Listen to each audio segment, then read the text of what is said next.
time to rock and roll. Good morning. Yes, sir. It's a beautiful Monday, isn't it? Yes, we are ready. We are here. We're going to be here for a long time today on a Monday. We got so many things to talk about, so many people to talk to here on the program. Hope you're all doing well. Bill is locked and loaded. We not as loaded as Tyler Hero last night. That was impressive, right? Well, we'll take off one period, then we'll show up for the next. We'll take off another period, and then we'll show up for the fourth in the overtime. And the kid was just absolutely phenomenal last night. And it was one of those games for the Miami Heat that you felt like, okay, hold on. They haven't lost these games. They're about to lose one of these games, right? That's kind of what we felt like. Okay, wait a minute. The boys are, not playing well today. They're not shooting well. What was the shooting percentage? At 41%. 41.6, yeah. 31% from three-point range. So they were stinking out the place, right? You don't know what the hell was going on last night. It was one of – now, listen, they're going to lose a game that they're not supposed to lose. It's going to – when you play 82 of them – there's going to be a few nights where you're just going to have a bad night. And last night was one of those nights which really ends up becoming a beautiful night for the Miami Heat, because when you can win a game and you're not playing your best, that's actually a really good sign for this Heat team. I mean, I don't know how many more signs you need. They're 17 and freaking 6. Okay, and they're beating good teams. This isn't 31 and 10. This isn't flukish. This is the real deal. This is what's going on. Now, I'm not telling you they're going to win a title. I'm not telling you they're going to win the East or anything like that. But I will tell you this. They got a shot against anybody they play. It does not matter who they play. If that team doesn't come to play, they will pay the price that night, and the Heat will beat them. Now, last night, the Bulls was – you got to give them credit. Those young guys. They are not a 6-game under 500 team. Yeah, the way they play, well, come on. But they don't have a great offense. And so the problem is their defense is really, really good. It was really disruptive yesterday. They did a number on the Miami Heat. Spo talked about it after the game, how they really got into what they were doing, and that the flow of passes that they normally would have in their offense was not there. And he gave the Bulls a lot of credit for what they did last night. He called them the Piranhas. Yeah, and I thought that was pretty cool that, you give them the respect that they deserve because they played hard.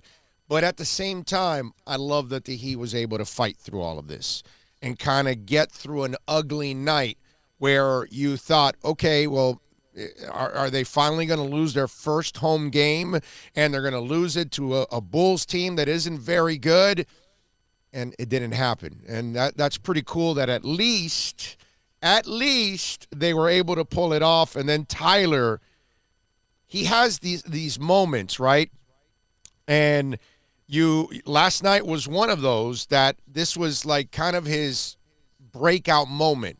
Because he's a breakout game, let's say, because he's had lots of great shooting moments. But last night was the moment where he won the game. And what I mean, the part that's really cool about this is it took a while for Devontae Parker to have those moments. It took 5 years, right? Now Bam is starting to have, in this season, those kind of moments in this year where he was really a key in a win. You're already seeing it from Tyler Hero. This was like a Wade-like moment. He's not a Wade-like player, but what I mean by is the clutchness of it is what I mean. I don't mean anything else. I'm not comparing any of the talents or anything like that, right?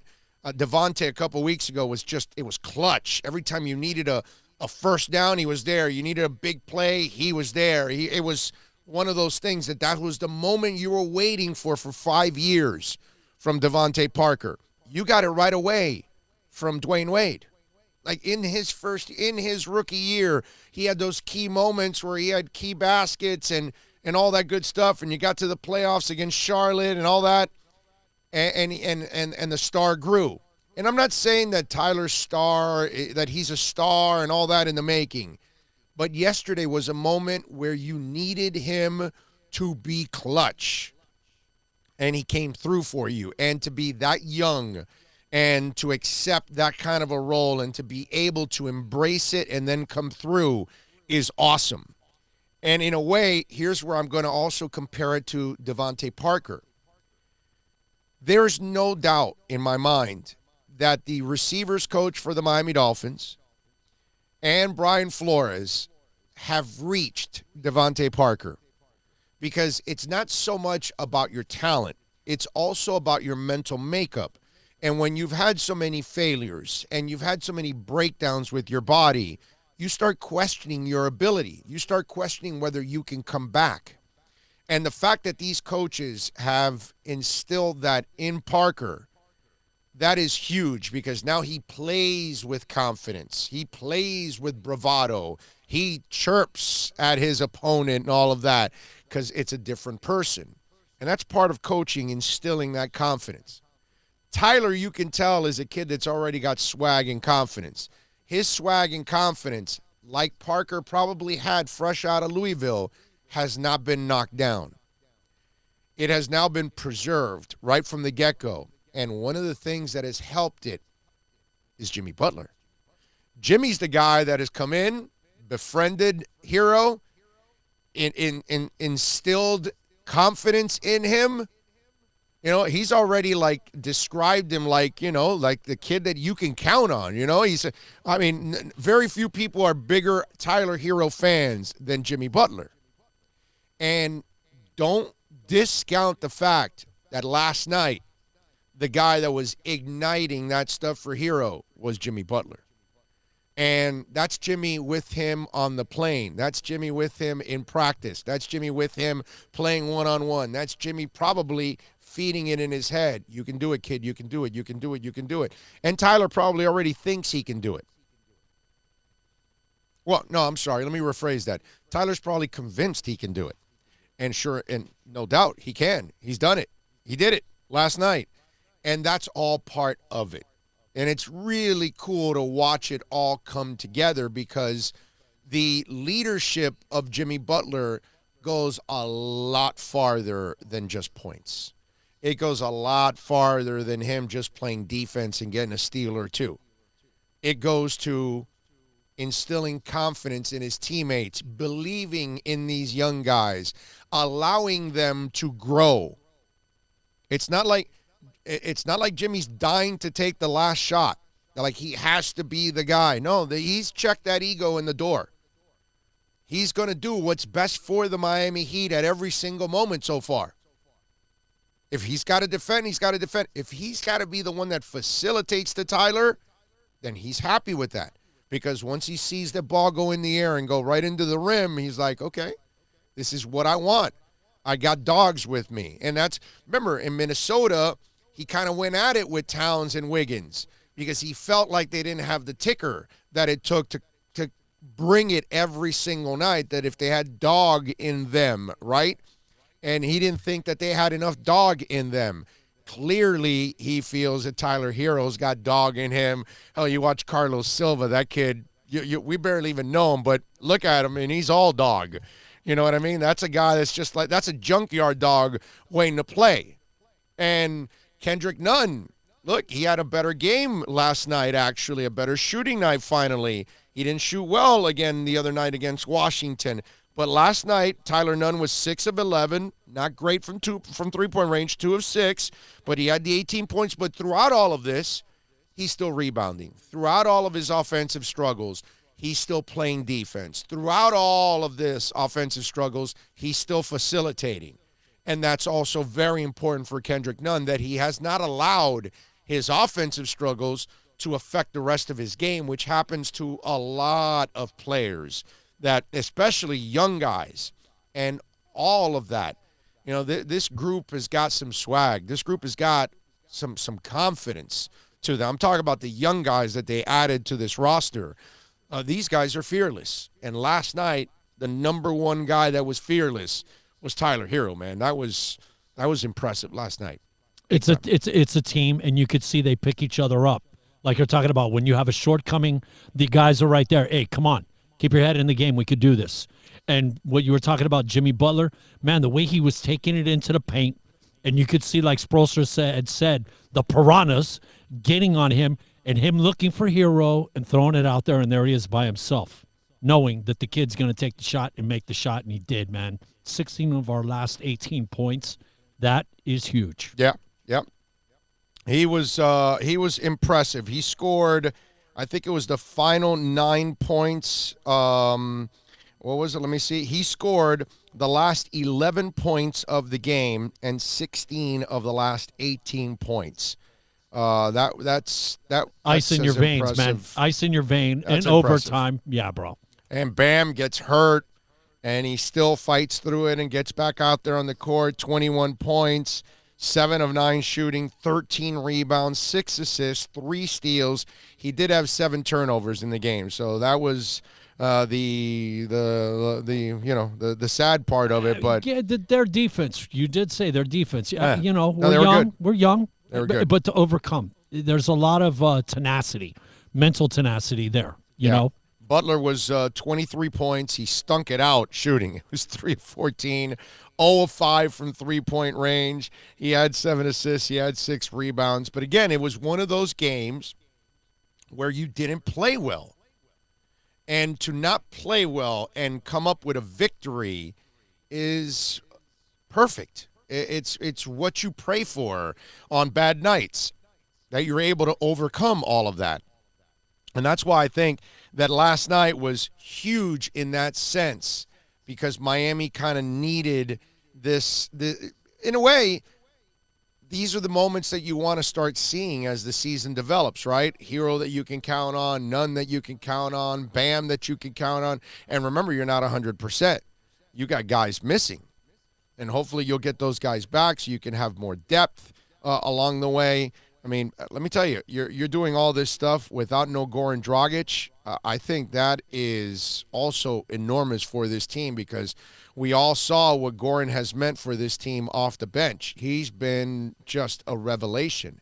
And the fact that you're, playing without Goran Dragic, you're playing without Justice Winslow, you're missing a couple of really important guys that can help you out in so many different ways. Winslow is not the guy you're going to need for offense, but he's definitely the glue guy for all those other things. And Goran clearly would have helped out last night, where you're struggling offensively. You could have used Goran Dragic's 15, 20 points off the bench. Last night, they got 39 points from that bench. 27, of course, from Hero, but they did pick up 6 from Silva, 3 each from Olynyk and Derek Jones Jr. So they still had a pretty productive bench overall because of Hero being just an absolute monster. 10 of 22 last night, 5 of 11 from three-point range. Only had 2 turnovers, too, in that game, so that was a good thing. Bam was the one guy that really kind of killed the whole turnover rate, because his 7 turnovers were the ones that were just absolutely monstrous in that one. But again, it just a game where you don't play your best, but you find a way to win, which is an absolutely beautiful thing. We do want to remind you that, folks, we can still get you into a fixed mortgage rate under 3.5%. That's why I want you to call Michael Codsey and the great people at Choice Mortgage Bank. They are monstrous, man. They've been proud sponsors of our program now for 9 years strong. Call them right now. Don't let those mortgage companies give you the runaround. If your bank's declined you, call them right now. We can get you into a fixed mortgage rate under 3.5%. His cell phone is waiting for your phone call right now. 561-441-2730. Even if you have a deal right now kind of in place and you want to compare it, call Michael Codsey, 561-441-2730. Plus tax, tech title. It includes $8.99 dealer fee on approved credit. Offers end 11/10/19. Over 1,500 Toyotas are on the ground, and truckloads of new 2020 Toyotas just keep on coming. To eliminate all 2019 models, Toyota of Hollywood is holding the ultimate 2019 model year changeover event. Make us an offer, any offer, and you can buy a Toyota at up to 50% less than their original MSRP when new and used. 50% less. A pre-owned 2019 RAV4, not $30,000, $19,775. A pre-owned 2019 Camry LE, not $26,000, $17,775. A pre-owned 2019 Corolla LE, not $22,000, $12,775. Pay up to 50% less at Toyota of Hollywood, the #1 volume Toyota dealer, based on total retail sales of new Toyotas in the Southeast region for 2014 to 2018 per SET, on 441 between Hollywood Boulevard and Sheridan Street. Open till midnight.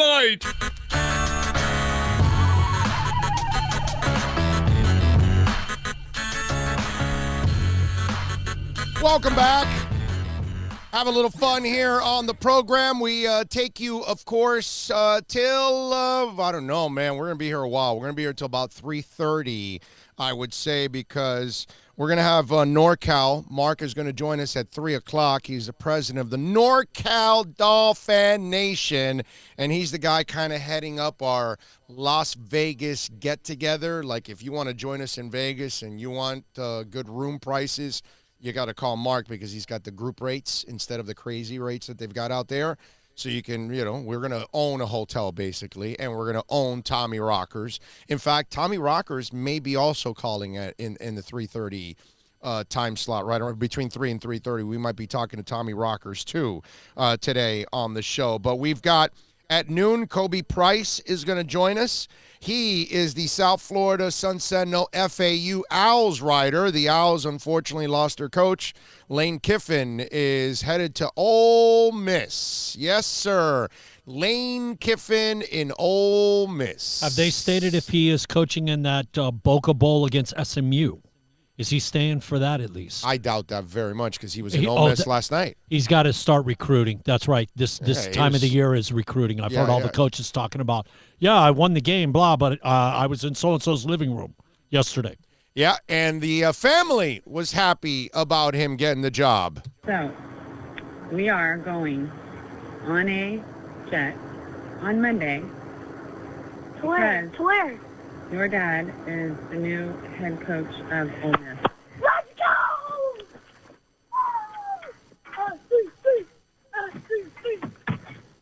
Kid is pumped to go to the SEC. I feel bad for FAU because they are a stepping stone, and that's what's happened to UM. That's what happens to FIU. That's what happens to FAU. And, if it can happen to UM, and it's happened many, many times over and over again, and they're dying to find their guy, everybody wants to find a guy that they can keep around, right? Clemson's got their guy. Dabo's going to stay around for a long, long time to come. Hell, he's kept Brett Venables there, too, which is amazing. And Saban finally settled in Alabama and is not going anywhere no matter what anybody writes. And he's kind of settled it in, right? And a lot of people feel good when their university is able to land that guy. Unless you're Michigan, and then you're really not happy about having Jim Harbaugh there because that's not really getting it done. But you know what I mean. More often than not, if you can find that guy, you'll be happy with it, right? Miami hasn't been able to. And they thought it was going to be Al Golden, but then, he had those Penn State ties. And you thought it would be Randy Shannon because he's the UMer. And you thought Larry Coker because, he's already old. What more does he have left? Sure, he'll stay here. No, none of that happened. And then Mark Richt, you thought, well, the former UMer, he'll come back. Excuse me. He'll come back. And it did not happen, right? And now you get Manny Diaz. Hometown guy, all of that.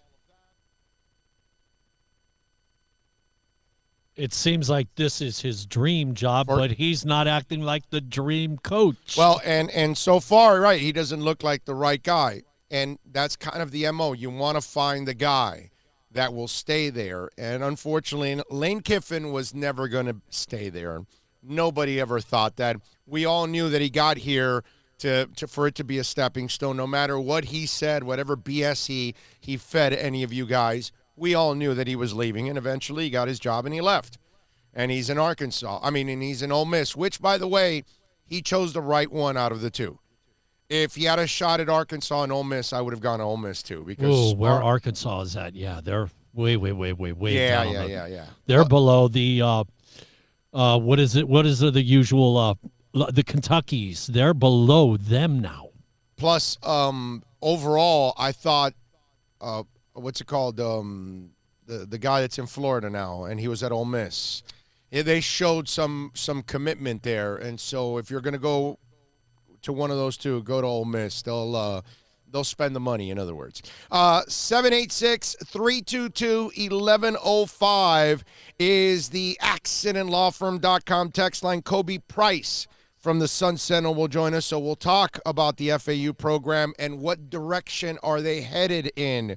Who will be the guy that replaces Lane Kiffin? Greg Allman, my buddy, who works for The Athletic, covering the Bucks and the turnover machine known as Jameis Winston. We will talk with Greg and talk about the Bucks at 1 o'clock. At 1:45, David Furones from the South Florida Sun Sentinel, Canes beat writer, is going to join us. The Canes are headed to Shreveport, Louisiana. Yes, sir, the Shreveport Independence Stadium will be hosting the Independence Bowl. Louisiana Tech and UM. UM is favored by 7.5. Over and under is 49.5. We'll talk to David Furones about that. At 2:30, we will also carry the Brian Flores press conference. He will address the media, I don't know when, 2:20, 2:25, 2:30, whatever. I'm not going to say 2:32 because the guy's not late. He's usually early. He must suck for meetings because he must be the guy that says, like, you're 5 minutes early, you're late for the meeting. You know, that kind of It's a military mentality, man. He probably starts the meeting like he tells you at 9:30, and on the 9:25, he's already talking. And you walk in like at 9:29, you're like, hey, what's going on? Yeah, the meeting started already. What? And then he's looking at you with that face like, no, you got to find a way to be here before me. I don't care if I said 9:30. I started 9:25. Your ass better be here. NorCal will join us at 3 o'clock. So for you Dolphins out there that want to join us for the best and most incredible Dolphin weekend ever, it's going to be in Vegas. It's going to be this year, and it's going to be in April.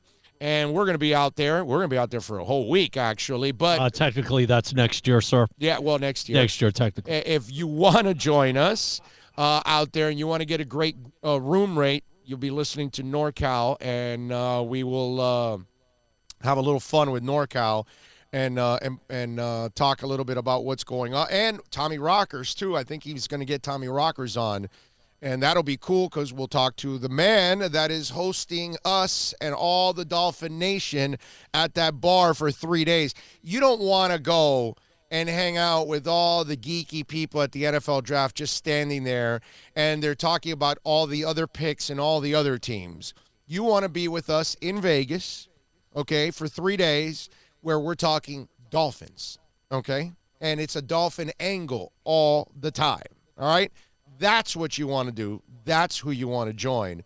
So come on out and join us at Tommy Rockers. And we'll even ask Tommy if he's taken reservations and everything already at this point because that place is going to be on demand. And soon, our website is about to come up. We're going to have some merchandise also for sale. T-shirts, Big O Show radio shirts so you can support the program. We're going to have draft party shirts. We're going to have some other stuff that we've got planned that we are going to take advantage of. So looking forward to it. A lot of exciting stuff is coming up with the program, so we're working on all of that. Need to give everybody a heads up that Tommy Rocker's party that we're hosting does have a limited capacity. It's like 300. So, right. You need to be involved and get chimed in quick. Yep. Well, we'll talk to Tommy, like I said, and we'll find out if he's doing any reservations or is it first come, first serve, all that good stuff. George is saying, good morning. Jay is saying, Tyler was our hero. John says, was Flores so pissed it was clearly pass interference? Technology is there to get it right. They got it right. George says his answer, it was interference, John. My issue with the NFL is consistency implementing the call. Up until a couple of weeks ago, officials weren't reversing any of them, even so much more obvious than this one. But they are reversing them. It's not like Miami was a first. They have been reversing. That's something that they're doing now. And they got the call right. It sucks, but it was interference, man. It was interference. And then John comes back and says, okay, they got it right. He says, I'm a Dolph fan, but the call was correct. I'm with you. I'm a Dolph fan too. And Oh, isn't this a little bit of an overcompensation for the beginning of the year where there was 30 of them? The first 30 were not overturned, Right, and well- it was clearly 10 or 12 of them should have been pass Well, you interference. got They're it. kind of making up for it, right? No, it's not they're making up for it. They're just doing getting it right now. They're Okay. getting it right. That's all. I mean, yesterday New England got screwed. Oh, that's not having a timeout that's- to be able to which to I don't challenge. I still don't like that either. No, if it's right, it's right. If it's wrong, it's wrong. The Yes. league should see something and say, if it's wrong, let's correct it, Right, man. exactly. What happened on the Players and field, coaches, look, as it was, should be what's called, right? and look, drop this stuff already. I get it. The Patriots have gotten every break in the book, and you'll whip out Many times the over. tuck rule Yes. and all that. I don't care about that. What's right is right, and what's wrong is wrong. Yesterday, the Patriots got screwed, and it was unacceptable. That should have been a touchdown. And but you don't have a timeout, so you can't challenge it. And since it wasn't a scoring play, we can't look at it. That's stupid. That's stupid. What about if that was a championship game? What about if that was a playoff game? And I don't care what team. Forget the Patriots. Right. If it was my Dolphins, I would have lost my freaking mind that my team doesn't advance because of a technicality. And then they get screwed. I just, look, the NFL got it right yesterday. That's all. It sucks, and the coach can be all pissed off and all of that, and I want to beat Adam Gase as much as possible. I mean, I had a blast watching that game last night or yesterday, and they almost pulled it off, but they got it right. Can't settle for that many field goals, man. Dougie Fresh says, Big O, thank you for the show. What was the deal with our red zone work yesterday? Listen, man, they're going up against a decent defense. They're not a good offense right now. They lose Devontae Parker, which kills their offense. Albert Wilson goes out with a concussion. You already traded away Stills. I mean, how much? There isn't a lot to be said with this team right now offensively. I can't go out there and blame them and start pointing fingers. They don't have a great offensive line. They don't have a potent running game. So then Fitzpatrick is going to throw, and he's doing his best. And Isaiah Ford, God bless him, he had his coming out party yesterday, finally, after the kid has bounced around in the practice squad for the last 66 years. He finally got an opportunity, and he shined yesterday, and it was a great moment. But there just wasn't enough weapons last night or yesterday. That's all. I just can't sit here and start slamming, the coaching staff and the team when they lack so much and they're so limited. I think it was phenomenal yesterday that they went on the road. They were in that game. They even led at the end of that game, had every chance to win it, and they were phenomenal, man. They were just absolutely phenomenal. And the holder, if he does, you would have 3 more points on the board because as far as I'm concerned, Jason Sanders was 7 of 7, not 7 of 8. He only missed that field goal because of the holder. That's it. The holder doesn't bobble that ball and puts it down right. Sanders hits it. He's 8 for 8 on the day. I mean, he was phenomenal yesterday. I'm just not going to go to the extremes of being ridiculous. This team has overachieved. This coaching staff has done a phenomenal job. I was laughing at Nick Needham in the preseason, absolutely laughing at him. I don't need to see him anymore, is what I was saying. And that kid has turned his entire career around, and he is playing well, and he's playing well enough that he should be one of your corners next year. Number 4, number 5, I don't care. I don't think he's a starter, but he's right behind. He looks to me like a guy that has potential to be a really good backup and maybe grow even more. Got to love his fight. The Parker kid has made plays too. I mean, that's what this season's about, developing Gesicki. Raekwon McMillan, that 4th down, that was beautiful. Jerome Baker playing well.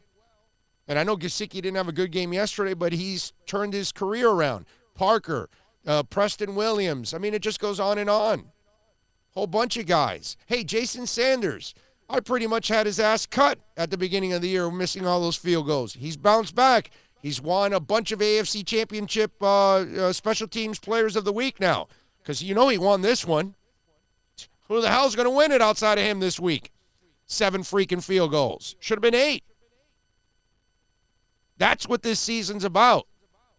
You start describing this team with, stats and all that. Get the hell out of here already. This team's overcoming a ton, and so is the coaching staff. I'm so damn impressed and proud of this Dolphins football team. They got a ton of heart, got a ton of character. They just don't have a ton of talent. That's all. But they got everything else that you need. And I got to tell you, I'm good. I love what I saw yesterday. Super proud of this Dolphin franchise and the direction that they're headed in. I love that they're finally making the right decisions. What else do we have with you? Agree in the New England assessment. Gase was so happy in their post-game presser. Give me a break. Yeah, you saw him on the sidelines? Did you see that? Go look at my Twitter feed. And I tweeted out one part where he was so frustrated. I mean, he got his scorecard and he was bending it and stretching it, and he was mother effing everything inside. And Sam Darnold, I'm sorry, wasn't convinced as a college player. I'm still not convinced. I think he's a turnover machine. He has the ability, no doubt in my mind, he can make any throw you want, but he will always be a turnover machine in my eyes. He's the guy that you cannot trust. So we'll see. Beating the Dolphins, I'm not. Hey, Big O, you feeling really good about the Dolphins for the first time in a while? It was fun watching those guys. Brother, it's the first time I felt good about this franchise in 20 years. 20 years. Okay? 20 freaking years. It got to a point, I've told you guys this when I was on the show, doing it, whether it was on radio or whatever, I would tell you, I'm at a point where I'm tired of bashing the Dolphins. That's how tiresome it got, because it's 20 years of just stupidity after stupidity after stupidity, and it just drove me crazy. Now they're actually doing things that they make a lot of sense. Big O, I believe if Greer drafts for the O-line and DL, the rest of the team will be better. As you know, the battle is won at the line of scrimmage, and amen to that, man. Amen to that. Yes. That's how it looks like to me. You get this, and you give this coaching staff more talent, and I think that's what you're going to end up seeing, a much better product year in and year out. Next year, I think, will be the nail in the coffin, and we'll see what Flores is all about, and hopefully we'll watch the team take a next step, and then we'll say, okay, you got yourself a coach. And think about this. Just let this part marinate in your mind as a Dolphins fan. You've been, since Shula, we thought it was Jimmy, and it didn't happen. Most of us never really bought into Wannstedt. Really nice guy, but you kind of didn't think that it was going to be the guy, right? Then came the Parcells and the Saban moves, right? I'm not going by the order, but just I'm saying. Those were the two guys that we thought, okay, maybe there's something there. Saban obviously done a really good job at the college level, and it just didn't turn out right because Saban's not really built for the pros. Parcells really wasn't committed to building a football team. He half-assed it, brought in some people he knew, and those people weren't good enough, okay? And clearly Jeff Ireland was in the middle of a power battle with everybody else, and he wasn't ready for the position. But maybe he is now that he's made all his mistakes in Miami and then gone to New Orleans and worked under somebody and then kind of grown again. And maybe he's ready now to be a GM, but at that time he wasn't. So Miami couldn't find the right combinations, okay? And then you've had all the other clowns after that, Cam and Joe Philbin and everything else that came after, and obviously this last run here with Adam Gase. It's been a long time coming, folks. And I got to tell you something. You deserve it. As a Dolphin fan base, I'm not saying that it's going to happen, but I really pray that next year We see Flores in his second year take this team to another step and watch them grow. And why do I say that? Because it would be the happiest day of my sports life. Mickey Arison bought his team, or took over the team, and he made the right decision in his first decision in Pat Riley. And unfortunately, Wayne Huizenga, when he took over the team, he made a few decisions, and he thought he made some pretty good ones, right, with Jimmy and especially Saban. Those moves, you thought they were going to be home runs, and then Parcells, so did I. I mean, we all thought Jimmy, Saban, and Parcells were going to be home runs, and it didn't work out. The best feeling in the world is to be able to take over a baseball team and say, Dave Dombrowski, please run it. The best thing is to buy a basketball team and say, Pat Riley, here it is, run it. And I'm just hoping that this time around that Stephen Ross turned over and said, you know what, I've got to turn the page. I've got to get rid of Mike Tannenbaum. I've got to get rid of Adam Gase. Chris Greer's paid his dues. Let's go. And that Chris Greer's first decision becomes the right decision in hiring Brian Flores. Because finally, if you can get that combination of the GM and the head coach, we are finally going to get ourselves a real football team down here. And they are showing those characteristics early on. They were smart enough to take down the cap and get rid of all the bad salaries. They were smart enough to load up on draft capital. They are now smart enough that instead of doing what some of the lazy media members wanted them to do, go sign this free agent, go sign that free agent. My Lord, don't you want to win any games? No, we want to win games, but we're going to build through youth. And because of that progress that you've gone now, that direction that you've gone, you now have found players that you wouldn't have with veterans. You found a Preston Williams now that you can develop down the line, right? A Nick Needham, a guy that could end up developing into some kind of a corner for you, right? This is what this is all about. And that's what you want here. You want, then you've got the Jerome Bakers of the world and all these other guys that you had as draft picks.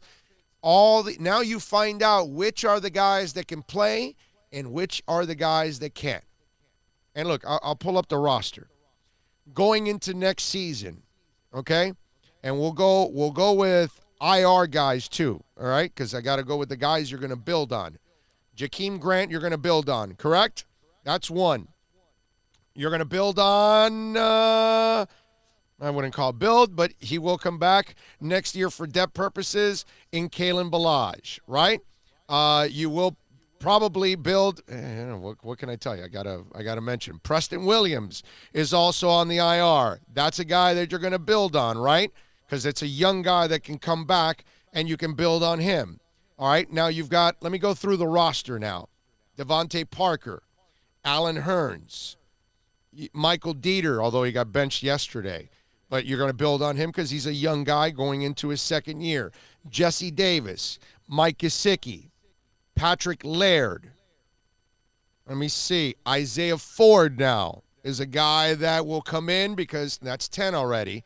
And Isaiah Ford will come in because, remember, you've got Parker Hearns, you've got Jakeem Grant, and Preston Williams. You've got four.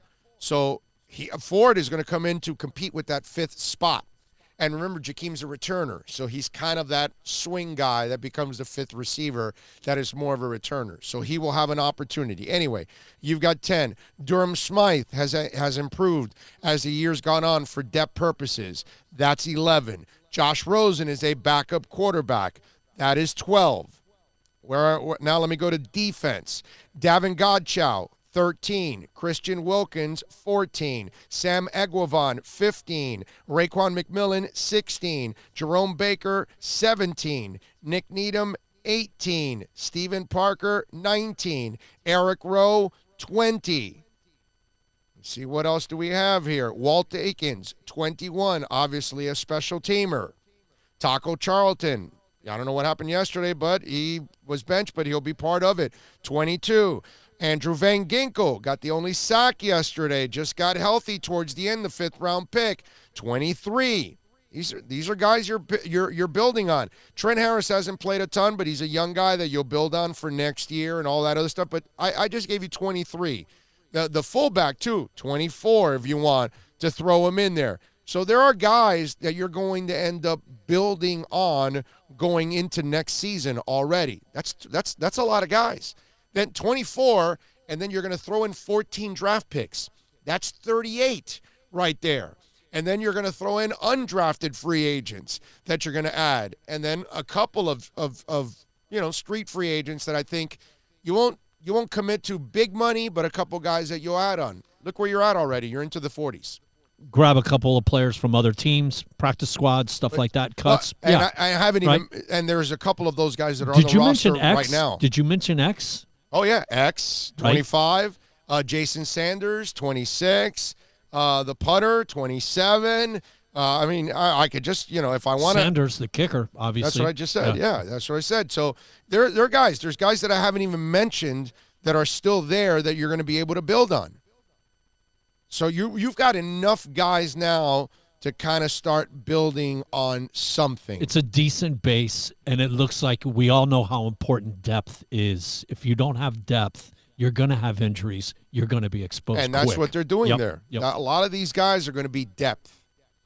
And you're hoping a lot of your draft picks next year will be starters eventually. And some of the guys that you already have now are starters. And I've left out a couple of names, but you think about it, this is how you build a football team. This is what I love. Instead of being the lazy thing that the other guys wanted, the other media members wanted, they wanted you to go out and sign free agents. Those are progress stoppers. Those are people that are not going to help you develop young guys for the future. What the hell are you going to sign a 30, 33-year-old? Sure, it might help you a little bit more now, but that doesn't help you because he's not part of your future. Let's find out. Let's put Sam Eguavoen, let's put Raekwon McMillan, let's put Jerome Baker in every possible position, good and bad, that they can possibly be in this year, and let's see how they perform. That way we can find out if we can build on all of these guys. The other thing you talked about a couple of weeks ago, the fact that all these guys being young and having only dealt with our culture, the Flores is starting, they don't have all these bad habits and things you have to work through. Right. They only know us. They only know this way. And they're part of us. And all the 14 young guys that are coming in, they're only going to know this way. That's you don't want to inherit everybody else's problems and their habits or bad habits and things like it's just not worth it. And if you're going to sign a free agent in this case, it's got to be like a complete character guy. Like a guy that is not going to give you any issues whatsoever. He's going to conform. He's going to be a leader, like what Jimmy Butler has done with the Miami Heat. So Antonio Brown is totally out of the question. Right. Antonio Brown is definitely not the kind of person that you're going to target. That's for sure. Watched the Dolphins yesterday, Michael Mata says, in Rancho Cucamonga with Fins up in SoCal fan club for the first time, and it was freaking awesome. Good vibes. Fins up. There you go, Michael. Nice job by you, sir, with our SoCal nation out there. Ray says, Big O, I've been listening to you for 22 years, and you always preach on what you're saying. I agree. We got our coaching staff, I believe. Big O, this upcoming draft might be one of the most important of this franchise. No, this is the most important.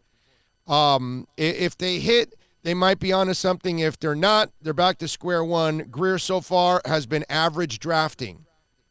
I'm not sure why you say average, but whatever.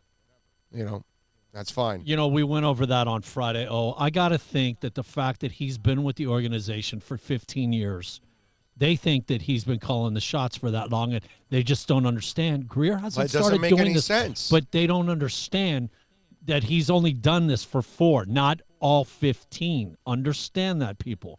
4 years. That's Yeah, it. but in 4 years, like that gentleman there, the Miami kid, in 4 years, all he thinks of is Charles Harris. That's all he thinks of. He doesn't point at Tunsil. He doesn't point at Christian Wilkins looking good, right? He doesn't point at Gesicki has turned the corner, that he found X in the second round, right? Look at Dieter Or on Jakeem offense Grant playing every in the different fifth round or Dieter whatever. playing every different position on the offensive line as a rookie. He's only been in charge of the last 4 drafts technically, and not even every pick. But if you look at the last 4 drafts, there's only been one failed first-round pick. That's it. And after all that, if you really look at the last 4 drafts, there's a lot of hits. Some pretty good hits overall. Are there going to be misses? Of course there's going to be misses. But then they don't look at what he did with Preston Williams out of free agency this year. I just, whatever, man. And the trades he made were phenomenal. What he got for Tunsil was awesome. You can go get another left tackle. It's not the end of the world. I'd rather have 2 first-round picks, a second-round pick, and get rid of $8 million out of my cap. I'd rather do that than have Tunsil. If you know how to draft, are you kidding me? You'll replace Tunsil. No problem. And you'll find out of those 3 picks, I bet you they hit on 2 of the 3. And then you're ahead of the game. And if you hit on all 3, then forget about it. It becomes kind of like the Eli Manning, Phillip Rivers trade. Phillip Rivers goes to San Diego with a bunch of picks. Okay? And Eli goes to New York with those picks. They get Phillip Rivers. They get LaDainian Tomlinson. They get Lights Out. What was his name? The defensive end that was on steroids, but he was really good for a few years. Forgot his name. And a kicker. And their kicker that was there for like 8 or 9 years. Forgot the name of the juicer, the defensive end juicer that San Diego had. But they got all of that in that trade. I'm trying to set everybody up for the future. You're saying if we hit on 2 of our 3 first-round picks, that's or second, 2 of the 3, really, really good, right? Really good. You It's can't expect phenomenal. to hit on all 3. That's no, not I realistic. doubt he hits on all 3. Thank you. If he does, bro. No, fast-tracked. Are you kidding me? Big O really disappointed to come to close and lose like that yesterday. Good example of important red zone efficiency. Never going to win that many games relying on field goals. That is a terrible offense, dude. You're overreacting, Sam. Relax, dude. The fact that they were in the game at the end and winning is phenomenal. The Jets have 10 times the amount of talent that the Dolphins do. In that game, they lost Parker and Albert Wilson. They traded away Stills already at that point. So basically, when you lose those 2 guys, you have nothing. Got you have nothing, bro. on offense. You got nothing. Give me a break, man. The fact that they took the lead is freaking awesome. So impressed with the Dolphins yesterday. People don't realize how weak of a team this is. They're winning and competing with smoke and mirrors the entire time. When you get some W's, man, the expectations get notched up. You know what I mean? And that's what it is. It's not realistic, but because of W's, your visual gets clouded and distorted, man. It does. And you start lofty, look, we're on it. We're going to go 6-0 to end the season. It's ridiculous. I'm telling you, they were phenomenal yesterday. You should be incredibly proud of what the Dolphins are doing. I'm serious. That was phenomenal to go on the road and hang in there, and you're not perfect, and you lack all this talent, and you almost had a chance at winning that game. I can't tell you enough. What I'm trying to explain is it's an insult to the Jets fans that you struggled to beat the Dolphins. Okay? That's the way I would look at it. If I'm a Jets fan, I'd be ripping Adam Gase because his sorry ass, it took everything to beat a Dolphins team that doesn't have a lot of talent. And if you lose to the Dolphins, you should get fired. Really. Because clearly, if you're losing to the Dolphins, that means you are losing with more talent and you're getting outcoached by someone that has a lot less talent than you. I really don't think some people understand what kind of a job Flores and his staff are doing just to keep this team afloat. They are freaking magicians. Like I tweeted back to Adam Beasley yesterday. In the offseason, okay, listen to me. In the offseason, Flo is leaving the Dolphins. He's going to Vegas. He's going to replace David Copperfield at the MGM Grand, and he will make a run as an illusionist. Because that's what he's doing here with the Miami Dolphins. That's what people don't understand. David Copperfield has nothing on this guy. Houdini has nothing on this guy. What Flores is doing is freaking awesome. It is so impressive. I can't tell you. I can't explain it, how impressive it is with that youth and that roster. And he loses more and more every week. Every week he's got less. And yet they compete, man. I'm sorry. I got nothing but praise at all. There's not a part of me that could ever complain about these Dolphins right now. Can I complain about Flores playing Jay-Z music to try to motivate Stills? Yeah, I can do stupid-ass stuff like that. Nitpick. That's all I can do to pick on Flores. And for that's just ridiculous. Okay? Just gets to a point where you got to appreciate the man's work and give him the respect that he deserves. Because that's what he deserves. A ton of freaking respect. I'm telling you, I'm right there with this guy. It's just one of those where, Nick Needham, it's all you need to see, man. It's a guy nobody knew, got him off the scrap heap, looks like he is lost, and now he looks like a competent, feisty fighter, and that's scouting that the front office saw something in the kid, and they said, no, we might be able to do something with this. That's what these guys are showing me. These guys are showing me they can coach. Do you remember how bad Needham looked through preseason and those first couple games? I was making jokes about the kid. Dude, he looked totally lost. Right. He looked so bad that the tankers actually had material to say, oh, no, they're trying to sabotage and lose. Yeah, right. He looked that Seriously. bad. Yeah. That's what he looked like. He looked like a saboteur. That's what he looked like. And we were far from that. Not that I ever thought that they were saboteuring the team or they were trying to lose. You know me, I've never been on that whole thing. But those tankers kind of had a little material because of that. Their Oliver Stone theories were working out because of that kid. And he got better and better and better and better, just like this team has gotten better and better and better. And every week they're competitive. Put it this way, okay? This is how good Brian Flores is. In the first 2 weeks, you said, and I said for sure, they're not going to win a game. Right? After the first 2 weeks, you're like, forget about it. Well, why would you think they were going to win a game? It was so terrible, right? You're now, fast forward 10 weeks later, you're now expecting them to win. Sam Thompson is pissed on our YouTube chat board that they didn't win. Think about that. That's a team that has no talent has 32nd in talent in the NFL. I mean, by miles, they're 32nd. Like 31 is light years ahead of Miami, and they're 32nd. And you are now saying, because I'm expecting them to beat Cincinnati. I'm expecting them to beat the Giants. And both those teams have way more talent than Miami. That's coaching, man.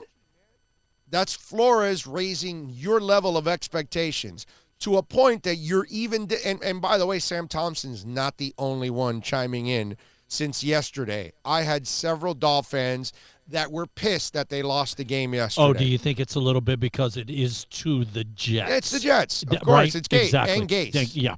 Gase and Right. Jets. Double compounded. Because I think the Dolphin wants Gase to lose more than the Jets. Right. No, seriously. I'm serious that for now, Gase has taken like a slight lead on the hatred for the Jets. It's just that much. Because I got to tell you, I'm one of those. I will take more pleasure in watching Adam Gase lose than the Jets. So forget actually. JET. The fact that it's the Gase and the Jets, it's like it's like heaven. It's like banging Halle Berry and Jennifer Aniston in one night. So forget JET. It's like that's one night that you're just like, good Lord, you can take me anytime you want. I'm good. I'm done. So forget JETS sucks. We should make it GASE sucks. Yes, I think so. But that's where we're at. That if you're pissed that they lost because you think they should have won, that is all Brian Flores. That's Brian Flores instilling confidence in you. Let's bring it back full circle. Wide receivers coach instilling confidence in Devontae Parker. Jimmy Butler instilling confidence in Tyler Hero. And guess what? Brian Flores is instilling confidence in you, our number 2. And Kobe Price from the Sun Sentinel covering FAU Owls. We talk a little Lane Train next. Thinking about buying or refinancing a home? Act now. Home values are ticking up. Don't put off making a move any longer. Call Michael Kodsey now at Choice Mortgage Bank, 561-441-2730, while mortgage interest rates are still at historical lows. Call now to get pre-approved and buy your dream home. If you're currently paying over $800 a month for rent, call 561-441-2730 now before interest rates go up. Down payments as low as 3.5%. Veterans may qualify for no money down. If you own a home, but you're upside down, Michael Kodsey can help. If you're being denied by your bank or your loan process is taking too long, call 561-441-2730. Act now while fixed rates are still under 3.5%. Offices in Boca and Boynton Beach. Rates and terms subject to change daily without notice. Equal housing lender. NMLS 122081.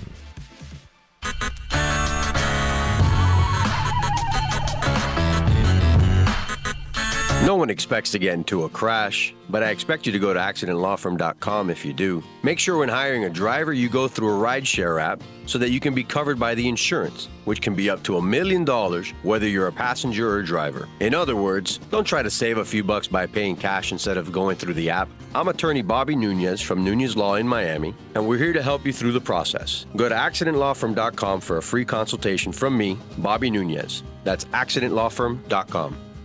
America's safest and best-selling compact luxury SUV is at Acura of Pembroke Pines, and this is how we do it. RDX, $339 a month at Acura of Pembroke Pines, the #1 volume Acura dealer.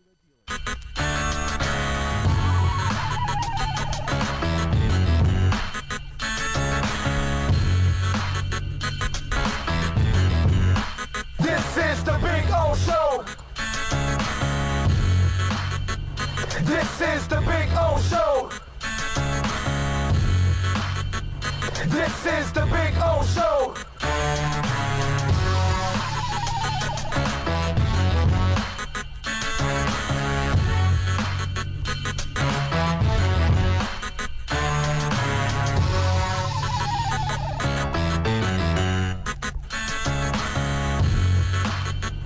This is the Big O Show.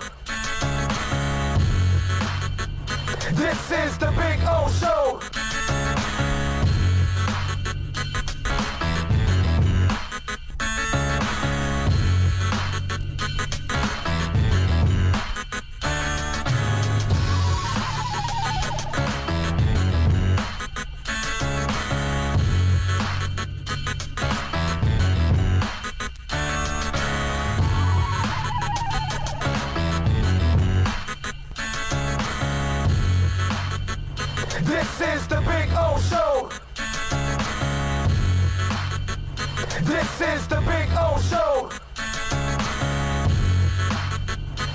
This is the Big O Show. This is the Big O Show.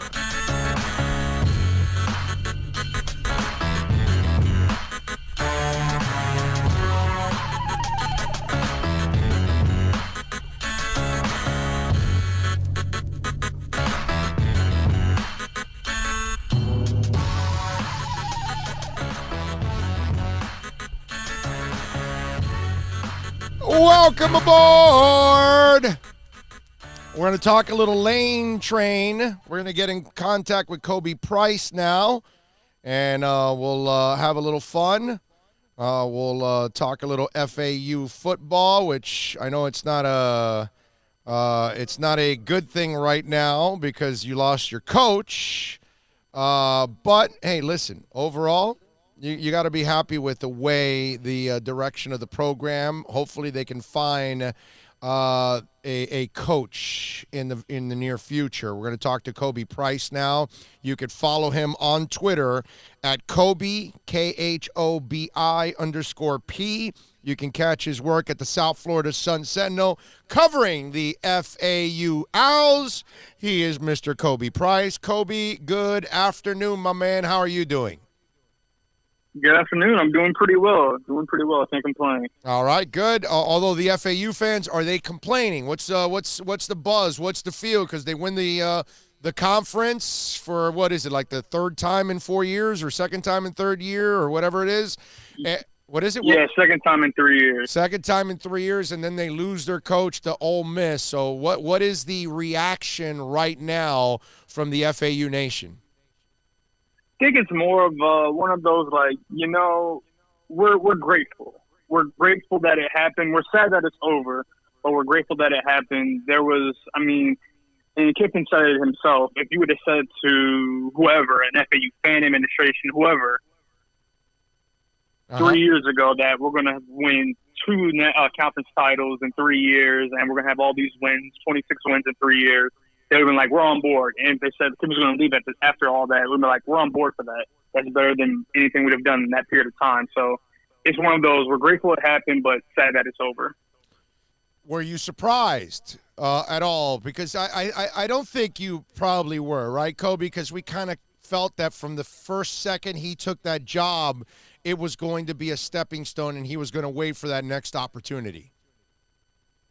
No, I wasn't. I wasn't surprised, especially because it has been reported that he had been interested in jobs. I mean, there was reports in November, beginning of November, that he was quote unquote interested in the FSU job. So it wasn't surprised that he was gone after this year. The surprise, I guess, more so that was Ole Miss, who kind of snuck in towards the end when Arkansas was the one getting all the hype. But that was the better job for him, and it makes sense. It wasn't a surprise at all that he's gone. Yeah, I actually, and I agree with you. I think he took the better job in Ole Miss. I'd rather go to Ole Miss than go to Arkansas. That's for damn sure.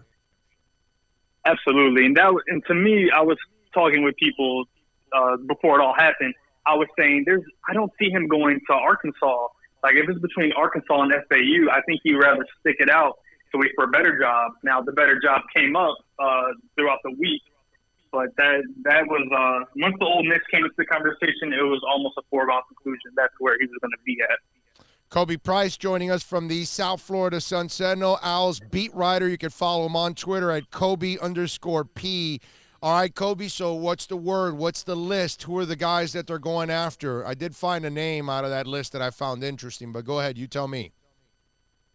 I mean, they're still searching. They're still in the beginning stages of it. But there's a lot of guys, and I haven't heard too much about who specifically, but you have plenty of guys who they could potentially look at. Had a story about it, whether it's Eddie Gran from Kentucky, Jim Levitt. I know he's had his issues when he was at USF after being fired.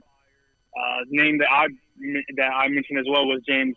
I hope I'm pronouncing it right. Coley, Coley from Georgia. Those are a few of the guys who, as of right now, looks like there's a potential that they would still give consideration for the opening. Well, I got to tell you, Kobe, I love Jim Levitt. I know he had that. You loved him, right? Yeah, dude. I think that's the guy that you would go after. He's got the experience. He made it successful over there at USF. I know he had some issues, disciplinary issues. I guess he took it to a little bit of an extreme, and maybe he's learned his lesson since he's bumped around a little bit since then, pros and college.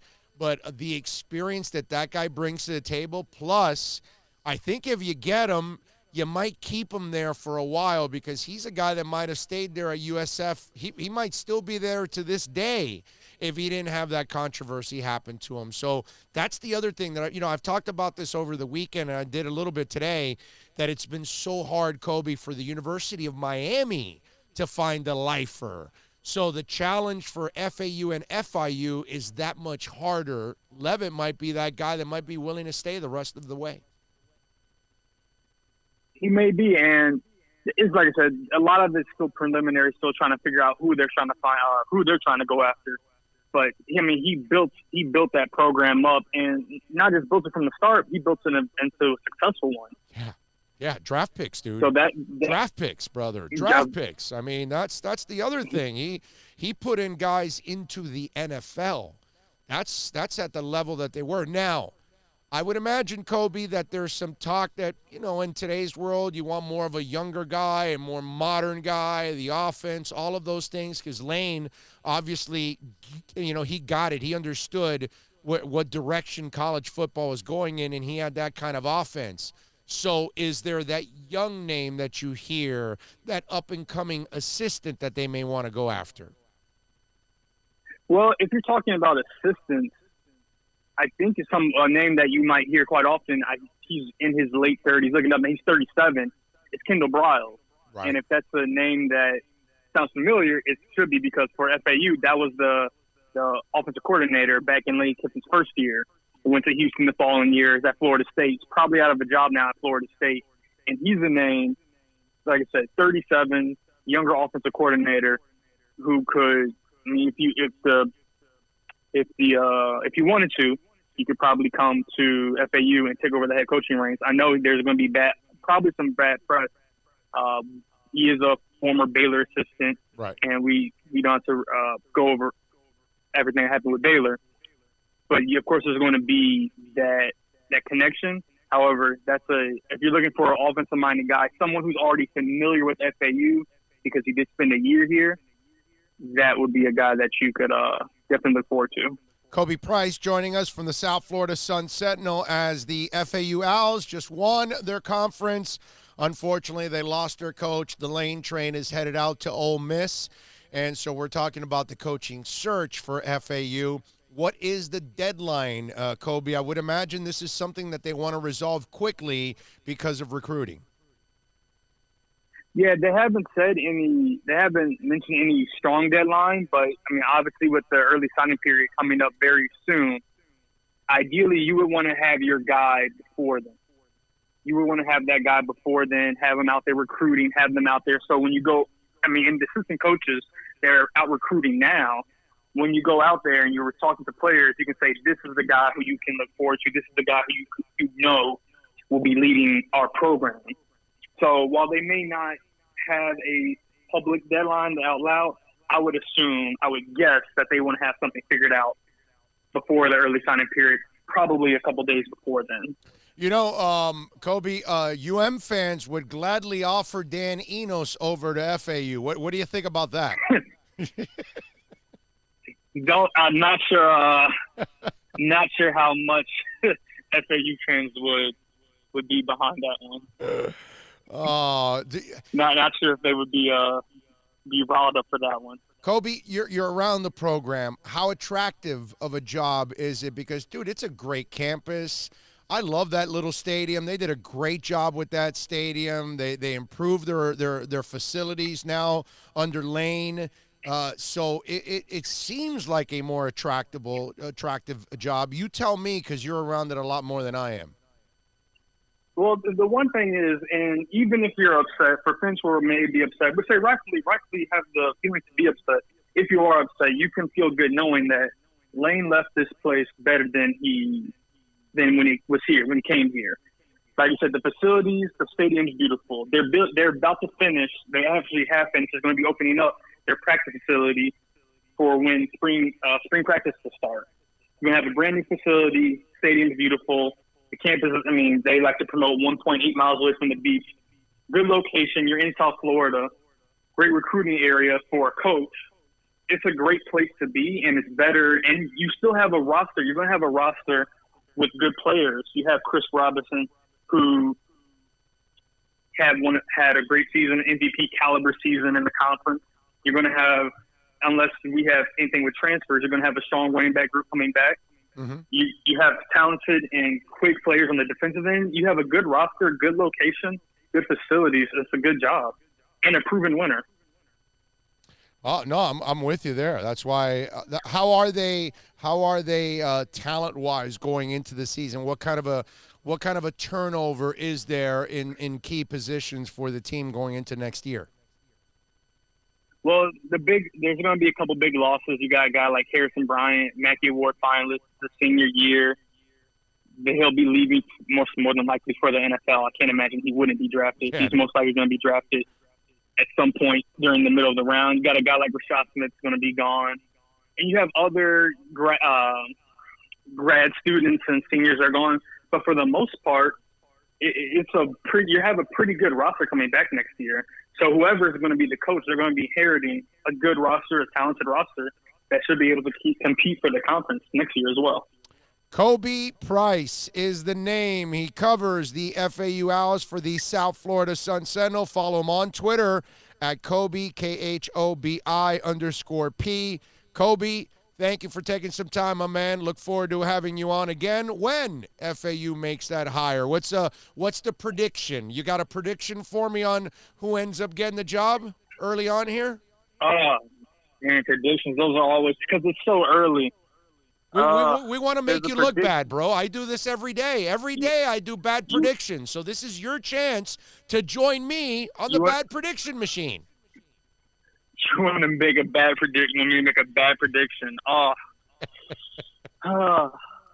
Don't know if I'm going to make my CV that. Maybe the next time you have me on, I'll make a bad prediction. Okay. I'll make myself look foolish. I got you. All right. Well, then don't worry about it. Leave it to me. I do it every day, my man. Kobe, thank you for taking some time, man. We really appreciate it. Thanks for having me. Take care. You got it. Take it easy. There you go. Kobe Price, man, from the South Florida Sun Sentinel. There you go. Making his debut on the program. I would hire Jim Leavitt. Okay? I mean, get over it, all right? He had his little difference with some kid, whatever. It's over. That's it. It's not like he was so bad. Come on. The guy's a good coach. He can win. He can develop a program. And he's at an age where I think it's Larranaga-ish, that you're kind of like, you get a good coach at the end of his tenure, that he's really not looking for a stepping stone.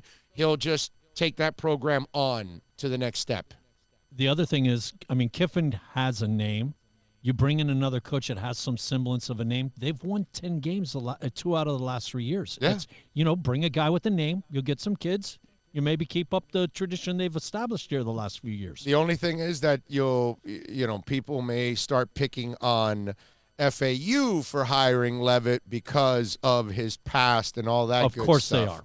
And that's going to happen. But he's a good coach, man. At the expense of, man, what is it about? W's, right? Yeah. At the end of the day. Big O, who is worst of a coach, Gase or Cam? Oh, that's a good one, bro. I think they're both clowns. How about that? Evenly clowns. Let's see. Hey, O, if we're the first 100 people to reserve our hotel, do you get to be the first to be served to get into Tommy Rockers? No, the hotel and Rockers are two different things completely. They are separately apart. They're not connected, okay? Just so you'll know. You got to call Tommy Rockers on your own and find out if there's – well, I don't know if NorCal's bringing him on today. We'll find out. Big O, I love listening to your perspective on the draft. This kid Gordon out of Washington State – I think the Dolphins should take a look at him as a project, big arm, and great feel for the game. Well, we will see him at the Senior Bowl. He has accepted his invitation to the Senior Bowl, the kid Anthony Gordon out of Washington State. So we will get to see him personally every day. And I promise you, I'll get him on the show. I'll get Anthony on. The Dolphins basically fielded an XFL team yesterday and almost beat a division rival on the road. Exactly, Nico. Exactly. It's just, I'm telling you, man, what Flores is doing is freaking awesome. I can't say enough about what Flores has done with this team. Seriously. I'm as impressed as it gets. The guy is... But because of how Gase faked us out after 1 year, you still want to wait to make a full backing of Flores till next year. Yes. Okay. Yes, no doubt. And we do want to remind you that Moodius Dental is a proud sponsor, man. Eric, I want you to call Eric. Great dentist. 305-821-0231, one of the most impressive places. You know, when you go get a crown, they got to give you like the temporary, and then you're walking around with the temporary. They make it right there and then. Like right there. They've got a machine that's really cool, and same day. You're not going to walk around with a replacement, then you got to come back. It's another trip to the dentist. No, hell no. In Moodius Dental, they know you don't have time. Take another day off and take another day off. Eric understands that. Call Moodius Dental, 305-821-0231. Take advantage right now of your insurance benefits for 2019 before the year runs out. And folks, they're all gone. We've got a couple weeks left. Do it now. Call Moodius Dental, 305-821-0231. And by the way, they are the implant and Invisalign experts. I will be getting my Invisaligns very soon. So call them, 305-821-0231. Follow them, Facebook, Instagram, Twitter, at Moodius Dental. America's safest and best-selling compact luxury SUV is at Acura of Pembroke Pines, and this is how we do it. RDX, $339 a month at Acura of Pembroke Pines, the #1 volume Acura dealer. No one expects to get into a crash, but I expect you to go to accidentlawfirm.com if you do. Make sure when hiring a driver, you go through a rideshare app so that you can be covered by the insurance, which can be up to $1 million whether you're a passenger or a driver. In other words, don't try to save a few bucks by paying cash instead of going through the app. I'm attorney Bobby Nunez from Nunez Law in Miami, and we're here to help you through the process. Go to accidentlawfirm.com for a free consultation from me, Bobby Nunez. That's accidentlawfirm.com. Thinking about buying or refinancing a home? Act now. Home values are ticking up. Don't put off making a move any longer. Call Michael Kodzie now at Choice Mortgage Bank, 561-441-2730, while mortgage interest rates are still at historical lows. Call now to get pre-approved and buy your dream home. If you're currently paying over $800 a month for rent, call 561-441-2730 now before interest rates go up. Down payments as low as 3.5%. Veterans may qualify for no money down. If you own a home, but you're upside down, Michael Kodzie can help. If you're being denied by your bank or your loan process is taking too long, call 561-441-2730. Act now while fixed rates are still under 3.5%. Offices in Boca and Boynton Beach. Rates and terms subject to change daily without notice. Equal housing lender. NMLS 122081. Plus tax, tech title. It includes $8.99 dealer fee on approved credit. Offers end 11/10/19. Over 1,500 Toyotas are on the ground, and truckloads of new 2020 Toyotas just keep on coming. To eliminate all 2019 models, Toyota of Hollywood is holding the ultimate 2019 model year changeover event. Make us an offer, any offer, and you can buy a Toyota at up to 50% less than their original MSRP when new and used. 50% less. A pre-owned 2019 RAV4, not $30,000, $19,775. A pre-owned 2019 Camry LE, not $26,000, $17,775. A pre-owned 2019 Corolla LE, not $22,000, $12,775. Pay up to 50% less at Toyota of Hollywood, the #1 volume Toyota dealer, based on total retail sales of new Toyotas in the Southeast region for 2014 to 2018 per SCT, on 441 between Hollywood Boulevard and Sheridan Street. Open till midnight.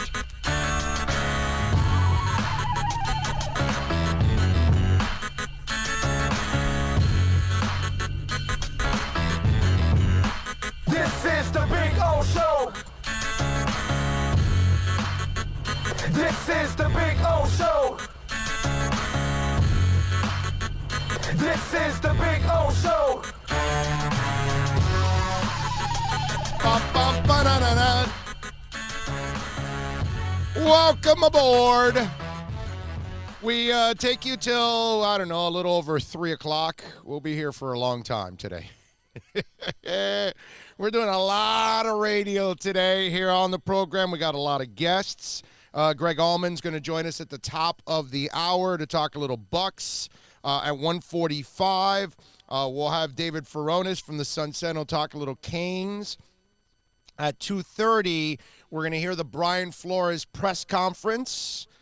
So we'll listen to the press conference. We'll go over the press conference. We'll give you our thoughts on the press conference. And then when we're done with our thoughts on the press conference, then my man, NorCal, out in Northern California, Mark, will be joining us to talk a little bit about Fins Vegas 2020. Hashtag Fins Vegas 2020.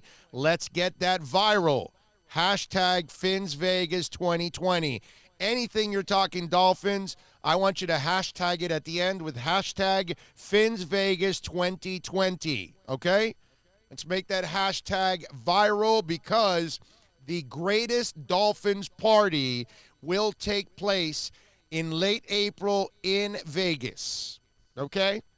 Now, I want you guys to come on out there and join us for those 3 days.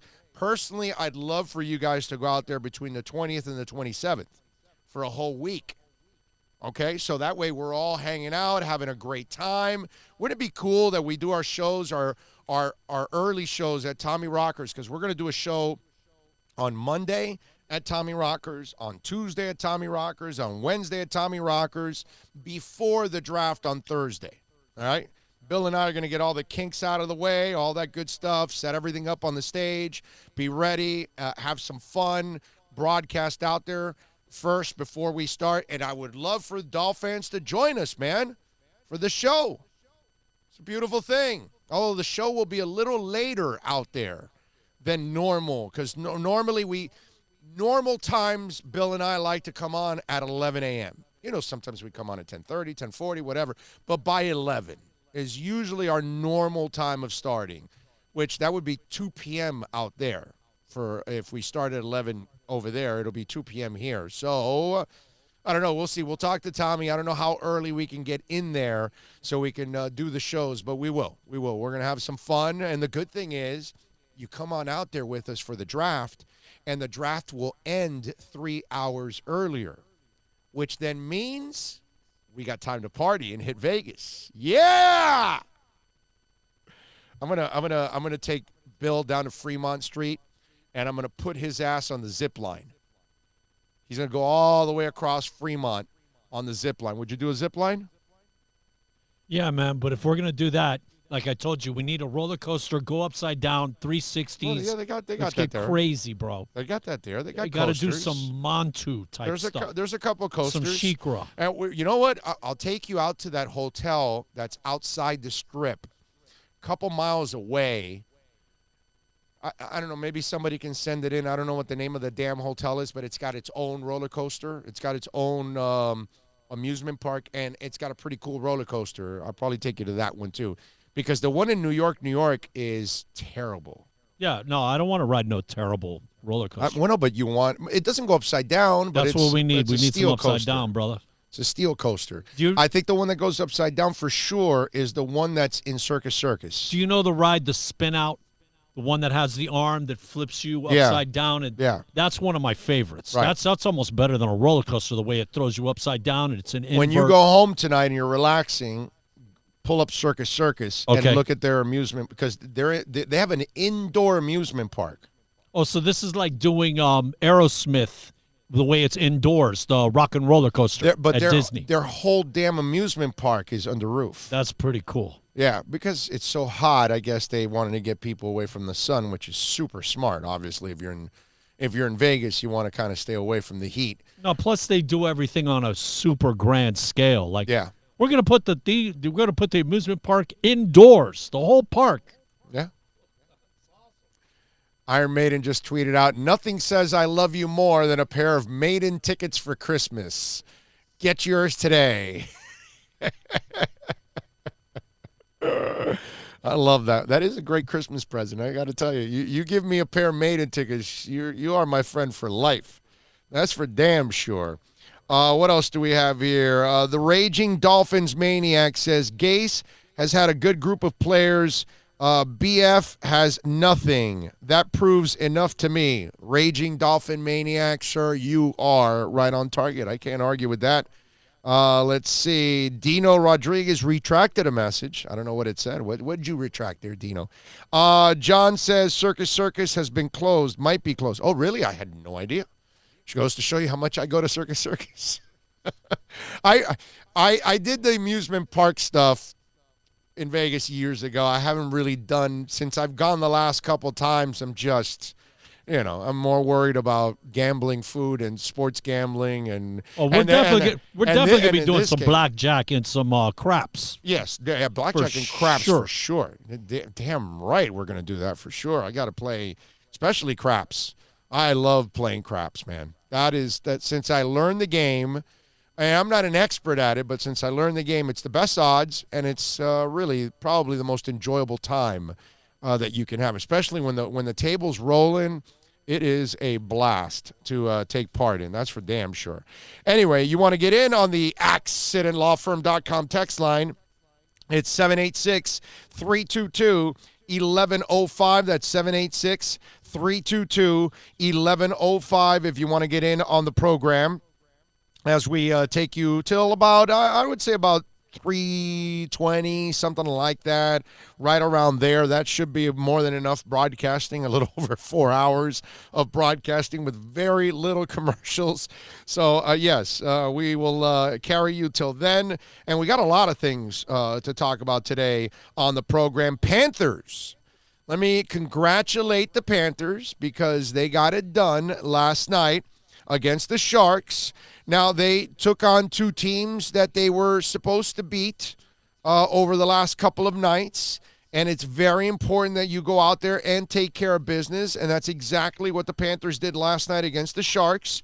5-1 yesterday was the game. They improved to 15-9-5. They're 9-4-2 at home now, the Panthers. Tuesday, they will take on the Tampa Bay Lightning. So that will be a lot of fun because it'll be home at the BB&T Center. But they won 2 games over the weekend. They beat Columbus also, which was really cool. Bob got to play against his former team, and he has played well the last 2 games now. And I like that they used him right away on consecutive games because after you benched him for a couple of games and you gave the kid, Drieger, an opportunity, that gave him an opportunity to rest and to kind of think. And I'm glad that they went back to him right away in this back-to-back set because you want to try to get him back on track. And obviously against Columbus, he was going to be motivated.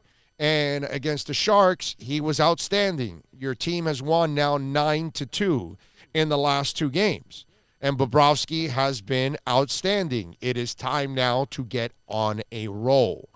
And now that you're, playing well in the last 2 games, it would be nice if you take it out on the Tampa Bay Lightning like you did in the playoffs when you were with Columbus last year.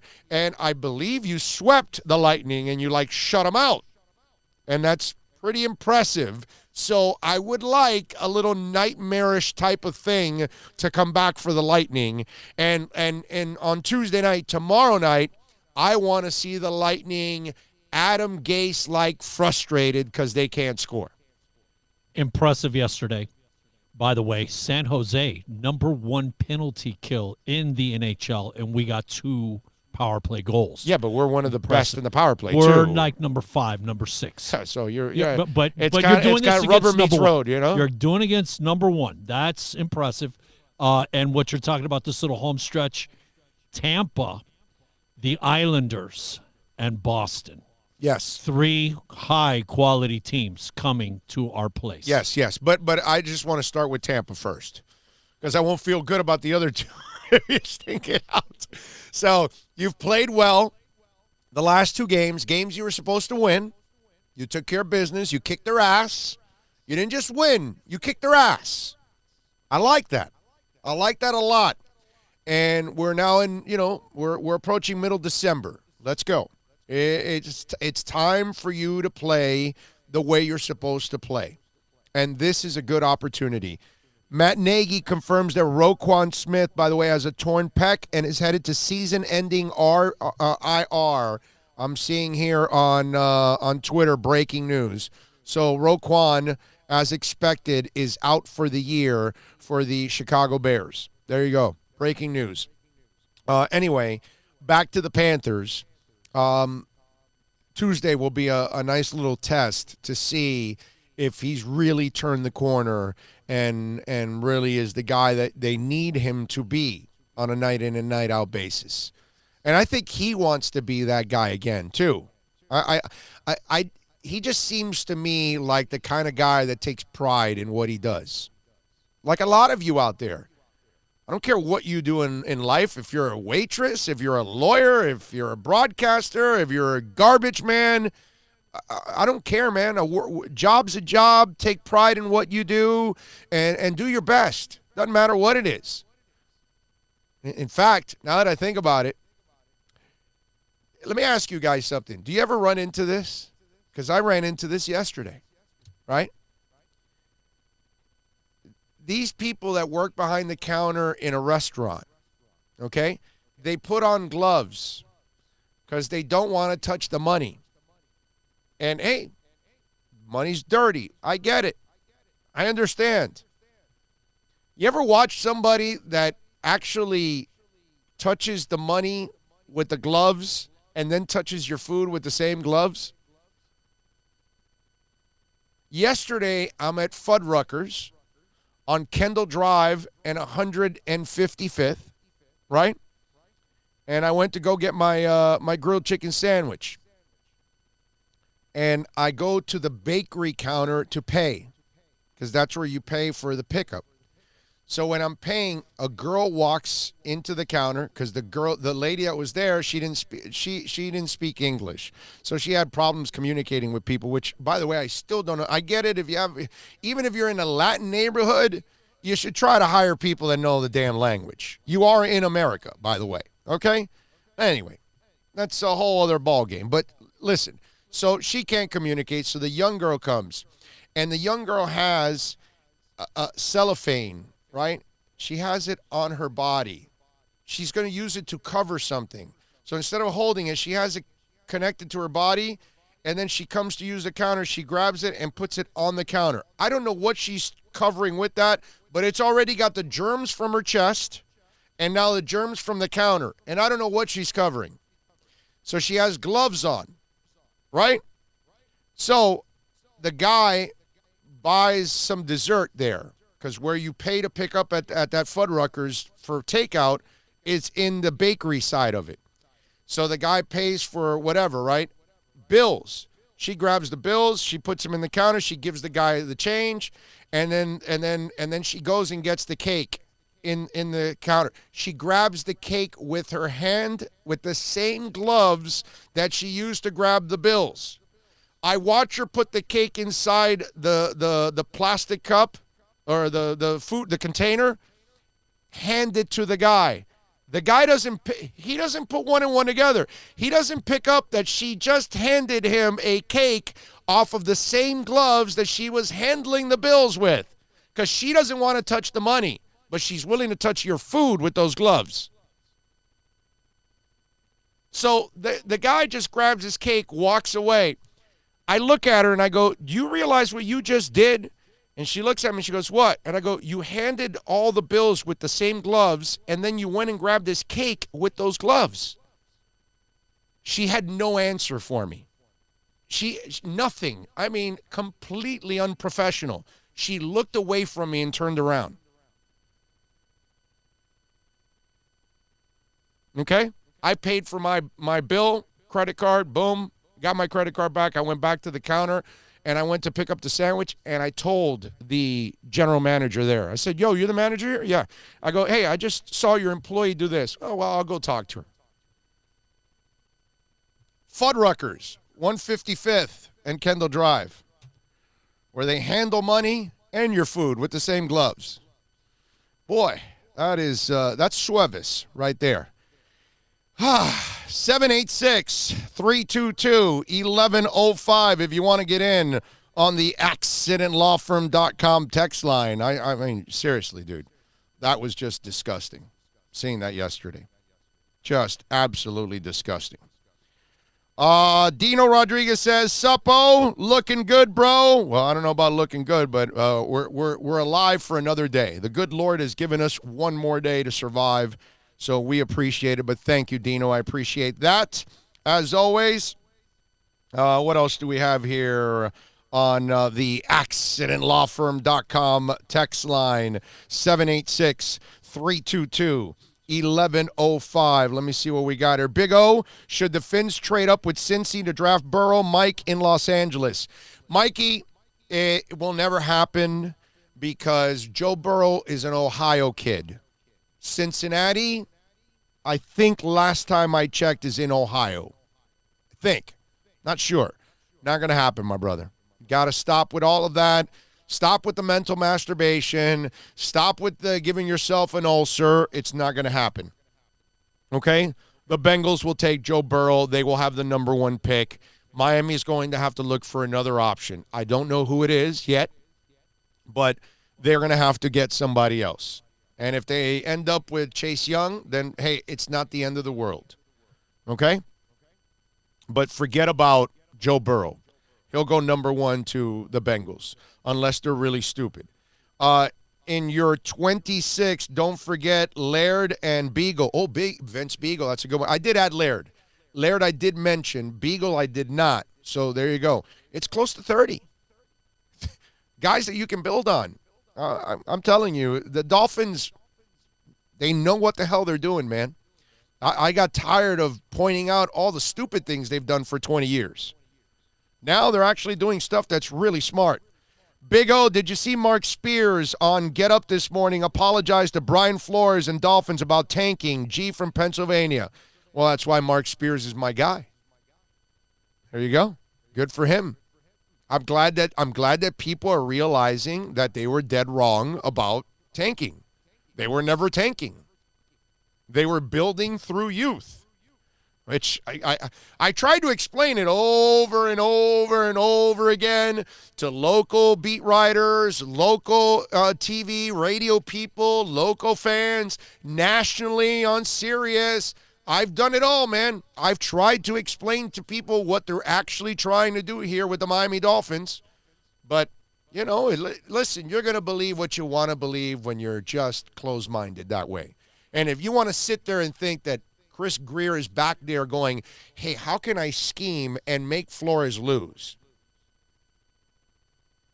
Come on, man. You're going to hire a guy to sabotage him? Come on. They both want to win, but they're doing it in the right way. Youth. This young guy wins, this young guy loses. We keep this guy, we cut this guy. We build with this guy, we let go of that guy. That's what this is all about. Why waste your time with a whole bunch of old guys that you're not going to build on? It doesn't make any sense.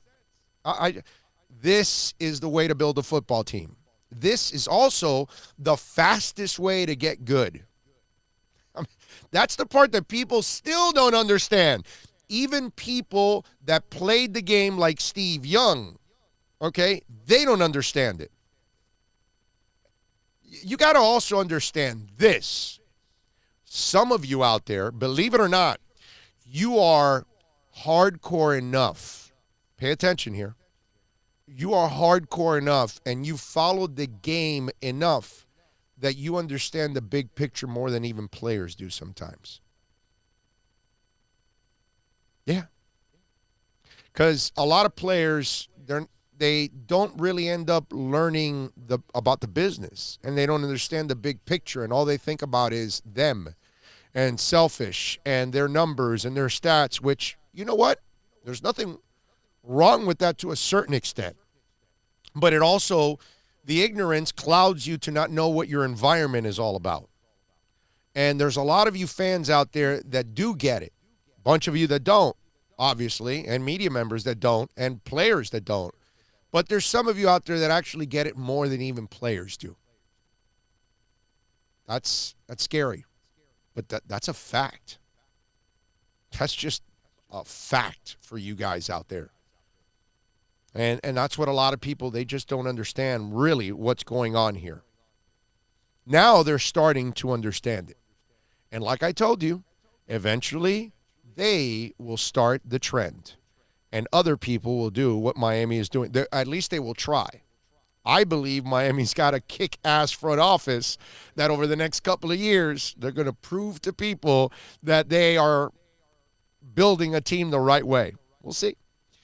Big O, I think fans and media should temper their enthusiasm with the Dolphins selecting a QB with their top pick. If the Dolphins are in the 4 to 6 range, I believe there will be a team there that would want to trade up for Justin Herbert. The Fins will cash in on the trade and add more assets to the draft capital. How great would it be to trade down a few spots and pick up a future first-round pick? What do you think, Eugene and Homestead? I got no problem with that because I don't want Justin Herbert. Big O, you should turn on the Eiffel Tower. It looks great. Oh. Forgot about that. You're right.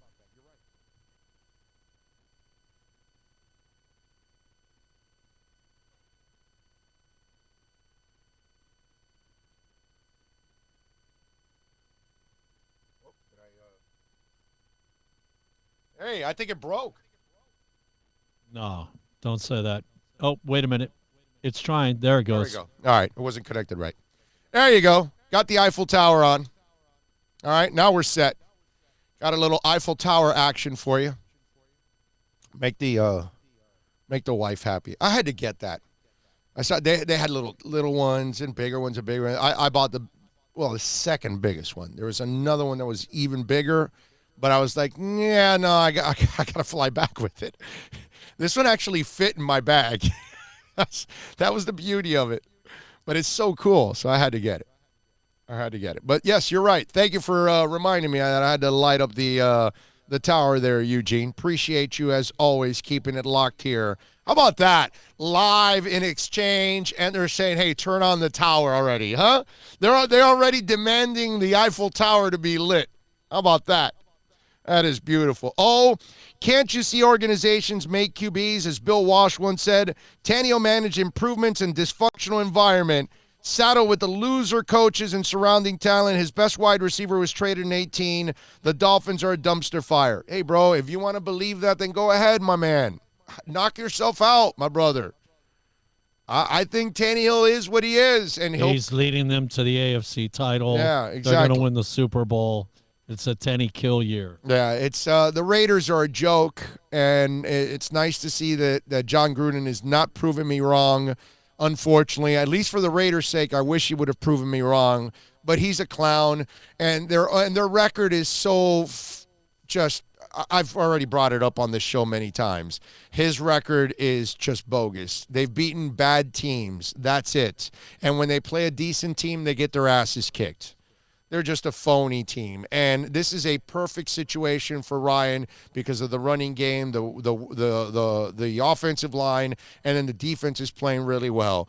When it's all said and done, when we get to meaningful games here at the end of the year, and if they do make the playoffs, then when I see him perform at a high level in meaningful games, then we'll talk about it, and I'll give him the benefit of the doubt, and I will congratulate him. Hey, Lord knows, I wish his career takes off because he's a great kid.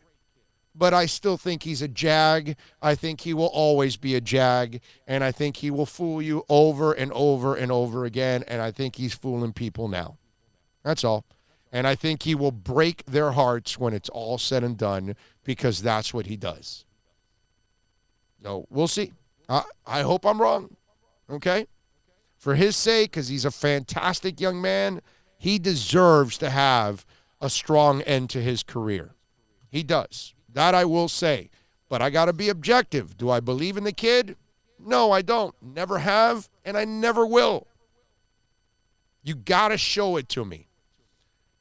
That's all. I've seen these kind of moments with him before against crappy teams, and and moments where the team plays well around him and facilitates for him and all that, but he's not elevating anybody here.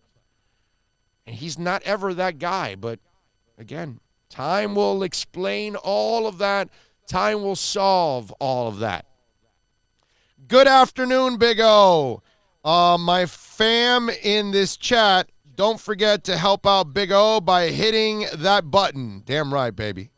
Damn right. Help us all out. Download, which you guys are doing a phenomenal job of downloading and supporting the show, because our downloads grow every single month, and we are really, really lucky for all of that. So I cannot complain about it, and we're excited, man. We can't wait for the website to come up. We'll have all kinds of stuff to go with the website, and we'll have some merchandise for you also, so you can support the show and promote it for us. We'd appreciate it immensely.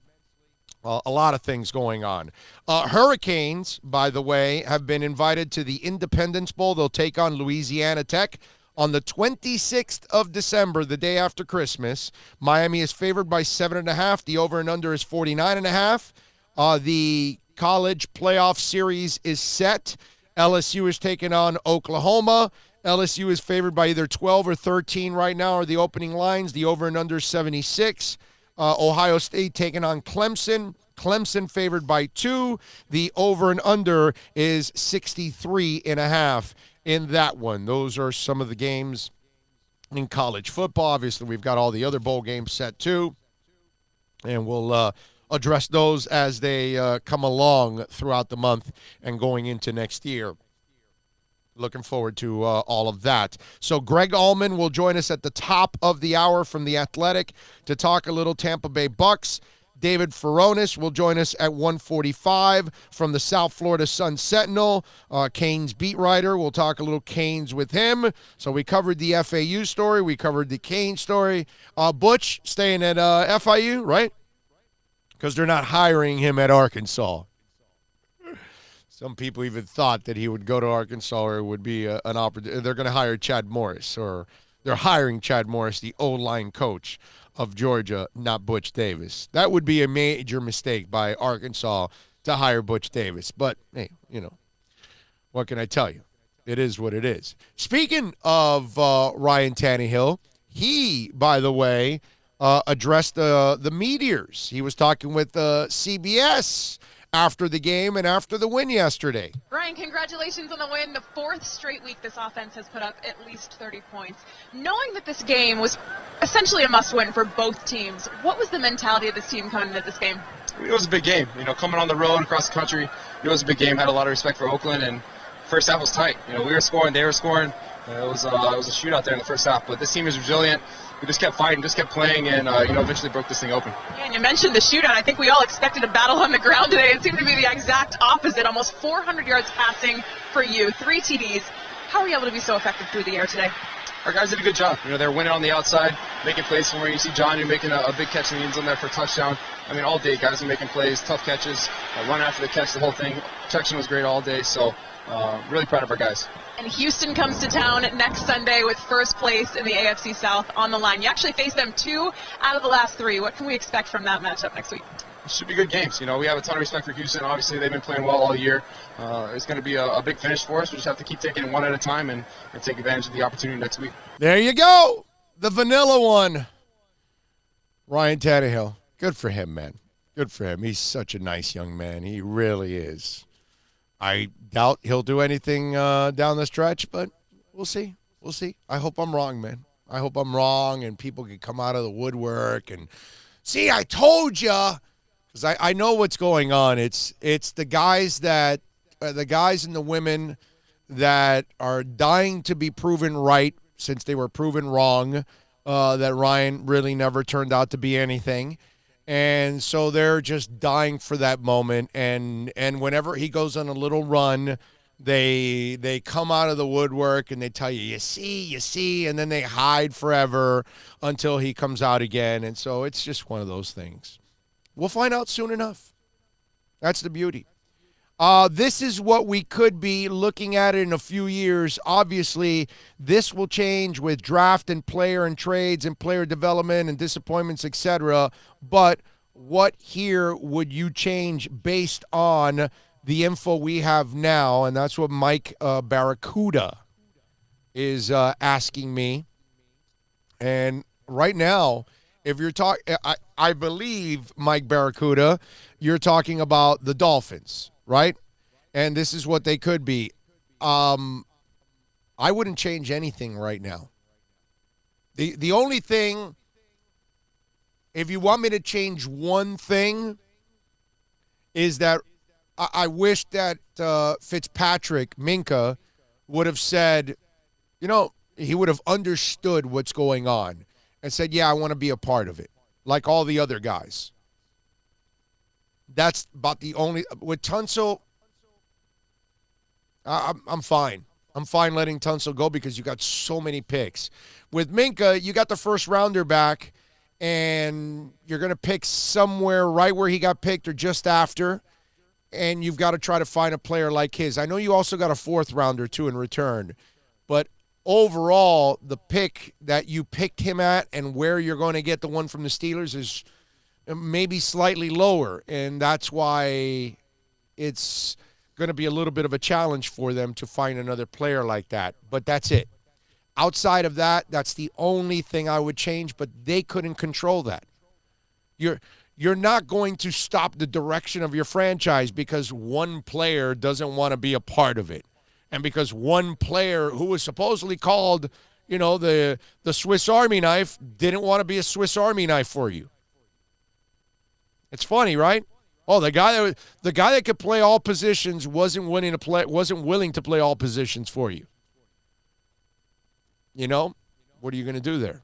That's the only thing I would change, but that's the behavior of an individual that you cannot control. But outside of that, I'm good with everything that's gone on with the Dolphins. I love what they're doing. I have not wavered one bit all season long. My attitude has not changed. Win or lose, it has been the same thing. It has been as consistent as it gets because I see what's going on. And I know that it's a positive for this team. And I know for a fact in my heart that this is the first time in 20 years that they're actually building a team the right way instead of doing all the stupid things that they used to do. So I'm good. I'm good. The only thing now is you got to make the right picks, ladies and gentlemen. And I think they've got the right people to do that. And I think they will. And I think they've been showing you that since they took over, that they can make the right decisions. That's the other thing that's really stood out to me. And remember, you can always reach out to us on the accidentlawfirm.com text line, 786-322-1105. That's 786-322-1105. Have the Titans beaten anyone going to the playoffs with Tannehill starting? I don't think so. Titans may be a one-and-done, NorCal. I'd have to look it up, NorCal. You may be right. They may have the Raider fraud-like situation in them. Raiders and Cowboys, by the way. The Raiders and the Cowboys are two teams that beat nobody whatsoever, and when they play quality teams, they get spanked around. Tennessee will play Houston next week, so we'll find out. I own him in my fantasy league. That offense is based off of Henry. Oh, no, yeah, of Tannehill course. is just a throw. Yeah. People, He's a facilitator. You talk Tannehill and you don't mention Henry, you're not watching Tennessee. I'm sorry. Yeah, no, but that's not what they're asking. They're asking that if they've beaten anybody, and they don't think that they've beaten anybody. No, they haven't. In the 8-5. I'll look it up now. I'm going to bring up their schedule here. I'm pulling it up here. Let's see. They beat Cleveland in the first week, which is a nothing. They beat Atlanta, which is garbage. They beat the Chargers, garbage. They beat Tampa Bay, garbage. They did beat Kansas City 35-32, so that's a pretty good win. Jacksonville's garbage, Indy's garbage, and Oakland's garbage. When they beat Kansas City, that's when they were injury and they were down and they lost 3 or 4 games in a row. So, no, it wasn't impressive during that time. Sorry. They beat Kansas City. That's the one quality win. But like I said, it's not a quality. They had a lot of injuries, and that's when they lost 3 or 4 games in a row. Remember, they got beat at home like 3 or 4 games in a row at home. Not impressive. Yeah, Mahomes threw 3 touchdowns, no interceptions in that game for 466 yards. Tyreek Hill had 157. Tannehill had 2 touchdowns and 181 yards. Henry, of course, 188 yards rushing. So he was absolutely monstrous like he's been all season long. I can tell you that firsthand. He's saved my Fed. He's why I'm in the Super Bowl.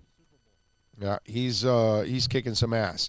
So that's the thing. I just think Ryan will be Ryan like he normally is. And this is kind of one of those facades that's going on in his career, and then the suckers buy into it, and then when he flops, the suckers will then disappear and go away again. And I look, this all comes from because he's so likable. That's what it is. Tim Tebow, Ryan Tannehill, who's the other guy over the last couple of years that we've tolerated, and they're just they're just guys. They're nothing special, but they have some moments. But because they're such great people, there's one more that I'm forgetting. There's another quarterback that I've mentioned in the last few years that we did the same thing with, and I can't remember his name now. But those two guys, we're up on a break, brother. Those 2 guys are right there, and it's because they're so likable, and that's why we tolerate it, and that's why we overlook their shortcomings. It's ridiculous. It really is. It's just like it's ridiculous if you go to any other dealership that's Toyota, except for Toyota of Hollywood, the finest Toyota dealership on the planet, the official #1 Toyota volume dealership out there, and the ultimate 2019 model changeover event is still going on right now. Take advantage of the few 2019s that are left, but you can also get special introductory savings on 2020 models. Hey, folks, get on down to 1841 North State Road 7. And, of course, tell them that Big O sent you. They will take care of you. Steve Ostrov, Herbie Lopez, all the great guys out there taking care of you at Toyota of Hollywood. No one expects to get into a crash, but I expect you to go to accidentlawfirm.com if you do. Make sure when hiring a driver, you go through a rideshare app so that you can be covered by the insurance, which can be up to $1 million, whether you're a passenger or a driver. In other words, don't try to save a few bucks by paying cash instead of going through the app. I'm attorney Bobby Nunez from Nunez Law in Miami, and we're here to help you through the process. Go to accidentlawfirm.com for a free consultation from me, Bobby Nunez. That's accidentlawfirm.com. Thinking about buying or refinancing a home? Act now. Home values are ticking up. Don't put off making a move any longer. Call Michael Kodzie now at Choice Mortgage Bank, 561-441-2730, while mortgage interest rates are still at historical lows. Call now to get pre-approved and buy your dream home. If you're currently paying over $800 a month for rent, call 561-441-2730 now before interest rates go up. Down payments as low as 3.5%. Veterans may qualify for no money down. If you own a home, but you're upside down, Michael Kodzie can help. If you're being denied by your bank or your loan process is taking too long, call 561-441-2730. Act now while fixed rates are still under 3.5%. Offices in Boca and Boynton Beach. Rates and terms subject to change daily without notice. Equal housing lender. NMLS 122081.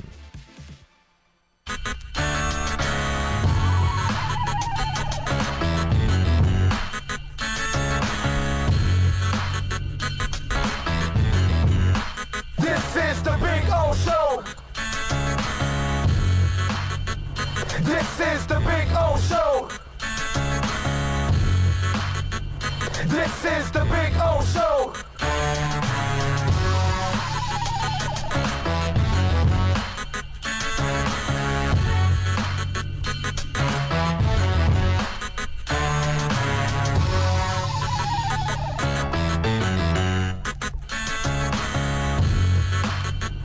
This is the Big O Show.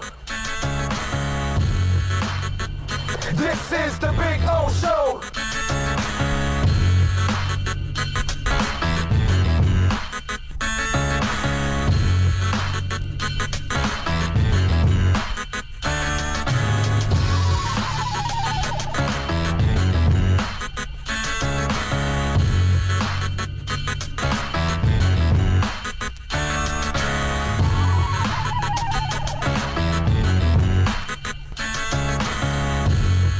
Ready to rock and roll. We're going to talk a little Bucks as the Bucks pulled it off yesterday, 38-35 to improve to 6-7.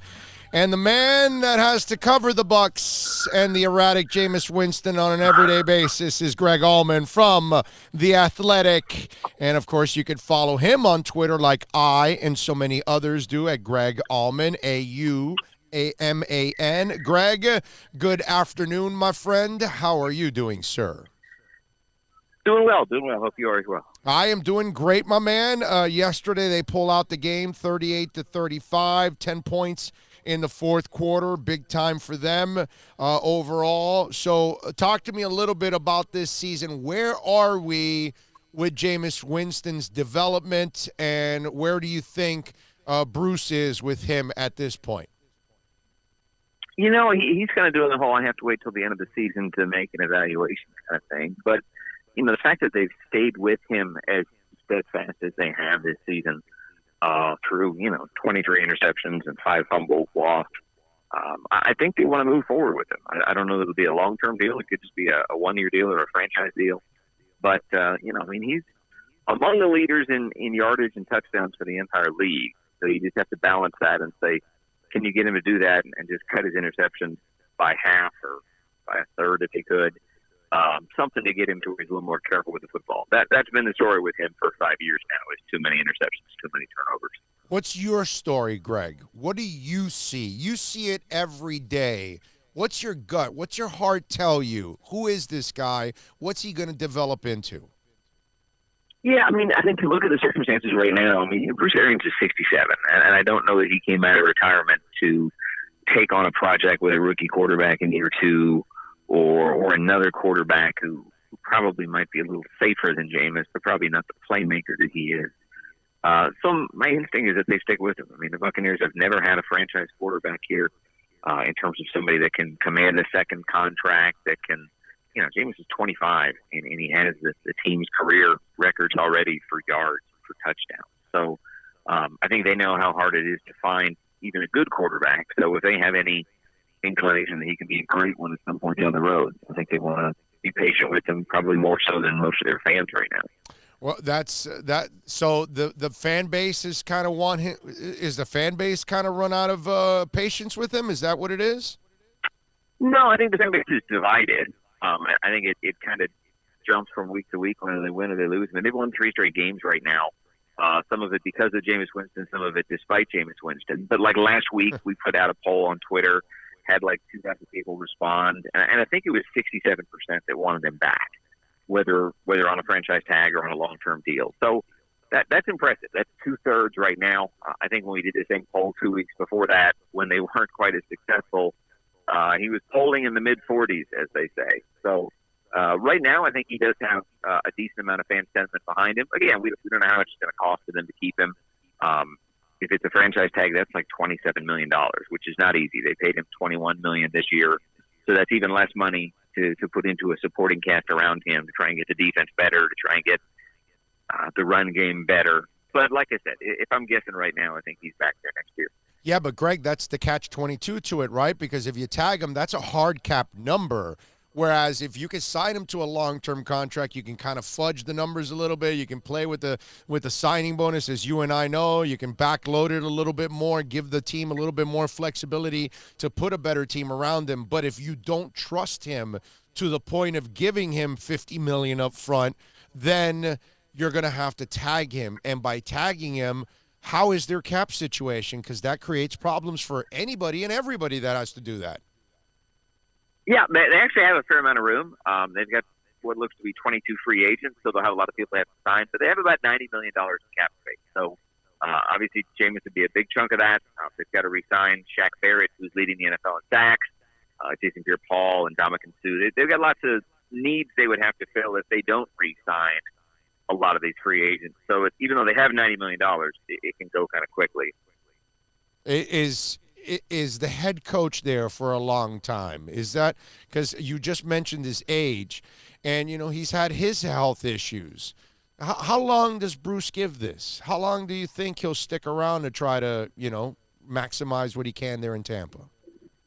Yeah, I mean, I think I think he's good for 3 or 4 years. I think if things go right for him, he's won something at that point, whether it's a division title, whether it's a playoff game, can go out with a winning team here and maybe pass it along to one of the assistants he has here. I mean, he's got a ton of assistants who have been with him for a long time. So whether that's giving it to Todd Bowles, who's the defensive coordinator, or Byron Leftwich, who at 39 is now calling plays as the offensive coordinator, I think the most likely scenario, or what he would like to do, is get this team winning, get this team in the playoffs, and then hand it off to somebody he thinks can take the reins from him and then continue things the same way he's doing it.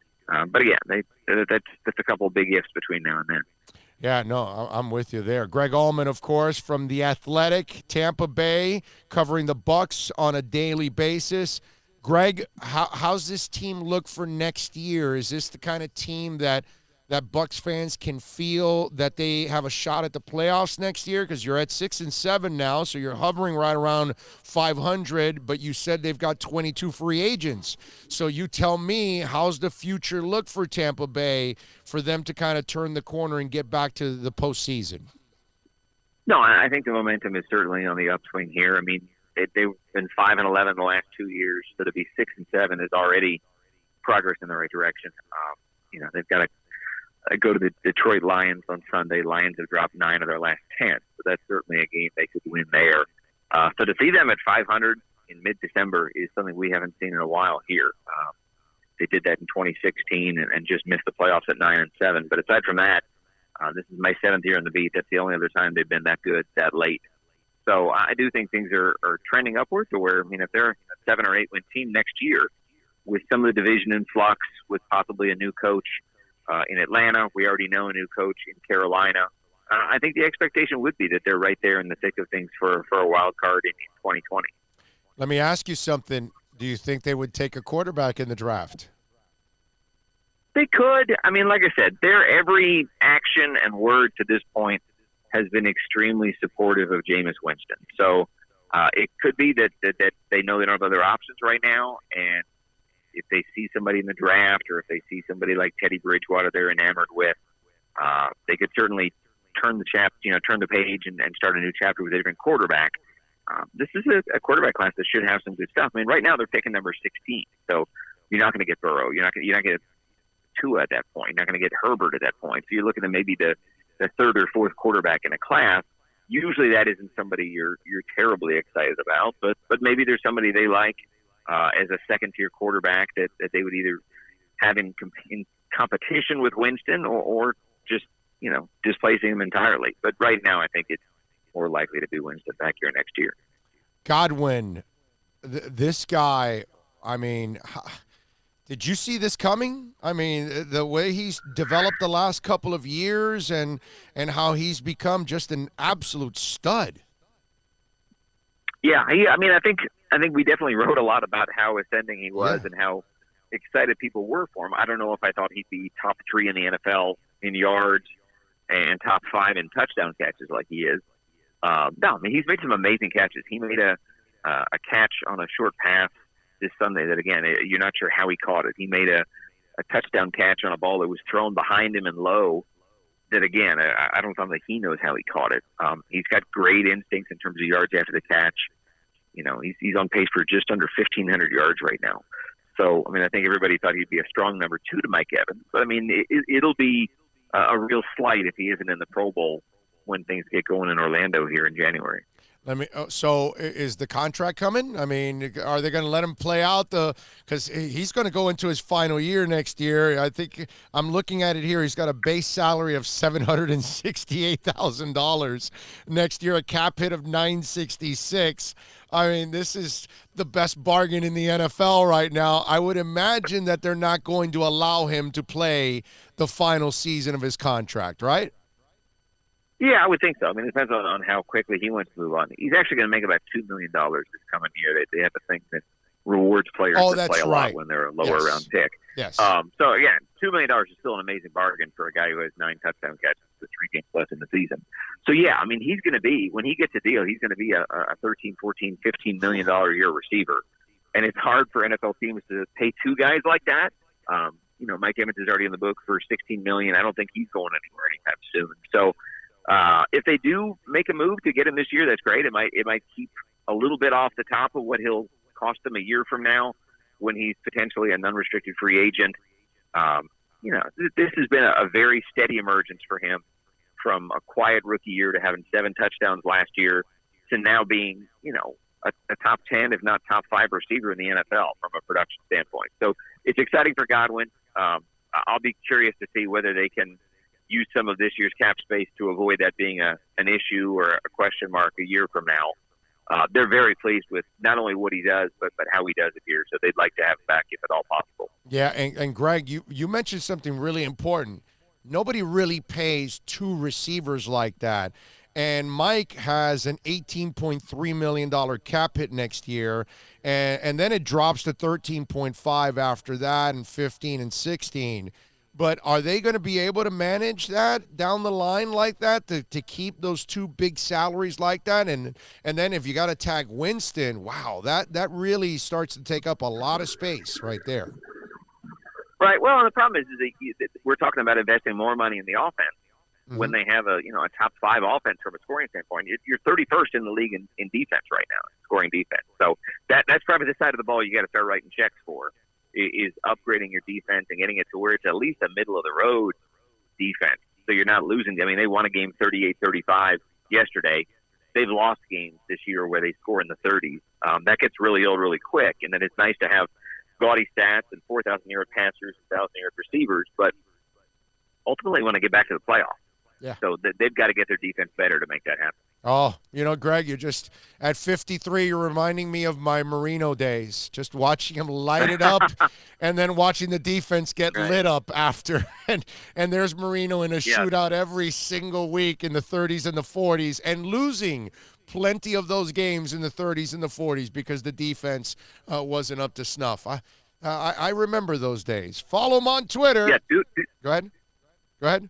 I said Duper and Clayton don't have much on Evans and Godwin this year in terms of 2 guys just running wild through secondaries. But like you said, if you want to win playoff games, you better have a defense too. You better play some D, man. I remember those days. They were painful. Greg does an excellent job for you Buccaneers fans. Follow him on Twitter at Greg Allman and catch his work there at The Athletic. Greg, as always, you're a stud. Thank you for taking some time, my man. Hey, thanks. I appreciate it. You got it, baby. There you go. Greg Allman, man. Good stuff there as always for you Bucs fans. And I still don't trust him. Man, he's just a knucklehead. And he had 3 interceptions yesterday. It reminds me, and by the way, thank you on, who was it? Go Gators on the YouTube chat board. Marcus Mariota is that other nice guy that people root for.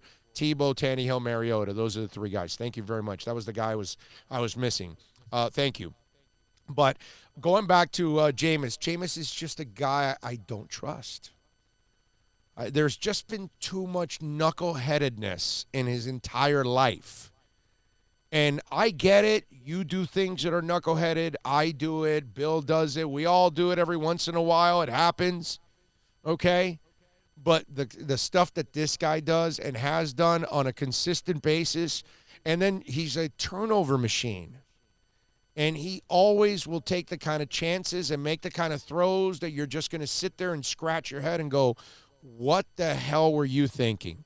How do you do something like that? What is wrong with you, Jameis? And that's my problem with him. Is I don't think I will ever get to a point that I can trust Jameis Winston. That's my problem with him. Maybe he crosses that threshold down the line. I'm not sure. Patricia says, good day, Big O. Do you believe in the Titans with Tannehill? We see what he's made down the stretch. I've already answered it. No, I don't believe in him, and I never will until he proves me wrong. And you're not going to prove me wrong by little streaks and beating a couple of scrub teams. I just will not believe that. What can I tell you? Just not a fan of it. He's not a guy that I will be falling for the banana in the tailpipe until he actually proves it. Chiefs, by the way, defeated the Patriots yesterday. Patriots not looking good. This whole thing with the Dolphins, this might be the perfect timing. Everything's been terrible for 20 years now for the Dolphins, right? For us in the Dolphin Nation, it's been brutal. For 20 years, we have watched Belichick and Brady dominate this freaking division, right? And now we're starting to see Brady lost to Lamar. Brady lost to Patrick Mahomes. And now Brady also lost to Deshaun Watson. He's losing to the athletic quarterbacks. The Patriots might be falling behind now. I'm not saying it's over yet, but I am saying maybe the age is finally catching up. Maybe this run is starting to show that there's an end to it now. And what I mean is, it might not be this year. It might be next year, but this is the time for the Dolphins to start to get their team ready to take over this division. I don't believe the Bills still have their quarterback. I don't believe they've turned the corner at all in any way, shape, or form. They do have a good defense and all of that. I still don't believe in Josh Allen. I'm sorry. I certainly don't believe in Adam Gase and the Jets. I'm not believing in that clown show. So the window of opportunity might start opening very shortly for the Miami Dolphins. And the Dolphins need to be ready to take over. And I think in the next year or two, they're going to be in position that if this does come to fruition, that Tom Brady has gotten old, that this team isn't as good as it has been in the past, and that they are now not up to snuff anymore. Maybe this is the window. Because they are not looking like the Patriot team that we've seen in the past. But until we see it actually transpire in the playoffs, you're going to count them out yet? No, I'm not counting them out yet. I'm not saying yet. Can't. But I think the signs are now starting to show that maybe, because Miami's not ready yet anyway. No. What I mean is that in 2 to 3 years Based on what from you now, say, we're 2 or 3 years away. That's what I'm saying, that I think by 2 or 3 years Passing from now, the torch. It's over for them. Like, I think it's starting now to show the cracks. Right. And look, I just said that they lost to Lamar, they lost to Deshaun Watson, and they lost to Patrick Mahomes. They've lost to the 3 modern-day athletic quarterbacks now. For it happening in New England yesterday, that was a big difference. Yeah. They had won, 21 in a row or some ridiculous number. Yeah, it's just they're not looking that good lately. And some other teams look like they've caught up to who they are right now. Miami hasn't. New England has. Buffalo hasn't. The Jets haven't. They haven't caught up to them yet. But some other teams in the league now seem to be closing the gap in on the Patriots. And that's why this change for the Dolphins is happening at the right time. And next year, the influx of talent is going to put you in a much better position as a team, and that you're hoping in years 3 and 4 is when you could start to make that transition and try to become a really good team and hopefully take over this division. But I at least right now, it's not over. The run's not done, but they are showing some cracks right now. That's all I'm saying. Not ready to call it a day for them, but I am ready to say I like what I'm seeing, that there might be the demise of the Patriots might be coming. Which would be really nice. Thinking about it, though, we need to clue in some of the younger listeners, because there was a time, as well as I do, from the 70s through the 80s, that we were the beast. We were the bullies of the AFC East. Sure. And we won 26 in a row against Buffalo, and they hadn't beat us in 13 years, and we beat the Patriots, and we owned the AFC East, and that was us, and that was for but that's when they were a great years. franchise. That was for 20-something.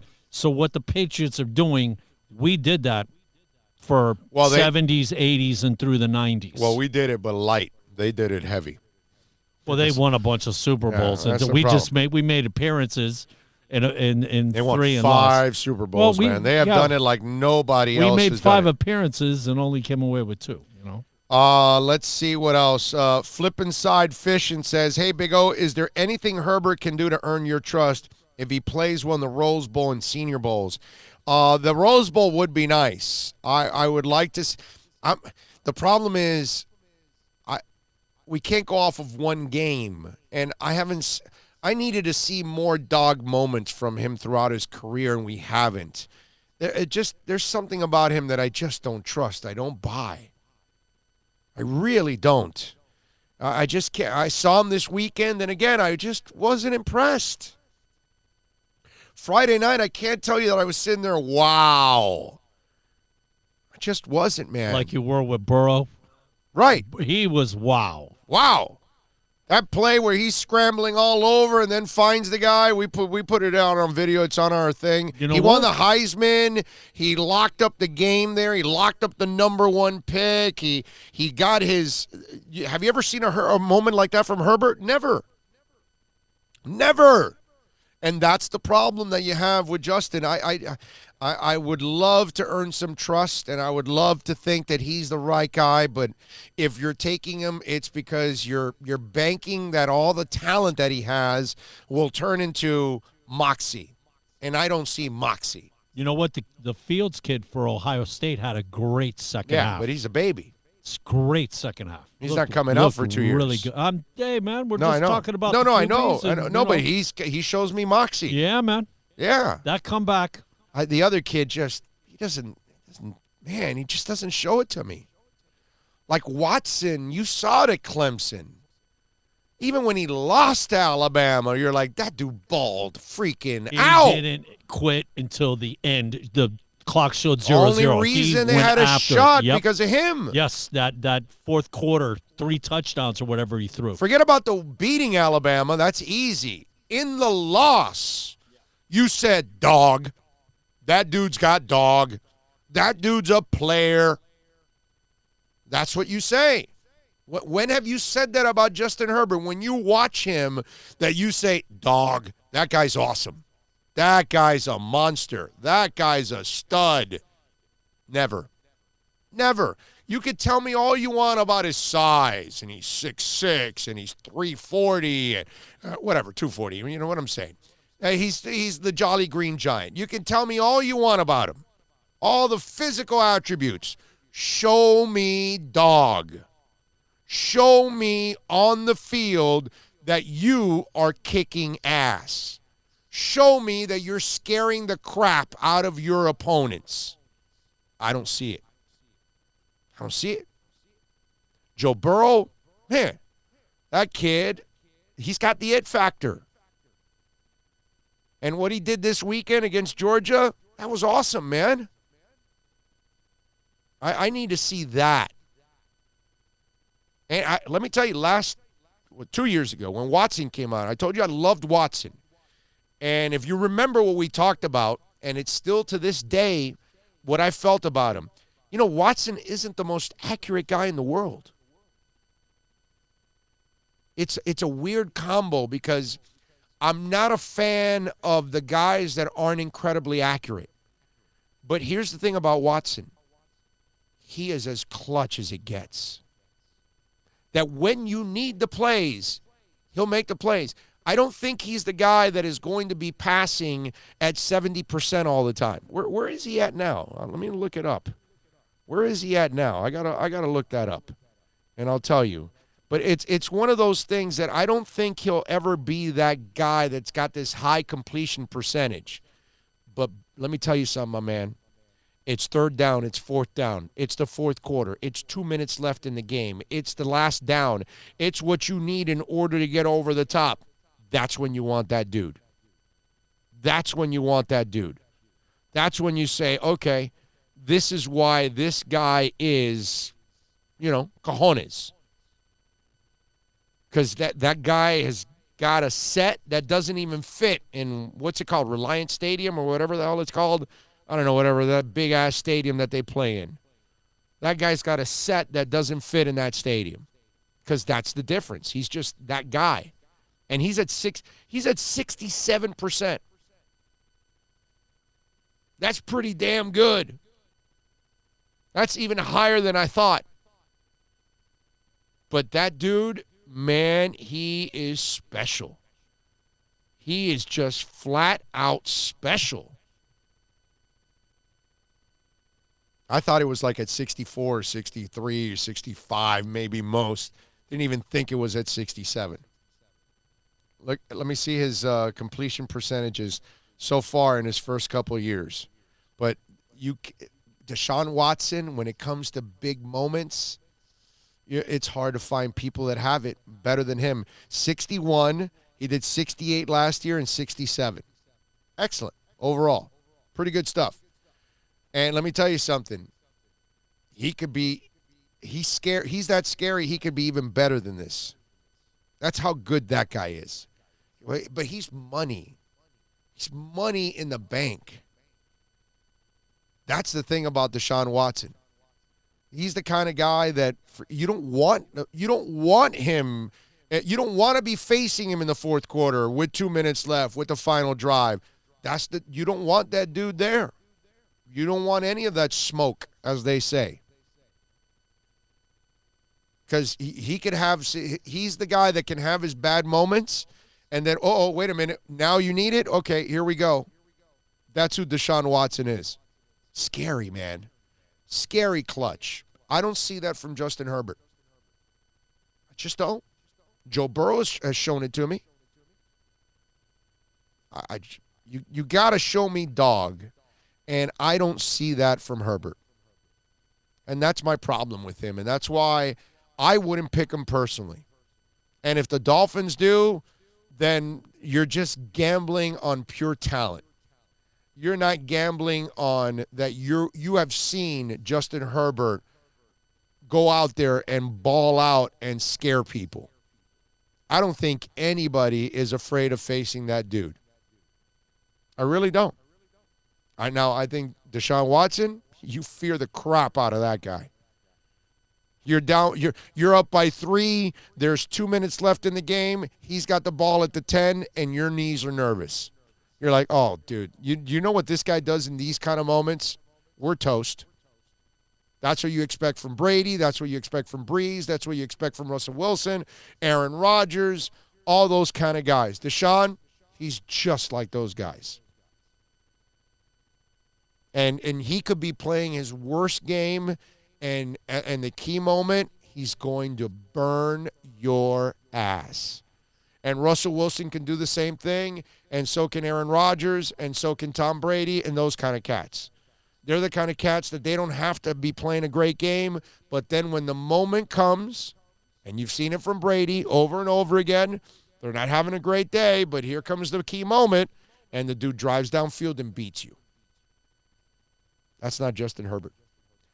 And I have not seen that for 4 years from that guy.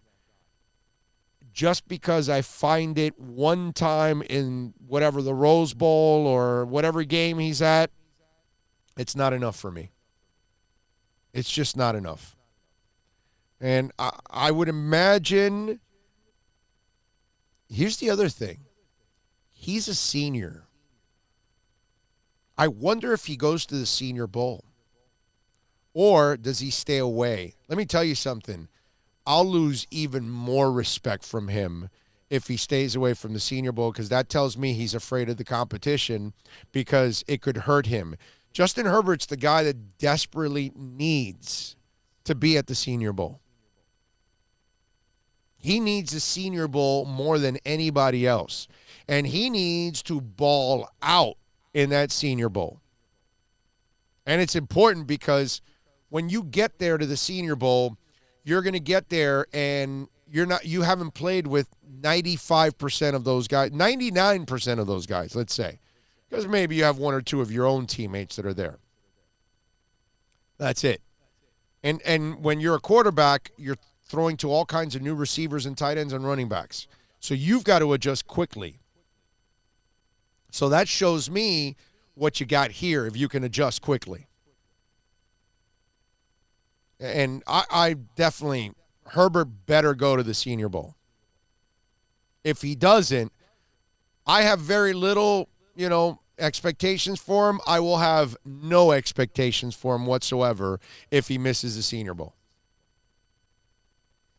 Okay? Certain guys, they may not need it, but some guys desperately need it, and Justin Herbert's that guy. He desperately needs the Senior Bowl. Myron Sanchez says, can't wait for my Lakers to play against your Heat-O. Yeah, of course, because you got your Lakers, of course. Let's see. Flippin' Side Fishing says, yeah, Burrow is on another level. You are right. Mono F 100 Shoals says, Herbert even lost to Auburn's team in the beginning. And Alex says, what about the Sooners kid? He's like a project, Jalen Hurts. And you have to, design the offense for him. He's not ever going to be a pocket passer. It's got to be a mobile type thing, and that means you've got to keep the offense that way. You've got to find a backup that way. It's such a change. I'm just not buying Jalen Hurts as a long-term starter in the NFL. I just think there's too much of that, that college offense in a way. Too much of the option read and all that stuff, and I just think that you're opening yourself up to injuries when it's all said and done. Flippin' Side Fishing says, all great points, thank you, I agree. Looking forward to seeing him at the Senior Bowl. He better be there. That'll be fun if he goes to the Senior Bowl. Well, Gordon will be there at the Senior Bowl. I haven't looked up and seen I haven't looked up at the Senior Bowl the last couple of days on Twitter to see which are the the commitments that have been made in the Senior Bowl. Let's see. Dougie Fresh is saying, if healthy, what grade do you give our wide receiving core next year? Parker, Preston Williams, Albert Wilson, Gesicki, and possibly Jennings. Can we have that group alone for the draft? Actually, Dougie, you're missing a couple guys. First of all, and you're adding one that doesn't belong there. Parker and Preston Williams will be your 1s and 2s, right? Allen Hurns will be your 3. Jakeem Grant will be your 4, okay? I don't know who's going to be your 5, but it's certainly Albert Wilson will be cut. He will not come back next year. You don't need Albert Wilson. Sack of injuries, you got to move on. He suffered another concussion yesterday, the poor kid, after he got Malachi crunched. So, no, Albert Wilson's not part of it. And then Isaiah Ford got his opportunity yesterday, and he shined. So he'll be in the mix. Those are going to be your receivers. Your 4 coming back will be Devontae Preston, Allen Hurns, and Jakeem. Remember, they just signed Allen Hurns to a 2-year extension. There's a reason why. They like him, and I like him. I like Allen Hurns as a possession guy. I think he's a good possession guy overall. I don't think Allen Hurns has any business being a number 1 or number 2 on your team. The Dallas Cowboys, by the way, have released Brett Maher, their kicker, and they've signed Kai Forbath. There's a little breaking news for you. Okay? Brett Maher gone, Kai Forbath. So we've had 2 things on breaking news. One, Roquan Smith on the IR, and now Brett Maher has been cut. So those are some of the breaking news items that have come through. But, yeah, I just overall, what's it called? Now I'm brain farting. What was I talking about before the breaking news? You were talking about what grade do you give our receivers, and yes. pointing out that he was lacking. Yes, some. yes. As I'm sitting over here podcasting and cutting stuff up, not even listening to you. Well, that's what it is. Let me assist. Those are your 4 receivers for next year. And then Ford will compete with any draft picks and any free agents and anything else. Because if you can find Preston Williams in free agency, you might find somebody else that's better than Isaiah Ford in free agency or for your team. Okay. And Albert Wilson will not be back next year. So what we're looking for is a 70, 80 catch guy with 1,400 yards, 10 touchdowns to have some kind of off-field issue. Right. Basically. Could happen. Is that all we're asking for, O? Could happen. It's a possibility. But, yeah, your receiving core for now, I think you've got your 4 guys. It's figure out who's the 5th guy, pretty much. That's what I think it is. And Albert Wilson just you don't bring back Albert Wilson. It doesn't make any sense whatsoever. My Niners won a great game on the road by Jimmy G and Kittles. Defense played bad. Listen, you won. It's not. Listen, both defenses played bad. They both got lit up. But then again, they were facing really good offenses overall, good quarterbacks, and, they did their jobs. That's all. But it was nice to see Jimmy G. That's a moment he needed also. It's good for him because you're being carried by the defense, and Jimmy G doesn't get nearly as much credit because, he hasn't been great either, but he's been solid. And then yesterday was a really good moment for Garoppolo. I mean, hell, he put up some good stats yesterday. I wrote them down. They both were 349. I think exactly. He had 4 touchdowns and Brees 5. had 5. Right. Garoppolo did throw 1 interception. Yep, 3, 4. And the fact that both of them ended at 349 was a trip, actually. That's so odd that both would end up with the exact number of yards. How about in the game. How about that catch for Kittles, man, and that guy just literally – I got your face mask. I'm not letting go. Yeah. That's the only thing that's keeping you from going to the end zone. Please. And then he got 2 guys to come and help. Yeah. It worked out. Probably a good choice, I have to say, on grabbing the face mask, correct? Yeah. I mean, it's kind of messed up. Yeah. But facts are facts. He would have scored a touchdown. Yeah, no, it turned out to be a positive for them by doing that, which is twisted, but that is the case. And that's what that guy was doing. He was twisting and pulling and tucking. Yeah. And remember, if you guys want to get in on the accidentlawfirm.com text line, you can reach out to us at 786-322-1105. That's 786-322-1105. If you want to get in on the accidentlawfirm.com text line, you can also reach out to us on Twitter. That's at Big O Show.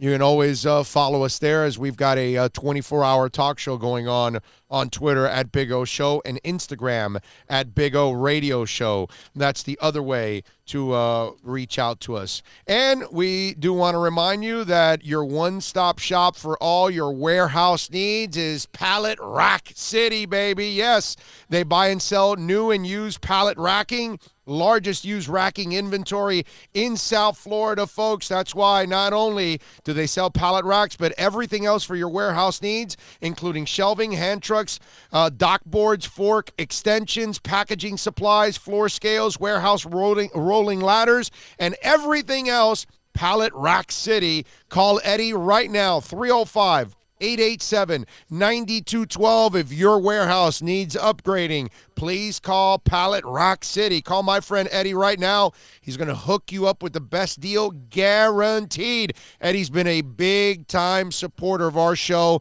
big-time fan for over 20 years listening, and now a proud sponsor of our program. Pallet Rack City, a local guy who's hit it big here in South Florida, helping a lot of companies with their warehouses. So please call him, Pallet Rack City, and call him 305-887-9212. And when we come back on the other side, David Furones is going to join us from the South Florida Sun Sentinel. We're going to talk a little Miami Hurricanes. The Hurricanes are headed to the Independence Bowl. We'll talk hurricane news. We'll talk about some hurricane stuff. We'll talk about the bowl game with David Furones from the Sun Sentinel next. Plus tax, tech title. It includes $8.99 dealer fee on approved credit offers and 11/10/19. Over 1,500 Toyotas are on the ground, and truckloads of new 2020 Toyotas just keep on coming. To eliminate all 2019 models, Toyota of Hollywood is holding the ultimate 2019 model year changeover event. Make us an offer, any offer, and you can buy a Toyota at up to 50% less than their original MSRP when new and used. 50. 50% less. A pre-owned 2019 RAV4, not $30,000, $19,775. A pre-owned 2019 Camry LE, not $26,000, $17,775. A pre-owned 2019 Corolla LE, not $22,000, $12,775. Pay up to 50% less at Toyota of Hollywood, the #1 volume Toyota dealer, based on total retail sales of new Toyotas in the Southeast region for 2014 to 2018 per SET, on 441 between Hollywood Boulevard and Sheridan Street. Open till midnight. Thinking about buying or refinancing a home? Act now. Home values are ticking up. Don't put off making a move any longer. Call Michael Kodzie now at Choice Mortgage Bank, 561-441-2730, while mortgage interest rates are still at historical lows. Call now to get pre-approved and buy your dream home. If you're currently paying over $800 a month for rent, call 561-441-2730 now before interest rates go up. Down payments as low as 3.5%. Veterans may qualify for no money down. If you own a home, but you're upside down, Michael Kodzie can help. If you're being denied by your bank or your loan process is taking too long, call 561-441-2730. Act now while fixed rates are still under 3.5%. Offices in Boca and Boynton Beach. Rates and terms subject to change daily without notice. Equal housing lender. NMLS 122081. No one expects to get into a crash, but I expect you to go to accidentlawfirm.com if you do. Make sure when hiring a driver, you go through a rideshare app so that you can be covered by the insurance, which can be up to $1 million whether you're a passenger or a driver. In other words, don't try to save a few bucks by paying cash instead of going through the app. I'm attorney Bobby Nunez from Nunez Law in Miami, and we're here to help you through the process. Go to accidentlawfirm.com for a free consultation from me, Bobby Nunez. That's accidentlawfirm.com. America's safest and best-selling compact luxury SUV is at Acura of Pembroke Pines, and this is how we do it. RDX, $339 a month at Acura of Pembroke Pines, the #1 volume Acura dealer.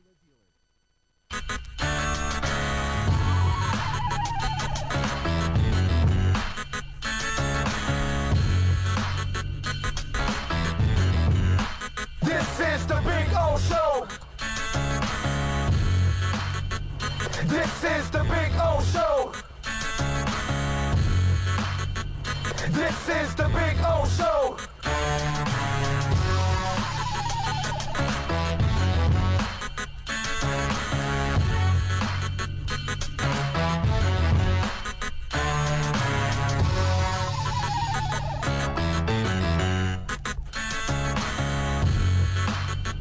This is the Big O Show. This is the Big O Show.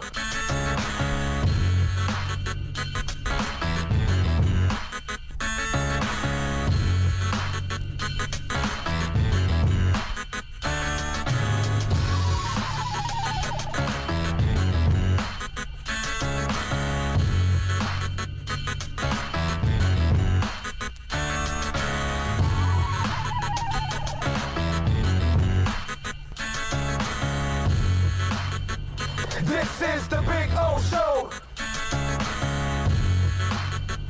This is the Big O Show. This is the Big O Show. This is the Big O Show.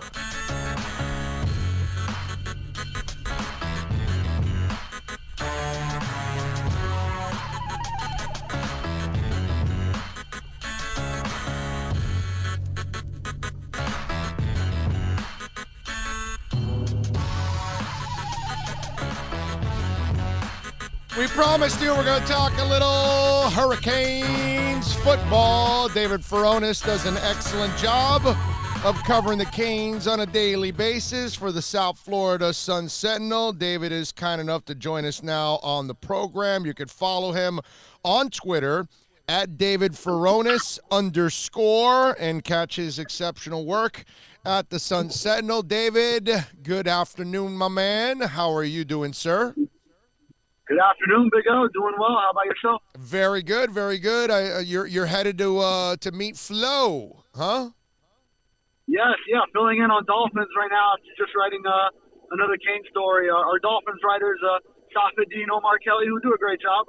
still traveling back, so I'll have that under control in a little bit. In other words, they're a bunch of slackers, and you're making up for it. That's all. All right, come on. Let's just Can call you it an like extra we day see in it. New York? Let's call Safed and Omar what they are. They're a bunch of stinking slackers that they can't be there on time for their damn job, and you got to pick up the slack. That's it, bro. Come on. Right. That's yeah, it. I'm sure they said that's the only flight they could find, but they're trying to take an extra day in New York. We get it. New York, right, exactly, right? Yeah. Yeah, these guys wanted to go have a nice steak dinner today and then and hang out and then leave, you know. That's probably what they're you know they're doing something out there. They're just having something. They probably had the girlfriend or the wives go up there and they're hanging out in New York today and all that, and they got you working hard. You know what I mean? That's No just comment. No comment. I tell you, what a bunch of slackers. All right, so hey, what's it feel like that you're about to cover a coach that overachieves with talent, but you're constantly covering a coach that underachieves with talent? Oh boy, you're putting me right down the first one. I just find it easy that Flo wins with less and Manny loses with more. I just have a hard time with that one. That one bothers me a little bit. It is a big disappointment to finish the way UM did with those two losses. I mean, FIU and Duke. I still can't get over that we have seen the day that FIU has beaten the University of Miami in a football game. I mean, it wasn't even 20 years ago that we saw, when I watched Andre Johnson hold up the ball at the end of the Rose Bowl, winning the national championship game against Nebraska, the last title for UM, albeit, maybe the Ohio State one next year, we could say something about that. But FIU hadn't even played football yet. They hadn't even started playing football games yet. And we have already seen the day where FIU can beat UM in a football game. It's mind-boggling to me. But yeah, 6-6 and ending up in the Independence Bowl, Shreveport, Louisiana, day after Christmas. Very disappointing to finish the season that way. How's the recruiting gone? Because I know he hit the road right away. Have any negatives come from the way the season ended, or have they been able to kind of keep the ship straight? Surprisingly, they have done well in recruiting despite those two losses to finish the year. That 2020 class has remained intact. There were a couple of guys that decommitted that were, some three-star guys that some thought may have already been on the way out, or were kind of guys that might have been, they might have been making room in the class for some other commits. The 2021 class, there were some bigger decommits that were four-star kids, but that's still a whole year away, so there's still time to recover when you're talking about the 2021 class. So, but as far as the immediate need of the 2020 class, which begins to sign in this new early signing period on December 18th, just about a week and a half away, they're doing well in that area. Are you shocked? Shocked that the class remained intact? Yes. I mean, to an extent. I mean, a lot of it's very difficult once you're a senior in high school and you've made up your mind to kind of flip based on two results at the end of a year, and you only have a couple of weeks to flip somewhere else. So I think with the new early signing period, that might have benefited Miami this time around. Whereas maybe if a lot of kids were still going to that traditional signing day in February, maybe you would have seen a lot of movement in that 2020 class. So might be part of the times here where UM was able to benefit from the new schedule. Oh, that's nice, man. David Furones, of course, from the South Florida Sun Sentinel, joining us as the Canes get the news that they're headed to Shreveport. So you've got let me give you a Shreveport story. I pull out of Mobile. Oh, boy. And I'm headed to – no, this is actually a funny story. This is something you'd never expect. Okay, so I'm headed from Mobile, Alabama to Dallas for the Super Bowl because, as you know, the Senior Bowl is the week before the Super Bowl. So I'm done with the Senior Bowl week. I drive over because my station's too cheap to pay for a plane ticket to fly, so I have to drive from Mobile to Dallas. Okay, fine. I drive through Shreveport. We're hungry, so we stop at Sonic's, okay? I still have the picture. We pull up to Sonic's, we make our order, we pull up to the window, and I'm in Shreveport, Louisiana, and there's an Asian dude taking care of our order at Sonic's, and his name is Bruce Lee. Boom. Oh.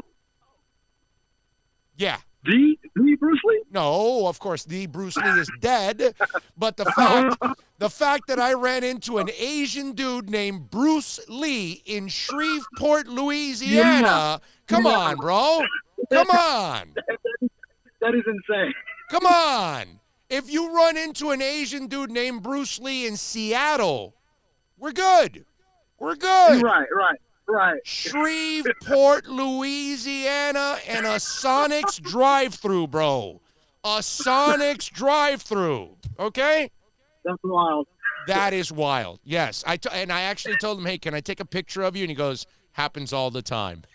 I go, yeah. How many Asian dudes do you run into named Bruce Lee? Come on. Yeah, I can only hope my trip is so interesting. Yeah, no, it is Shreveport, Louisiana. There isn't much there, my brother. There is not much there. How do they feel about it, by the way, going to that bowl game? Well, we haven't gotten to talk to players yet, but, I mean, we already know two of them, even before the bowl was announced, had already decided they were not going to be playing in the bowl game. They were going to be sitting out. Defensive ends Trevon Hill, a redshirt senior, and Jonathan Garvin, who's a junior, who's going to be actually declaring for the draft early. Figures to be probably a late-round pick, a day 3 pick. So we still haven't heard about a lot of the other guys. I mean, I think the expectation was kind of there. Once you lose those last 2 games, you're going to be toward the bottom of the totem pole as far as the ACC's allotment of bowl games. And, Shreveport is one of those games. And in 2014, when UM was 6-6 at the end of the regular season, that's where they ended up. And here we are again, 6-6 regular season, and that's where they're headed. Now, let me ask you something. So Trevon Hill's not going to play in the bowl game, but he's going to play in the Senior Bowl? Oh, yes, he has an invitation to the Senior Bowl. I know, but you're listening to me, right? My man is going to pass up on the bowl game, but he's going to play at the Senior Bowl. That's the way I understand this, right? That's the way I understand it too, but there may not be. He hasn't officially said that or anything, so I'm thinking that. I'm thinking along the same lines as you, that is what he plans on doing. Now, there are people that will tell you that they felt that he was not utilized the right way there at times, and that he could have had even a better career overall there at the University of Miami, and that's why there's a lot of interest in him on the NFL level, because he's 6'5", long and lanky. This is a guy that's got a lot of athleticism. He comes from an area that produces a lot of talent in the Virginia area. So yeah. Do you hear the same things? Well, sure, and also, I mean, you always hear about the UM players that maybe didn't get to produce all that much at the University of Miami and then going on to excelling in the NFL. So I think for sure a lot of scouts and NFL personnel could probably see it as just another player along that line. Granted, I mean, he did produce with how much he was used. Of course, he's coming off the bench, pass rushing situations. Greg Rousseau was starting for much of the end of the year, and then Jonathan Garvin was on the other side. And even before that, before Greg Rousseau was starting, Scott Patchen, another fifth-year senior who had been with Miami the whole way, was starting ahead of him. So, yeah, I mean, I could totally see that where teams could view it as a situation where he was underutilized and could really excel at the next level. I got to imagine that they're going to be pissed on the coaching side if he doesn't play in the bowl game, but he's willing to play in the Senior Bowl because it's more important about his career moving forward than worried about the team's success in a bowl game that, hey, listen, I completely understand. It really means nothing in the big term, because if you're going to go, in other words, if you're going to go out and ball out all week in the Senior Bowl, you'll make more progress as a player than you will against Louisiana Tech in the Independence Bowl. You know what I mean? So business-wise, I do understand his decision, but I would imagine that on the UM side, they got to be taking that a little personal. Yeah, and Manny Diaz was on a teleconference with us earlier this morning, and he seemed to just call it that it's sort of the way college football is going nowadays. That more and more players in recent years are viewing it this way and taking that path. And he used the term, whether right or wrong. He's kind of indicating to me, at least, that he's not completely on board with that decision, but that he just sees that it's what's trending right now for a lot of these players to do it that way. David Furones, Canes beat writer for the South Florida Sun-Sentinel, joining us as the Canes are invited to the Independence Bowl against Louisiana Tech. They're favored by 7.5 right now. The over and under is 49.5. That's the opening line.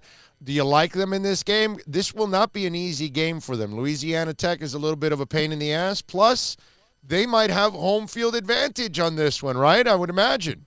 Yeah. No, they definitely will. That'll be they're an hour away from Shreveport and the Independence Stadium over there. So the Louisiana Tech campus. So, Whoop, David, you broke up there. David, are you still there? Do we have David?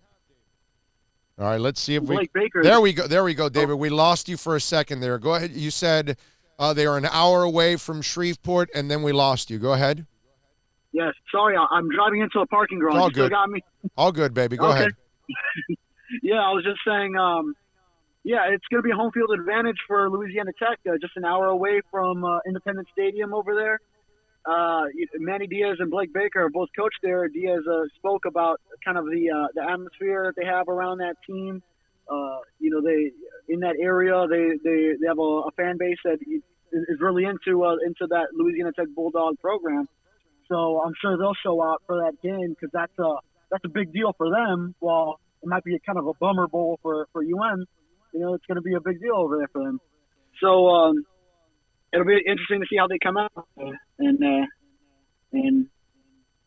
see how. I got you, David. Let me ask you, what happens on the coaching side? What's the conversation going to be like between Coach Diaz and Blake James? I know Blake isn't necessarily a football guy, but will there be demands to change anything on the coaching staff, anything with Dan Enos, anything on offense? What do you expect, maybe even defensively, since he had to kind of take over? Will Manny make any changes on this coaching staff? Yeah, and I asked that question to Manny yesterday on the teleconference, and he still wants to wait and see with the result of this bowl game. He wants to he put it as the season's not over yet, that he wants to take this last game and evaluate things. So he has said, everything needs to be evaluated. So you imagine his mind is on it, and especially with that offense ranking in the bottom 10 in college football and FBS programs in a lot of categories, especially third down, red zone, running offense. And then also, like you said, on the defensive side, he put a lot of trust into Blake Baker, and he said stepping into defensive matters like he was his coordinator previously was not an indictment on Baker, but at the end of the day, you still look at that and say, why wasn't it able to just run as smoothly as when he was D coordinator now that he's head coach? So, Blake Baker, obviously a guy that he's liked since they were together at Louisiana Tech, a guy that he trusted with the defense. So, I don't know if after year one, how many changes he wants to make. And as far as Blake James at the top, he voiced his confidence in Manny Diaz going back to when they started 3-4 and had just lost to Georgia Tech. It didn't seem like he wanted to make any immediate changes in year one. And remember that was the week when Manny Diaz made the whole rebuild comment that everyone was up in arms over. So I'm wondering if Blake James sees it kind of the same way, where it'll take some time to get the program back in the direction he wants to see it, and that he has confidence in Diaz to be the one. I got you. All right, David Furones from the South Florida Sun-Sentinel. David, we'll wrap it up with this.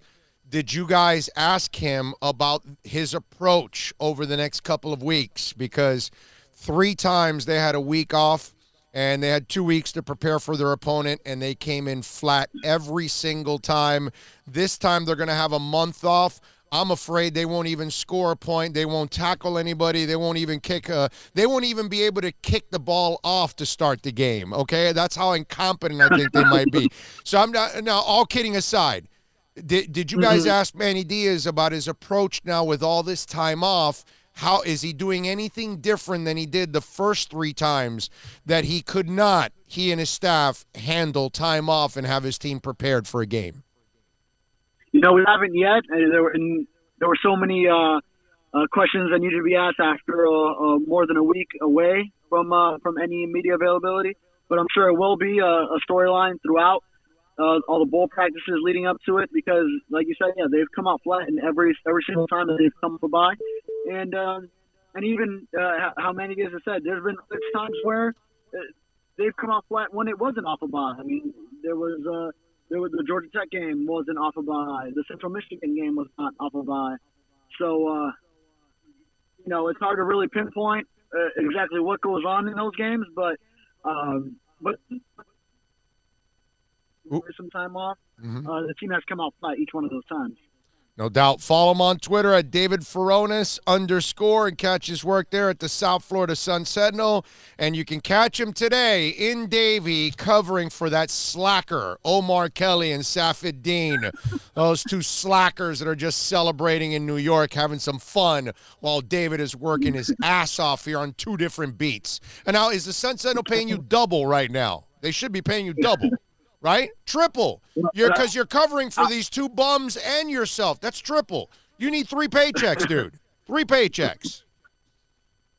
You good? I'll forward you to my bosses to make that argument for me. You got it. You got it, yeah, because that'll do good since I lose jobs like it's going out of style, like underwears. All right, David, you be good, my brother. All right, take it easy. Thank you. Have a good one. My man. You got it. David Furones _ You know why they're in New York, man. All the discount buying and stuff for the holidays. That's it. Those 2 bums are out there just hanging out in New York, and poor David Furones is doing all the work for the South Florida Sun Sentinel. What the hell is that? Huh? Omar and Safid just hanging out. They're drinking right now. I know it. They're having some drinks. They're at some, foo-foo bar somewhere in the village, hanging out and laughing at David Furones and the Sun Sentinel. And on top of all of that, when they're done with their drinks, they get the bill and they give it to the Sun Sentinel. Is that a life or what? That is awesome. In fact, you know what? Instead of picking on them, we should be celebrating them because they know how to hang out. We're up on a break again, man. Break it. We're at the top of the hour here, or we're past the top of the hour. We do want to tell you about Craig Zins, Acura of Pembroke Pines, the finest dealership in the business, baby. Yes, sir. Hey, 2020 lease features, the TLX 259, the RDX 329, the MDX 369. That thing's like a spaceship. You ever been in one of those? And let me tell you, you got to check out the fleet of certified pre-owned vehicles and the used cars. The selection is amazing. A sales staff that is awesome. And Larry Schlossberg wouldn't have it any other way. He is just awesome. You are going to love Larry. He's got that guitar in his office with an amp. Have him jam some music for you while you go out there to buy or lease a vehicle. I'm telling you, he can jam. Like he'll do a little Eddie Van Halen, do a little Eruption for you, all that good stuff. Hey, get on down to 15601 Pines Boulevard, just off of I-75 in Pines. They know how to rock it, baby, at Craig Zins, Acura of Pembroke Pines.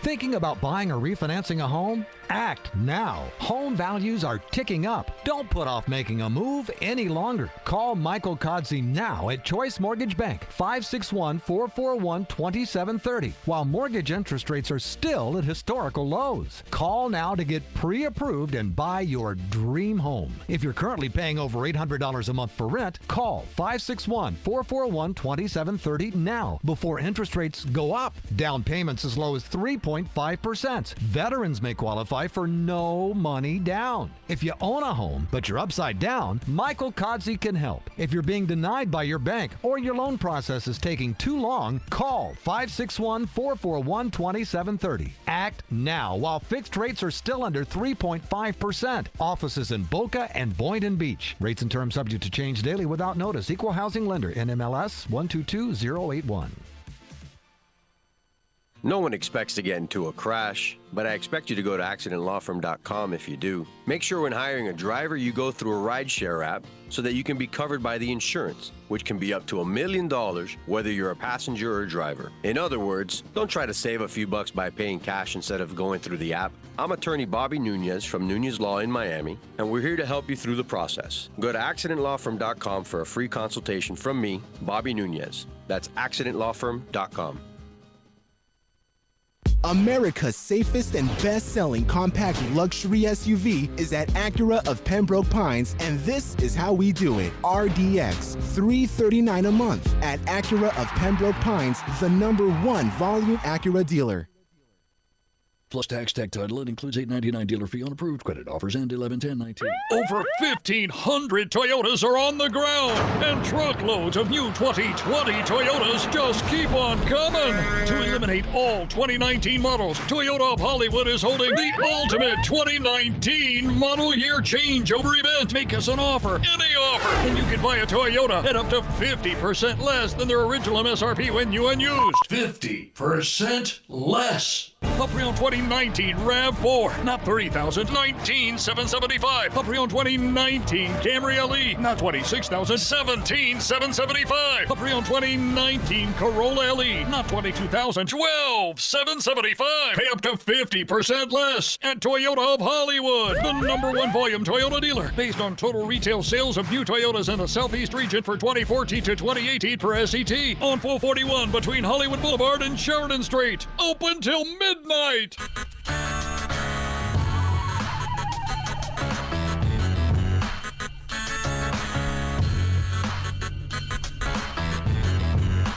This is the Big O Show. This is the Big O Show. This is the Big O Show.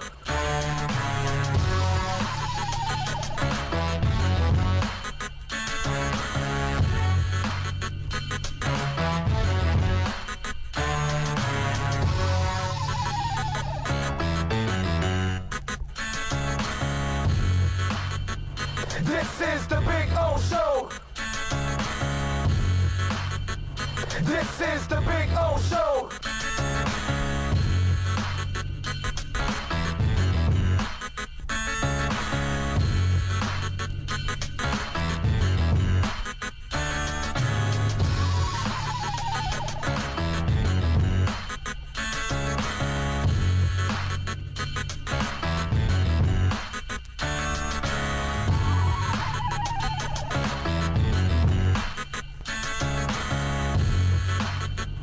This is the Big O Show.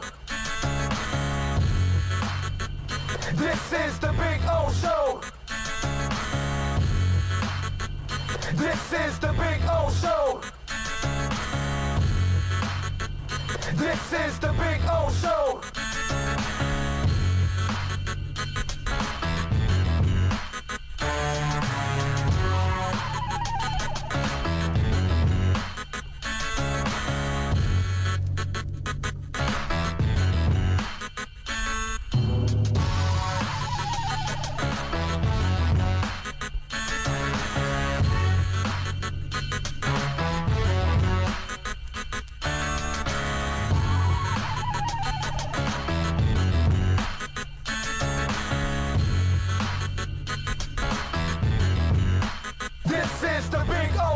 Switch.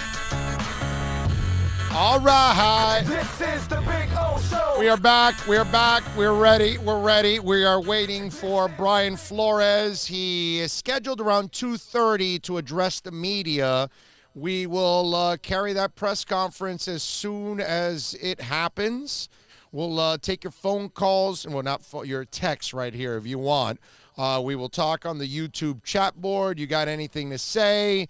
You could chime in on the accidentlawfirm.com text line, 786-322-1105. That's 786-322-1105 if you want to get in on the accidentlawfirm.com text line.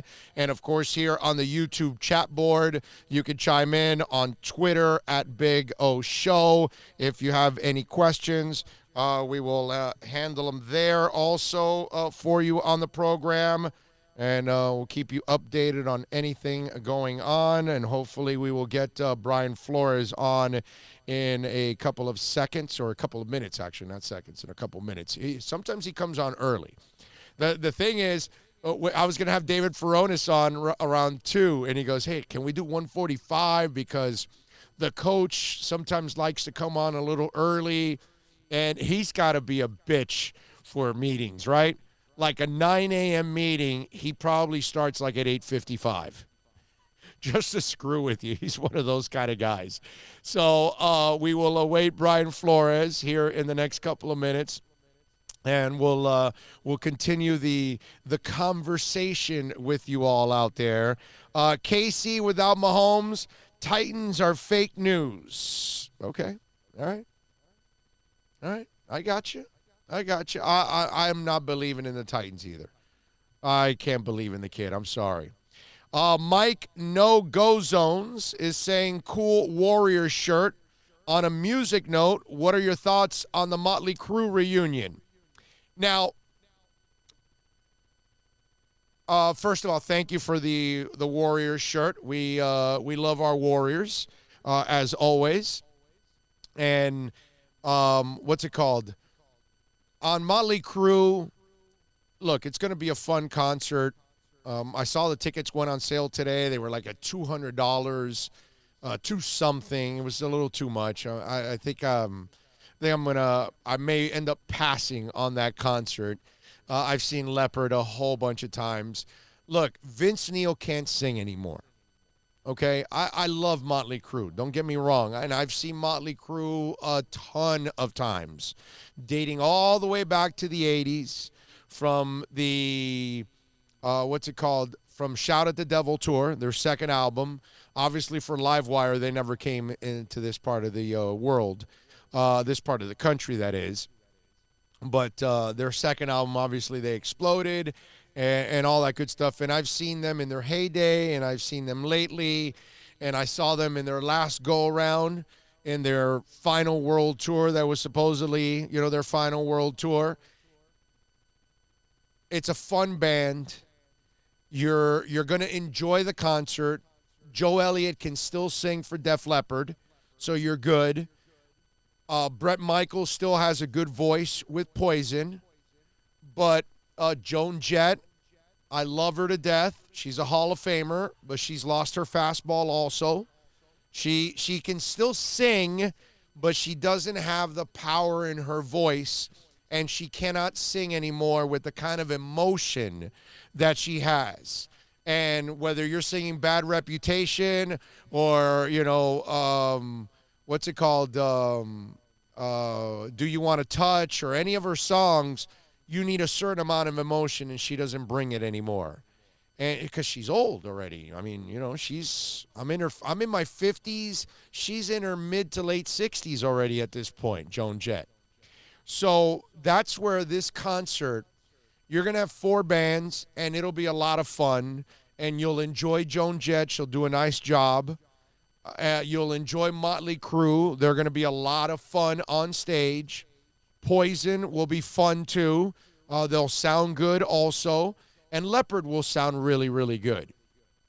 But just be prepared that 2 out of the 4 bands, don't expect what you normally would. Let's put it that way. But I will say this. If you've never seen Motley Crue and you've never seen Joan Jett, and, you got Def Leppard and Poison also on the bill, it's going to be a really fun concert. So that part, I would tell you, go enjoy yourself. At least if you've never done it, bucket list type of thing, go for it. That's how I would say.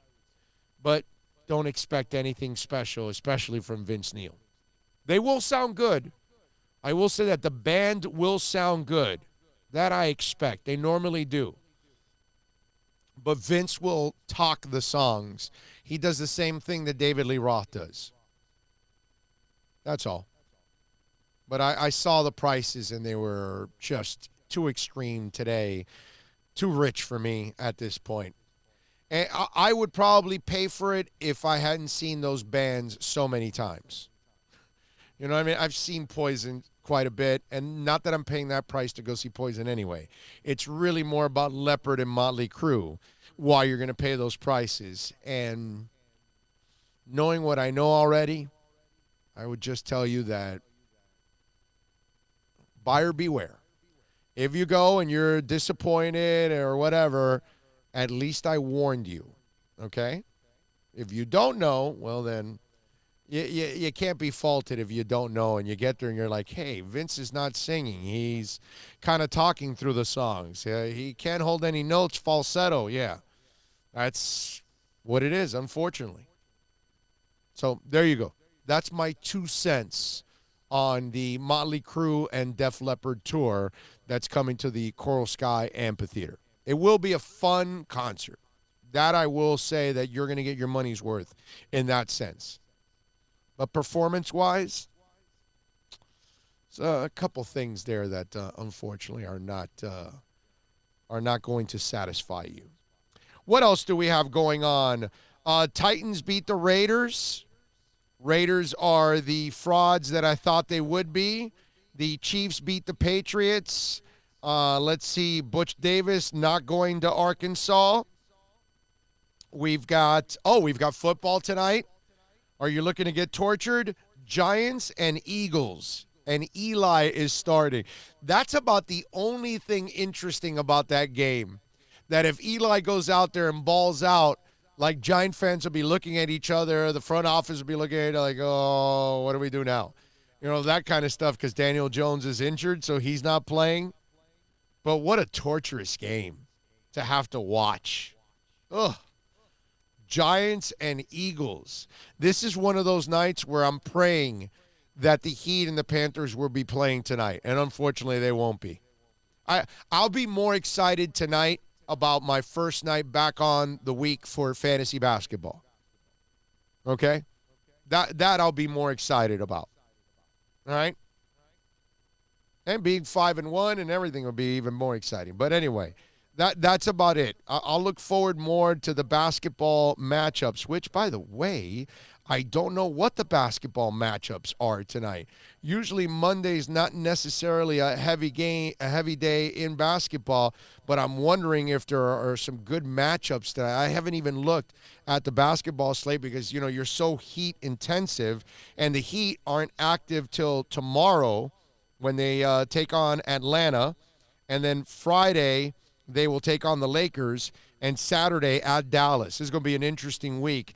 Not tomorrow because they should take care of business against Atlanta, but Friday against the Lakers and Saturday at Dallas, that's going to be awesome. You'd like to see a split there if you can do it. So tonight at 7, we got Clippers at Pacers. They don't have Oladipo back, so that matchup doesn't become interesting.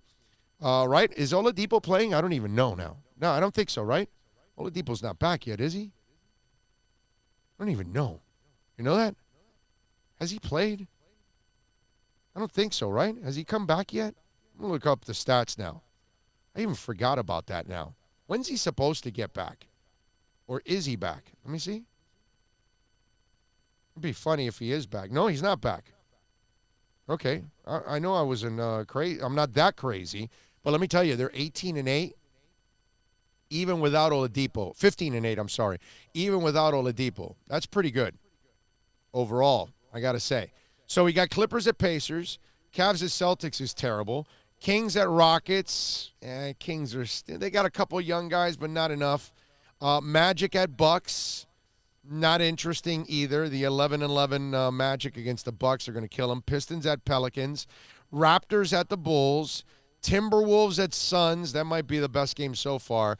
Thunder at Jazz and Grizzly at Warriors. Wow, there's not really any sexy matchups today in basketball. That sucks. There's not one matchup that I'm like dying to see tonight in basketball. Grizzlies, Warriors, do you really want to see that? The Thunder suck against the Jazz. You've been talking about that game for a week, bro. What are you talking about? Grizzlies, Jazz. Grizzlies, Jazz. What's it called? Raptors at the Bulls. I mean, the Bulls we just saw, it's just not anything. Pistons at Pelicans. Magic at Bucks. That might be the best matchup of them all right there. Magic at Bucks. It's all about fantasy interest, right? Yeah, That's it. That's it. For me tonight, it's about fantasy. I mean, you know what? Clippers and Pacers are actually the best matchup. Actually, to be fair, because the Pacers are 15-8. And they're 9-2 at home. So that at least gives you a little light at the end of the tunnel. We are awaiting, by the way, Brian Flores, the head coach of your Miami Dolphins. It is 2:22. He is set to talk at 2:30, but he is very notorious for coming in early. So we are keeping up with all of this to make sure that we catch him on time. That's got to suck for you as a reporter too, right? Because if you're running late, but you're really on time, and you think, well, I'll walk in there by 2:27 and no problem. He could be already talking for 2-3 minutes already at 2:27. And you're like, well, wait a minute, dude. It was set for 2:30. And he's the guy that will throw curves at you and come in early on the job. You got to love that. That's fantastic. Well, he's got that military background, and that's the way them people are, you know? Yeah, they ain't messing around. Panthers, after beating the Sharks last night, goals by Barkov. Connolly has 14 goals on the season. What a pickup, man. This guy's on pace for over 30 goals on the year. Yandel picked up his third. He's got like 4,000 assists. Matheson picked up his first goal, and Vetrano his seventh. Bob was excellent again last night, so 2 nights in a row. The Panthers are off tonight, tomorrow against the Tampa Bay Lightning. That's going to be awesome. Thursday against the Rangers, Saturday against Boston, but Tuesday against Tampa Bay. No, not Rangers, Islanders. Islanders, I'm sorry. Big difference, brother. And then Boston on Sunday. Now this is a really tough 3. Yes. Flat out. Yeah. But first the Lightning. I can't wait for that game tomorrow. That's going to be a lot of fun. A nice measuring stick. See where Bob is at. See if Bob brings a little bit of extra juice to that game. Create some nightmares for Tampa Bay. Come on, Bobby. Time to get it done, bro. You played well the last 2 games. It is time for you to now take it to another level. That's what we need. We need to see that. Now, let me ask you. Al Riveron says the standard for replay review of pass interference hasn't changed. And he's talking about that now. And I know that we've gone back and forth on all of this. And I know I love Coach Flo's passion yesterday. I love that he was pissed off. I love that he gave the referees a bunch of crap. But in the end, the league got it right. And it's not something that they started with the Dolphins. They've been doing this already for several weeks now. They've been reversing this stuff when they make a bad call and they don't get it right. Well, when they started, weren't they like 0-30? They got into the 30s, right? I don't know and what it was. There was a bunch of them that clearly the Hopkins one I can remember specifically against Baltimore. He got tackled in the end zone. Yeah. And they didn't overturn it. And then there was a bunch of us that bitched and complained. And after 30-something, right, is when they started actually doing their job, let's say. Yeah. I'll tell you, yesterday in a replay, I'm still not sure that Butterfingers Thomas had possession of the ball going into the end zone.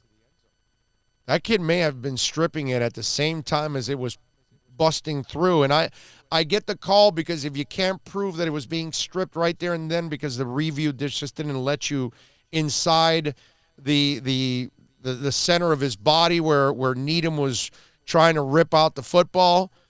But I still to this moment, I'm not sure that he wasn't fumbling into the end zone, that ball. But, okay, it's inconclusive, so you got to go with the call on the field. But in this case, they've been doing this, going back and fixing it. And they did. And it was interference. And listen, Nick Needham can call it trash. Good. I'm glad. I want him to play with that kind of swag. He should have that kind of chip on his shoulders because he's the guy that's been overlooked. You know, he's the guy that's a street free agent. He's the guy that they got to go get. Now, let's go get the head coach, Brian Flores, right now. I'd like to ask you about the decision not to play Taco yesterday. What led to that? A little more game plan and everything. Felt like we just needed to go with some other guys just from a game plan standpoint. But he was healthy, and hopefully we can get him going this week. Things in practice that have concerned you in terms of effort or any red flags? No. Taco's been great. He's been great. Really more game plan than anything, and he's done a good job really across the board. He's had some production from a sack standpoint, and we just felt like this last week, I would say, or yesterday, we were better off going with the other guys.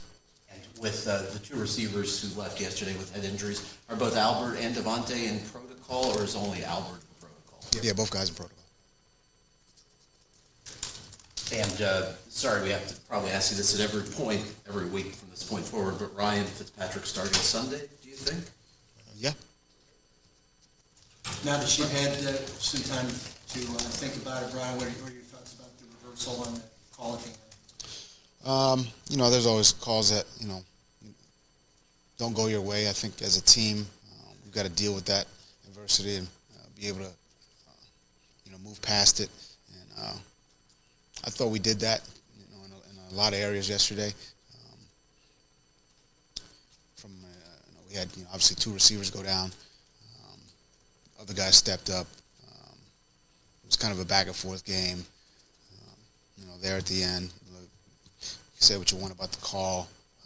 We still had an opportunity to get them stopped. We didn't get it done. And, we didn't play well enough. Or we didn't make enough plays to win the game. And it wasn't just that, that call. Look, there was a lot of things we could have done better in the game, in all three phases. We talked about that, today already. And we'll just got to, go back to practice Wednesday and get ready to play the Giants. In general, how do you think the new rule on reviewing PIs is working?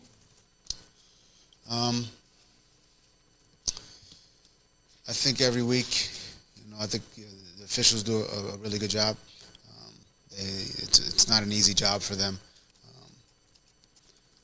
And I think, every week, there's good calls, and calls that, some people don't think are very good. But in this game, it's about overcoming adversity. It's about dealing with those, good plays, bad plays, and then moving on and doing the things you need to do to help your team win. And, as far as how that's gone this year, I think it's been fine. Coach, leaving out whether there was a good call or a bad call, the randomness of them deciding to review those kind of plays, is there an answer to why that one was reviewed and maybe some others that were maybe equally as close? Look, I mean, we can go on and on about this. I think there's really no benefit to us to kind of rehash it and go through it. There were other plays in the game that we could have made that maybe it doesn't come down to that. At the end of the day, look, at the end of games, like the plays that are made there, those are the winning plays in the game. There really aren't enough snaps left to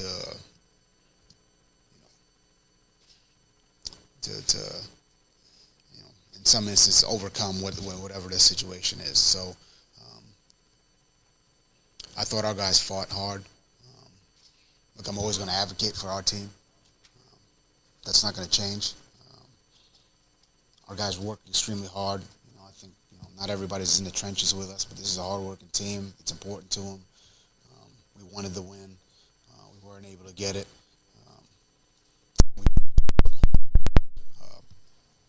really kind of put ourselves in a situation where it's not up to anyone else, and we make a few more plays or we punch one of the touchdowns in, or make one more kick, or make one more block and bleed the clock a little bit more. I mean, there's 8 different things that could have happened that we could have done better to not get to that into that situation.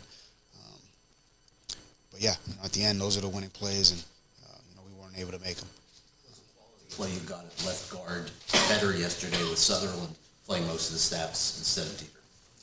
I don't look at it as one position. I mean, the O-line is a group of guys, and the offense is 11 guys playing together. So,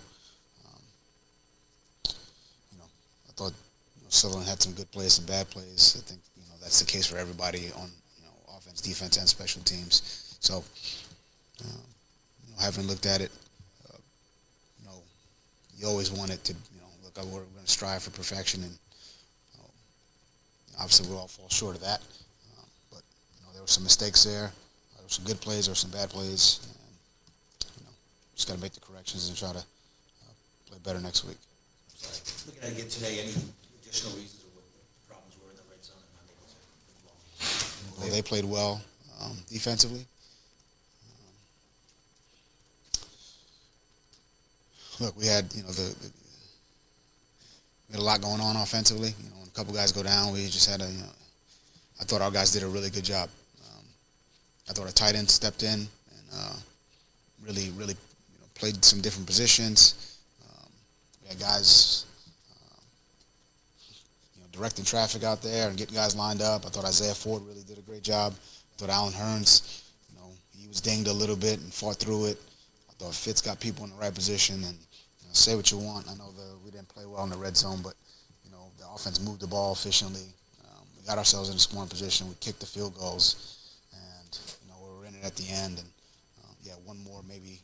Obviously that would have helped us, but I like the way we look. It could always be better. I want to score touchdowns, but at the end of the day, you want to give yourself a chance to win at the end.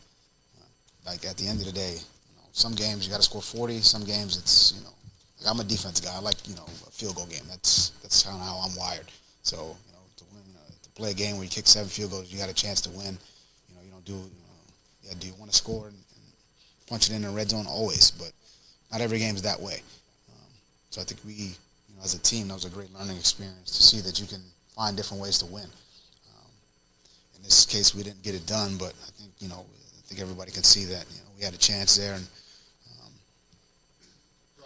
I like that. 2 players in particular I want to ask you about from the tape. You mentioned Isaiah Ford briefly. Could you elaborate a little bit on him, and Patrick Lair also? I thought Isaiah just, he stepped in, played every position, from a receiver standpoint. Got some guys lined up, made some big catches, and made a nice run after catch there in the third quarter.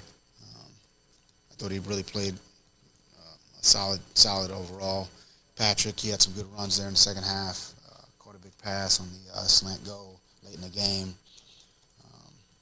Made some good blocks for us. I thought he played, a solid game. So, look, young guys stepping in, getting an opportunity, stepping up, making plays, and that's always good, and hopefully we can build on that. 35 defensive snaps for Van Ginkel. His most work was sacked late in the game. What led to more playing time, and how do you think he played? I think he's improved really each week. I think this is his third game. So yeah, he's improved every week. This is a guy who works extremely hard and really earned those snaps over the last few weeks, and he's doing the kicking game as well. He had 2 tackles there. And, this is a guy who's getting better week after week, and taking advantage of his opportunities, and hopefully we can see more improvement over the rest of the season. Question of how Dieter handled not starting and then getting into the game in the second half.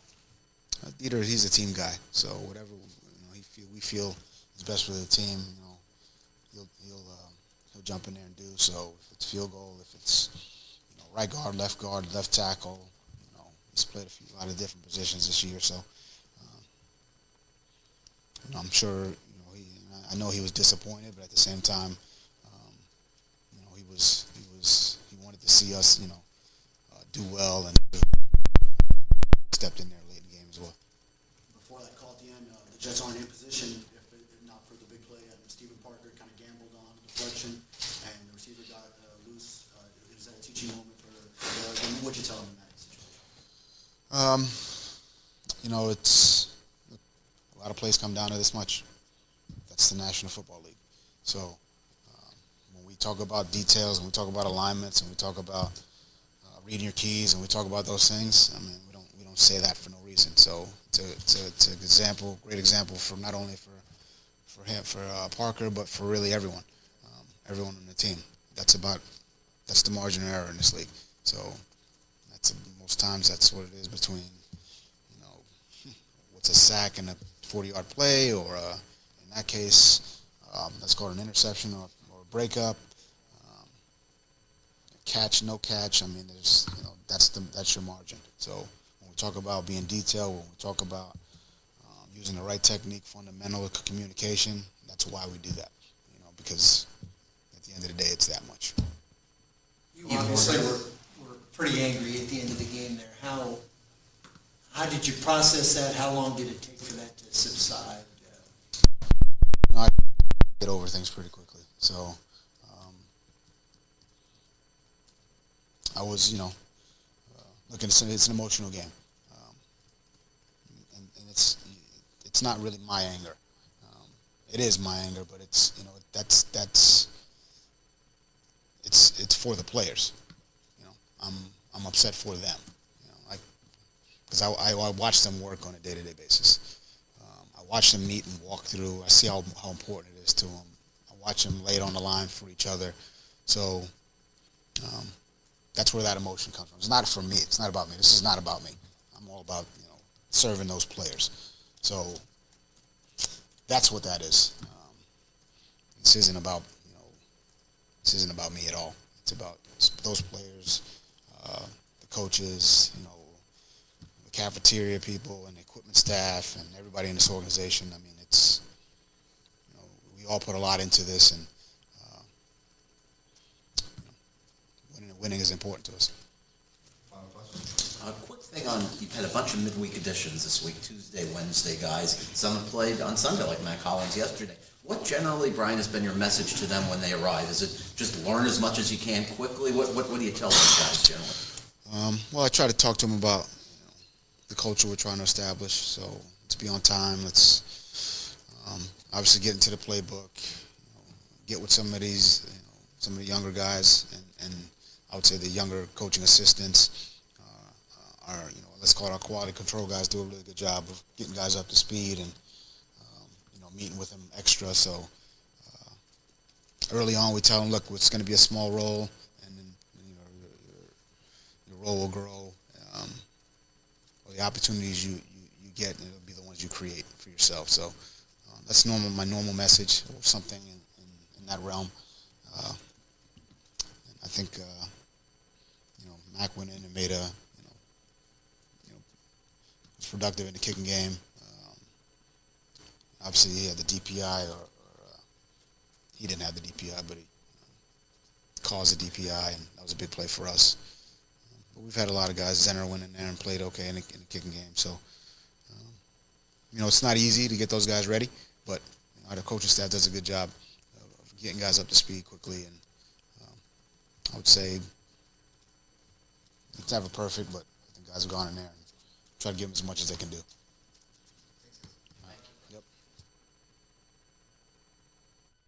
There we go. That is the head coach of the Miami Dolphins, Brian Flores. All right, we got a bunch of things that I want to address here when we talk about Brian, and we talk about some of the things that he mentioned before we get NorCal on. And first of all, he talked about Taco, because Taco, remember, did not start yesterday, did not play.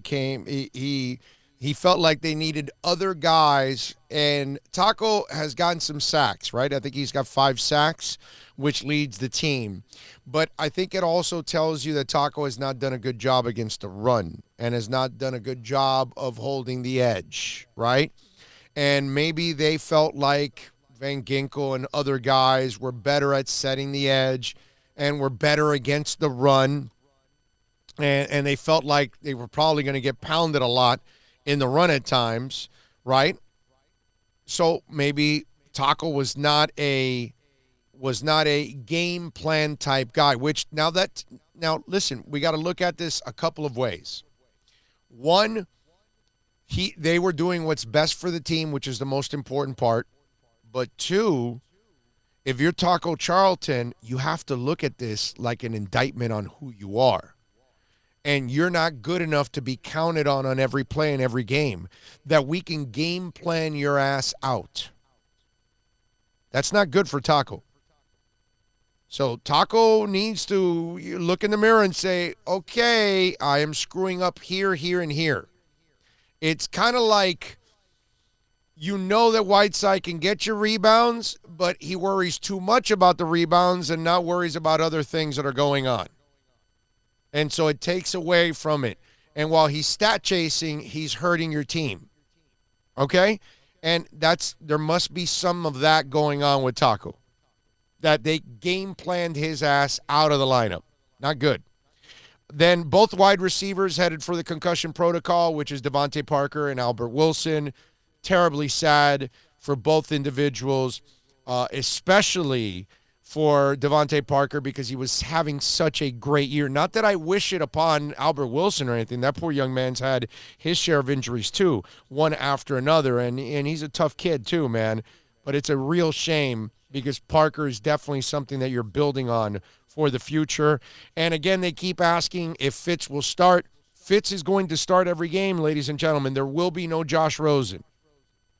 Why? Because Fitzpatrick allowed you to see Isaiah Ford shine, and allows you to watch Gesicki grow, and Preston Williams and Devontae Parker, and get the ball to, Patrick Laird. That's the thing about the difference is, if you have Rosen confused and he doesn't know what the hell to do and he doesn't make quick decisions, he's not going to help you assess everybody else. And then everybody else falls behind, and then you cannot assess 10 other guys because one guy is behind. And as much as I like Rosen, you got to do what's right and what's best for the team. Those of us that wanted Rosen back, we are wrong. Okay? I am wrong. And any of you out there that said he should start right now, they're doing the right thing. Clearly, the kid is not ready. When they don't think you're ready, they game plan your ass out like Taco Charlton. When they don't think you're consistent or ready, they will bench you like Dieter. You get that? That's the way it goes here. That's how they roll. You will earn your play. You will earn your keep. There will be no more gifted. There will be no more justification that you're a first-round pick and we've got to play you because you're a first-round pick. That dude doesn't give a rat's ass. If you're a street free agent and you're beating out the first-round pick, you will play. He doesn't care if he screwed up with the draft pick. That's the way it should be, by the way, ladies and gentlemen. You should never be trying to justify your pick. Let him earn it. So that's why Fitz will start. Fitz allows you to assess the entire team properly. And right now, Rosen does not. Sad but true. The PI, they kept asking him about it, and he kept saying he's not going to talk about it. And they did their job. The media did a good job there. They've followed up several times. It's a controversial play. I get it. But he's not going to dwell on it, and he's going to move on. And I like that too. Because in life, you cannot dwell on anything, man. You got to move on, bro. If you let things bog you down on a consistent basis, that's not going to allow you to move forward. We're all going to have negatives. We're all going to make mistakes. We're all going to have setbacks. You got to put them in the back, in the rear view mirror, man, and move forward. If not, you're going to be living in the past. And that's what happens to too many people. And credit to him. What's he going to do? Get fined? What's he going to do? Give you a sweet soundbite? That's all he gains from it. He doesn't gain anything else from it. They called the right, that was the right call. This is what they've been doing in the NFL. It did not start with the Dolphins. They've been doing it for several weeks now, changing plays. and getting the right call on the field, and that was the right call. Sucks to lose to the Jets. It even sucks more to lose to Gase. Right call, move on. I think the coach handled it the right way. Van Ginkel, he loved what he saw from the kid. I did too. I think most of us as Dolph fans said, hey, maybe there's something in that 5th-round pick. Maybe they found a guy. We'll find out. Another guy, another building block to build on. Dieter has been inconsistent. He's had moments, and he's had some down moments. And obviously, they felt that they had a better option with somebody else. But he still was able to get in the game, and the coach talked about how, the kid was disappointed, but he handled it like a pro, and he was ready to help out when they called him on the bench, and he ended up playing quite a bit. Also committed a penalty, too. Needham, they were asking about the Parker play that led to putting the Jets in position for the field goal. Now, if you remember, you can go back and watch that play. I watched it several times. It was called a blitz, a corner blitz. So the corner leaves the wide receiver. And to the quarterback's credit, he picked up the corner blitz. He threw in the face of the blitz to, of course, the receiver that was open. It was Parker's job to come, as Needham was coming in on the blitz, it was Parker's job to cover the receiver. He was late. And why he was late, it was also a terrible angle that he had at the receiver, and the rest is history, and they were in field goal position. Now, there are many ways to look at this. We can look at it and say, not a good call at that moment. We can say, well, you've got a bunch of young guys back there. How can you trust them? How do you put the weight of the world on them? But you've coached them up all week. They've called it the right way. They read their checks the right way when you did it. Obviously, you felt that they were going to be able to execute it, and they didn't. And there are times that they have executed plays like that throughout the year. And the other thing is, Brian Flores has proven that he will be aggressive. From an onside kick to start a third quarter, to a fake field goal, to a fake punt, to whatever it is, the guy's got balls. And he's going to take some chances. And he knows he doesn't have a great team, so he will look to get an advantage one way or another. Did you watch the extra point after the touchdown? Did you watch the field goal when they were close up? Did you see that the defense at times didn't even bother rushing the Dolphins? Do you know why? They were like, oh, no, these guys they're full of tricks, bro. We rush, we overcommit, and they're going to burn us for a touchdown. Let's just give up the 3 points. I mean, when I saw them not even try to block the field goal, I was like, okay, the Dolphins got you thinking now. That's coaching. That's coaching that they've already established that, hey, you got to be awake on everything with this team. They will try anything because that coach understands he's got nothing to lose. So he's not going to play conservative. You're not getting Sperano, and you're not getting Cam Cameron, and you're not getting any of that crap that you've gotten in the past with conservative play. Joe Philbin, all that. No, those days are done. This guy's got cojones, man. This guy's going to take some chances. And he took a chance yesterday, and he thought he coached them up and had them ready. They failed. It happens. What are you going to do? But I am not going to complain about my head coach being aggressive, because I want an aggressive head coach. I want an aggressive offense. I want an aggressive football team. I want one that's never going to let up. And when they have a shot to bury you by 35 points, they're going to bury you by 35 points. And when they got a shot to go for the kill, go for it. Okay? I have no problem with any of that because there's been a lot of good with the bad. 3rd and 20 against Pittsburgh was bad. Yesterday was bad, but I've seen plenty of good. I'll take it. I like what I'm seeing from Brian Flores and this team. Getting in teams' heads, man. Yeah. When they're supposed to pin their ears back and they got to put on the brakes and play contain, anytime you get anything like that, you're in their head. Yeah. Yeah. So I am all in for this. I got no problem with what's going on. And I love the fact that Brian Flores coaches with guts. And he's not afraid. Sean Payton in the Super Bowl had an onside kick at halftime of the Super Bowl so he could get the ball and get aggressive. That's the way this league is, man. And if you're going to play conservative, you're going to coach scared, you're not going to last long. Belichick will take chances.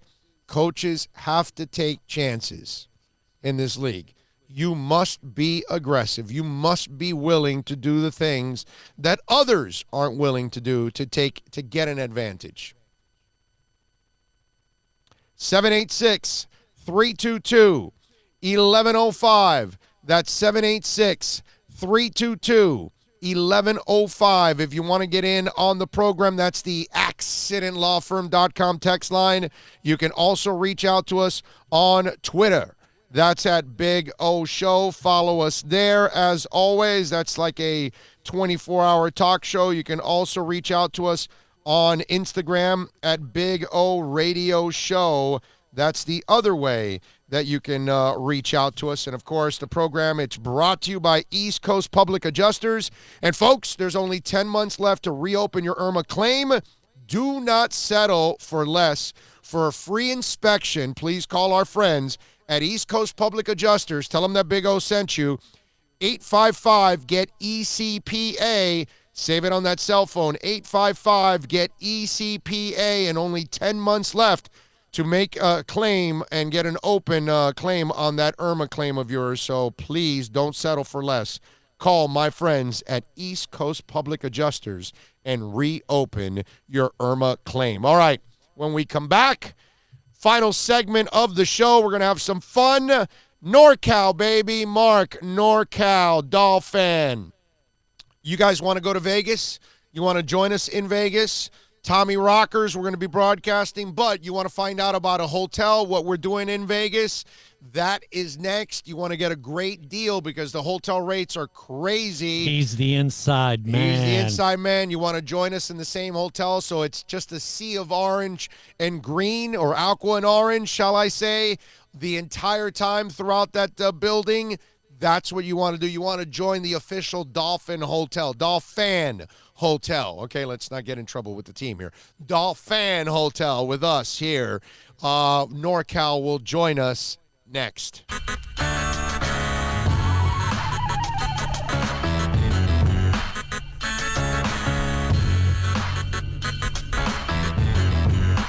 This is the Big O Show. America's safest and best-selling compact luxury SUV is at Acura of Pembroke Pines, and this is how we do it. RDX, $339 a month at Acura of Pembroke Pines, the #1 volume Acura dealer.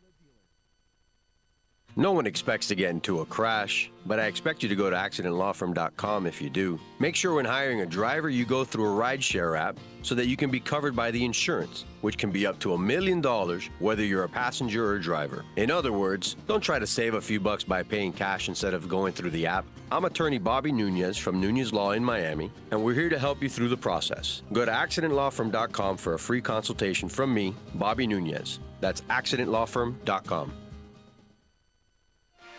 Thinking about buying or refinancing a home? Act now. Home values are ticking up. Don't put off making a move any longer. Call Michael Kodzie now at Choice Mortgage Bank, 561-441-2730, while mortgage interest rates are still at historical lows. Call now to get pre-approved and buy your dream home. If you're currently paying over $800 a month for rent, call 561-441-2730 now before interest rates go up. Down payments as low as 3.5%. Veterans may qualify for no money down. If you own a home, but you're upside down, Michael Kodzie can help. If you're being denied by your bank or your loan process is taking too long, call 561-441-2730. Act now while fixed rates are still under 3.5%. Offices in Boca and Boynton Beach. Rates and terms subject to change daily without notice. Equal housing lender. NMLS 122081. Plus tax, tech title. It includes $8.99 dealer fee on approved credit offers and 11/10/19. Over 1,500 Toyotas are on the ground, and truckloads of new 2020 Toyotas just keep on coming. To eliminate all 2019 models, Toyota of Hollywood is holding the ultimate 2019 model year changeover event. Make us an offer, any offer, and you can buy a Toyota at up to 50% less than their original MSRP when new and used. 50% less. A pre-owned 2019 RAV4, not $30,000, $19,775. A pre-owned 2019 Camry LE, not $26,000, $17,775. A pre-owned 2019 Corolla LE, not $22,000, $12,775. Pay up to 50% less at Toyota of Hollywood, the #1 volume Toyota dealer, based on total retail sales of new Toyotas in the Southeast region for 2014 to 2018 per SET, on 441 between Hollywood Boulevard and Sheridan Street. Open till midnight.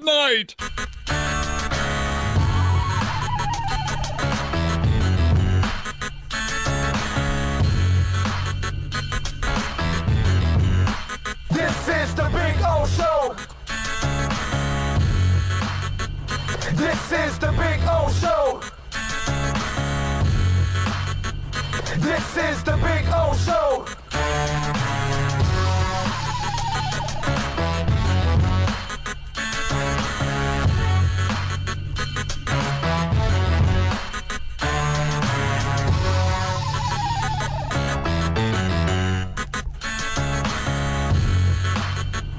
This is the Big O Show. This is the Big O Show. This is the Big O Show.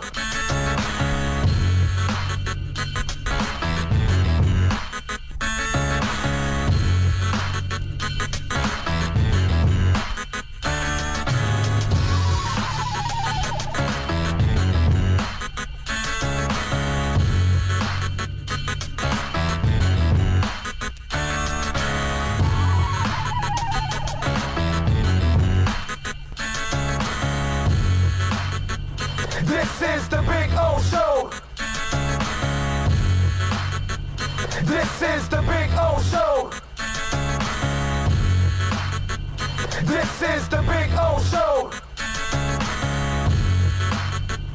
This is the Big O Show.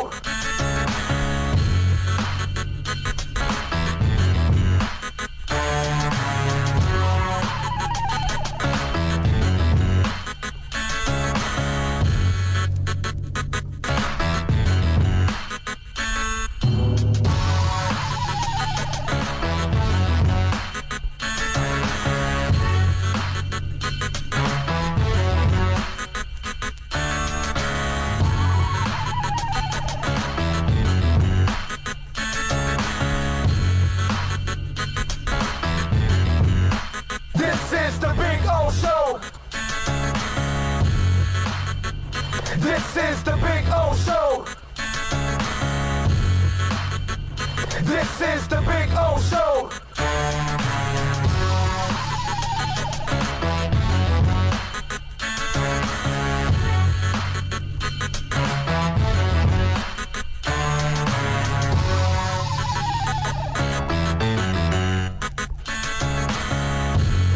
This is the Big O Show.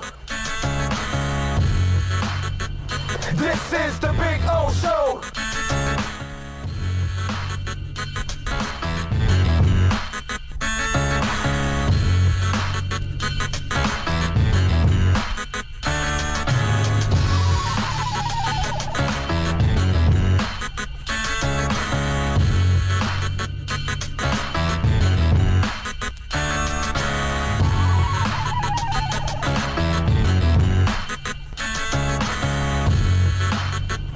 This is the Big O Show.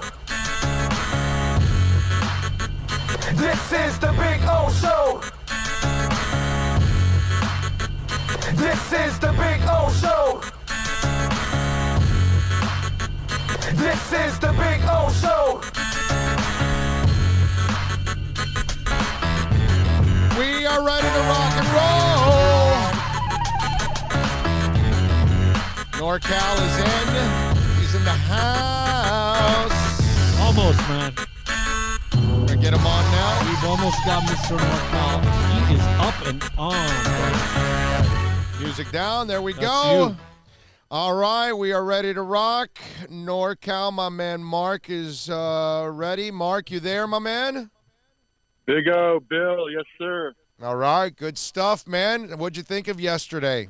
Pretty good, man. Almost there. Almost got that victory. Almost swept that piece of crap case. Big O, this was the first time in a couple of years where I actually did have knots in my stomach. I literally I couldn't sit down, and I was like, oh, my gosh. And I disagree with you a little bit on that pass interference call, and I know that's okay with you. Man, I think that you're allowed to play the ball. I didn't see him grab at him and pull him. I mean, a little handsy here and there, but I love watching that, man. I would not have called that. I definitely want to overturned it. So, yeah, but that's what they've been doing in this league. They've been doing that the last couple of weeks, and that looked to me that was interference. That's a legit play, and if it would have been the reverse, and it would have been our team getting that call, I would have been very happy that they got it right. And, it is what it is, man. I mean, in the end, I got to tell you something, NorCal. It sucks to lose to the Jets, and especially the stinking Gase. But I was super proud of the way those guys played because I know that the guys on the Jets side, they have 10 times the talent. And to watch that team hang in there the way they did and fight back and then have the lead at the end of that game – I'm just telling you, man, when this coaching staff actually gets talent, I think they're going to be that much better. No, I can't agree more. I remember calling you and talking to you week 4 after the Chargers game, and, you were asking me, you got to be excited about the improvements you're seeing. And, wow, since then we've seen, in my opinion, we could have saw that 4th win yesterday. But we've seen 3 good wins, one against a decent Colts team. I don't want to get too proud about it, but we haven't beat anyone, but it's kind of like the Raiders, but we're there. We cut everyone off our team. I made the bet 4.5 wins, and then they cut Tunsil, and they trade Tunsil, they trade Fitzpatrick, and I'm like, wow, I'm not as confident anymore. And then they started playing, and there were other teams around them were looking pretty bad, and oh, wow, we play them later. Wow, I think maybe we could get 4 or 5 wins. You got a shot, dude. You got a shot. Giants and Cincinnati will put you at 5 if they win those 2. Hey, we could hope for one more Miami Miracle, maybe. Yeah. We might get 2 or 3 wins. Right. You never know. And for those of you out there, don't freak out. Look at Denver. Maybe John Elway finally found his quarterback in the 2nd round in Drew Lock. The kid played well this week. He's got an arm. He's actually one of the guys that I liked in the draft overall as a little project. And maybe he turns out to be some.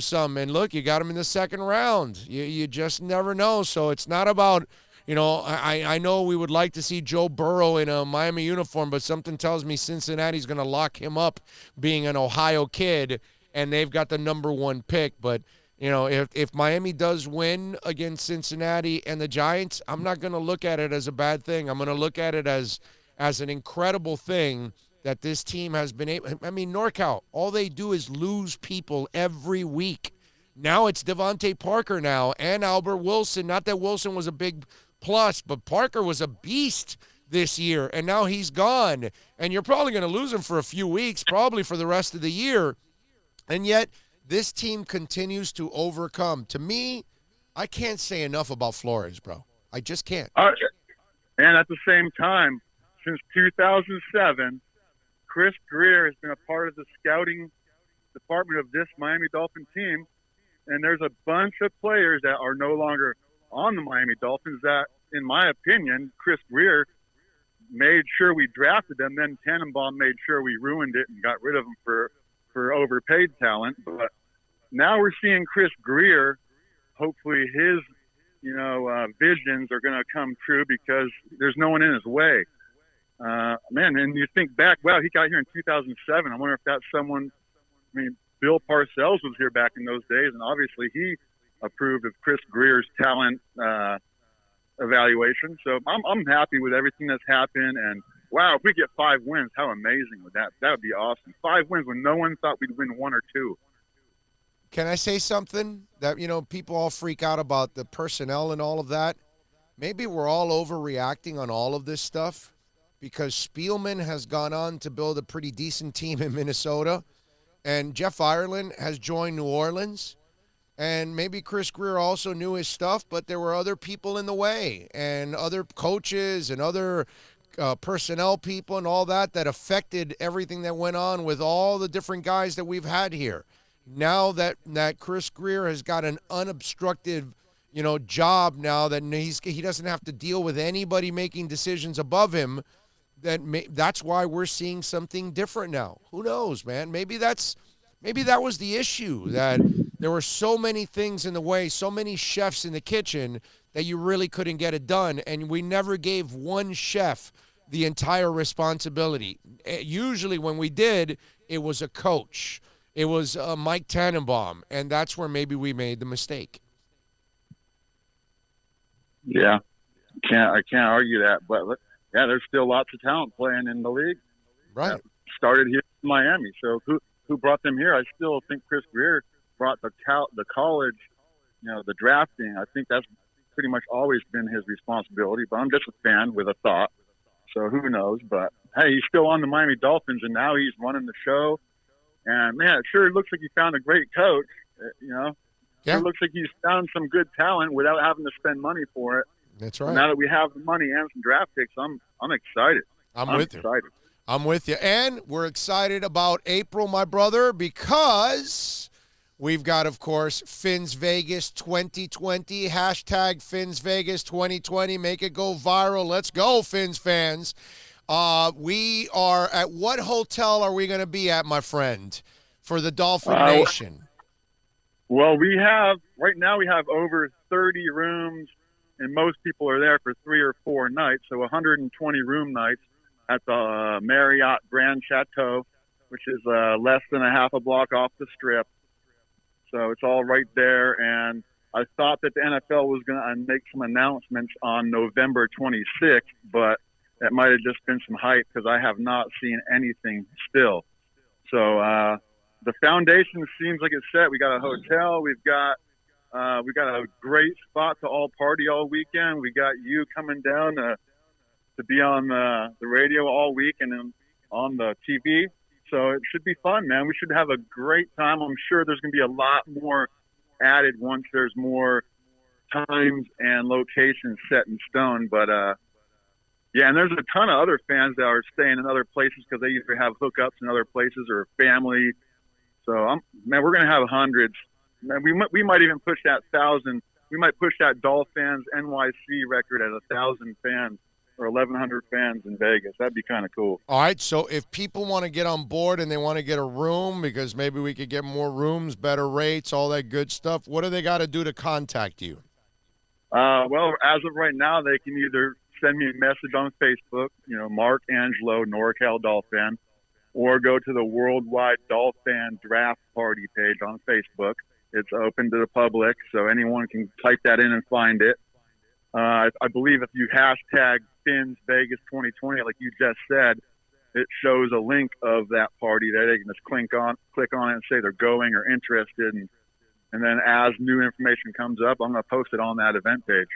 There you go. So if you put Fins Vegas, in fact, I'm going to do it right now, Fins Vegas 2020. Let's see. Well, I know my stuff comes up. Yeah, your stuff comes up. I'll make sure I get you that information on how to make it easier to find for everyone. How about that? You know what? Send me the link so then I can tweet it out to everybody and put it on my Facebook page too, and all that good stuff. So if fans want to do that, what we'll do is we'll put this interview along with that link back on the pin. We'll pin it up to the top of our Twitter page, and then we'll put it out on the other social media sites. So people have the link, and then they can contact you if you guys want to join us in Vegas, because Tommy Rockers has got only space for about 300 fans. Now, let me ask you something. I know we can't get Tommy on. Is he going to take reservations or anything like that, or is it going to be a first-come, first-served basis type of thing? I haven't talked to him about that yet, but he's actually going to be a bar for Raider tailgates and stuff because he's going to be so close to the stadium. He's going to allow Raider fans to tailgate there and stuff like that. So I'm thinking, and I haven't asked them specifically, but I'm thinking if we get too many people, then maybe we set some tents up in the parking lot and we just, make it a full property party. Who knows? I don't know where it's going to go, but right now, yeah, we're going to have enough to fill his place. Tommy actually wanted to call you today, but he's flying home today, so he's in the air as we speak, so he couldn't call in. He was out in New York with you guys? No, I don't think he was in New York. I can't recall where he said he was. I want to say Philly or something. I think he has family in Philly. He was out there for the holiday and stuff. So. Well, it looked like a great scene at Slattery's on Saturday before the game. All those Dolphins partying there in New York. That was really cool. You guys dominating that restaurant. That's a bucket list for me too, Big O. So maybe next year I can figure out a way to get out to all that MetLife takeover stuff. Oh, I'm there. No, we're there next year. For sure we're there next year. I told Bill already, we're there next year, guaranteed.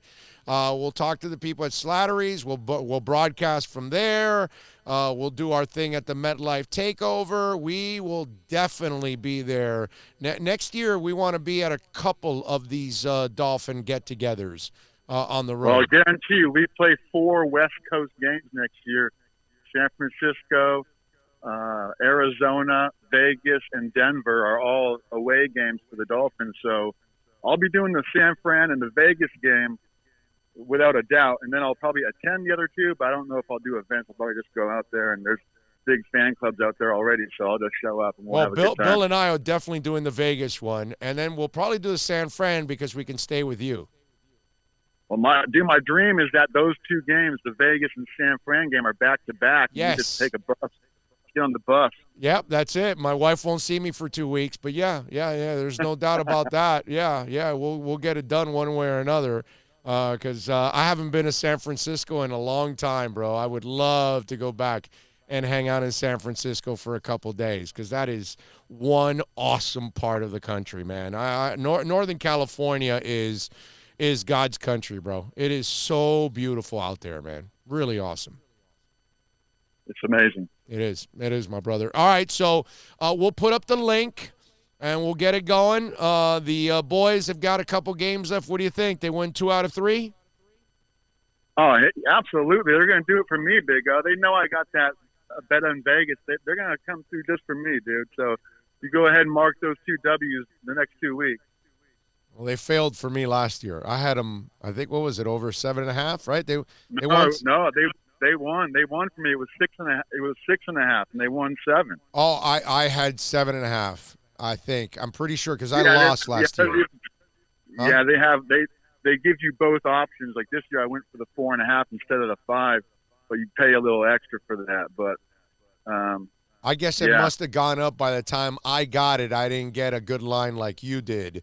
You got a pretty good line, obviously, and you ended up winning. I ended up on the short end of the stick. I thought the boys would get the 8. I thought for sure they'd get 8 victories last year, and that did not happen, obviously, because we had a crappy coach. But that's all right. The Jets are going to keep that bum around for 1 more year at least. I hope they keep his ass around for 10 years. Man, I hope they're stupid enough to do that for 10 years. That would be absolutely fantastic. I'll start a GoFundMe to sign him, man. I'll start it right now. Oh yeah, no, I'm with you all the way. What'd you think of Laird yesterday, huh? Kid got a little shine, a little Isaiah Ford action, even Nick Needham. I was laughing at his ass in preseason. Now I'm saying this kid you can build on. This kid might add some depth at the cornerback spot next year. My brother picked him up in his fantasy football league yesterday because of what I told him. I said, look, this kid Laird is going to get a shot today, and he picked him up, and he got 11 points off him or 12 points off of him. That is awesome. Yeah, Laird's going to – he just looks like he's going to develop into a pass-catching weapon because you know how the Patriots have like 8 running backs every year, and they use the guys in all different ways. I think that's what these cats are going to do too. And I think Laird is that guy that they got that's going to be kind of a pass-catching specialist and hurt you. It's kind of like Van Ginkel. I think they saw Van Ginkel as that guy that can hold the point and pass rush as an outside guy, and I think that's what their vision was, and they saw a little bit of that yesterday. So that tells me that what they're seeing in the front office is translating on the field, and that means that both are working together.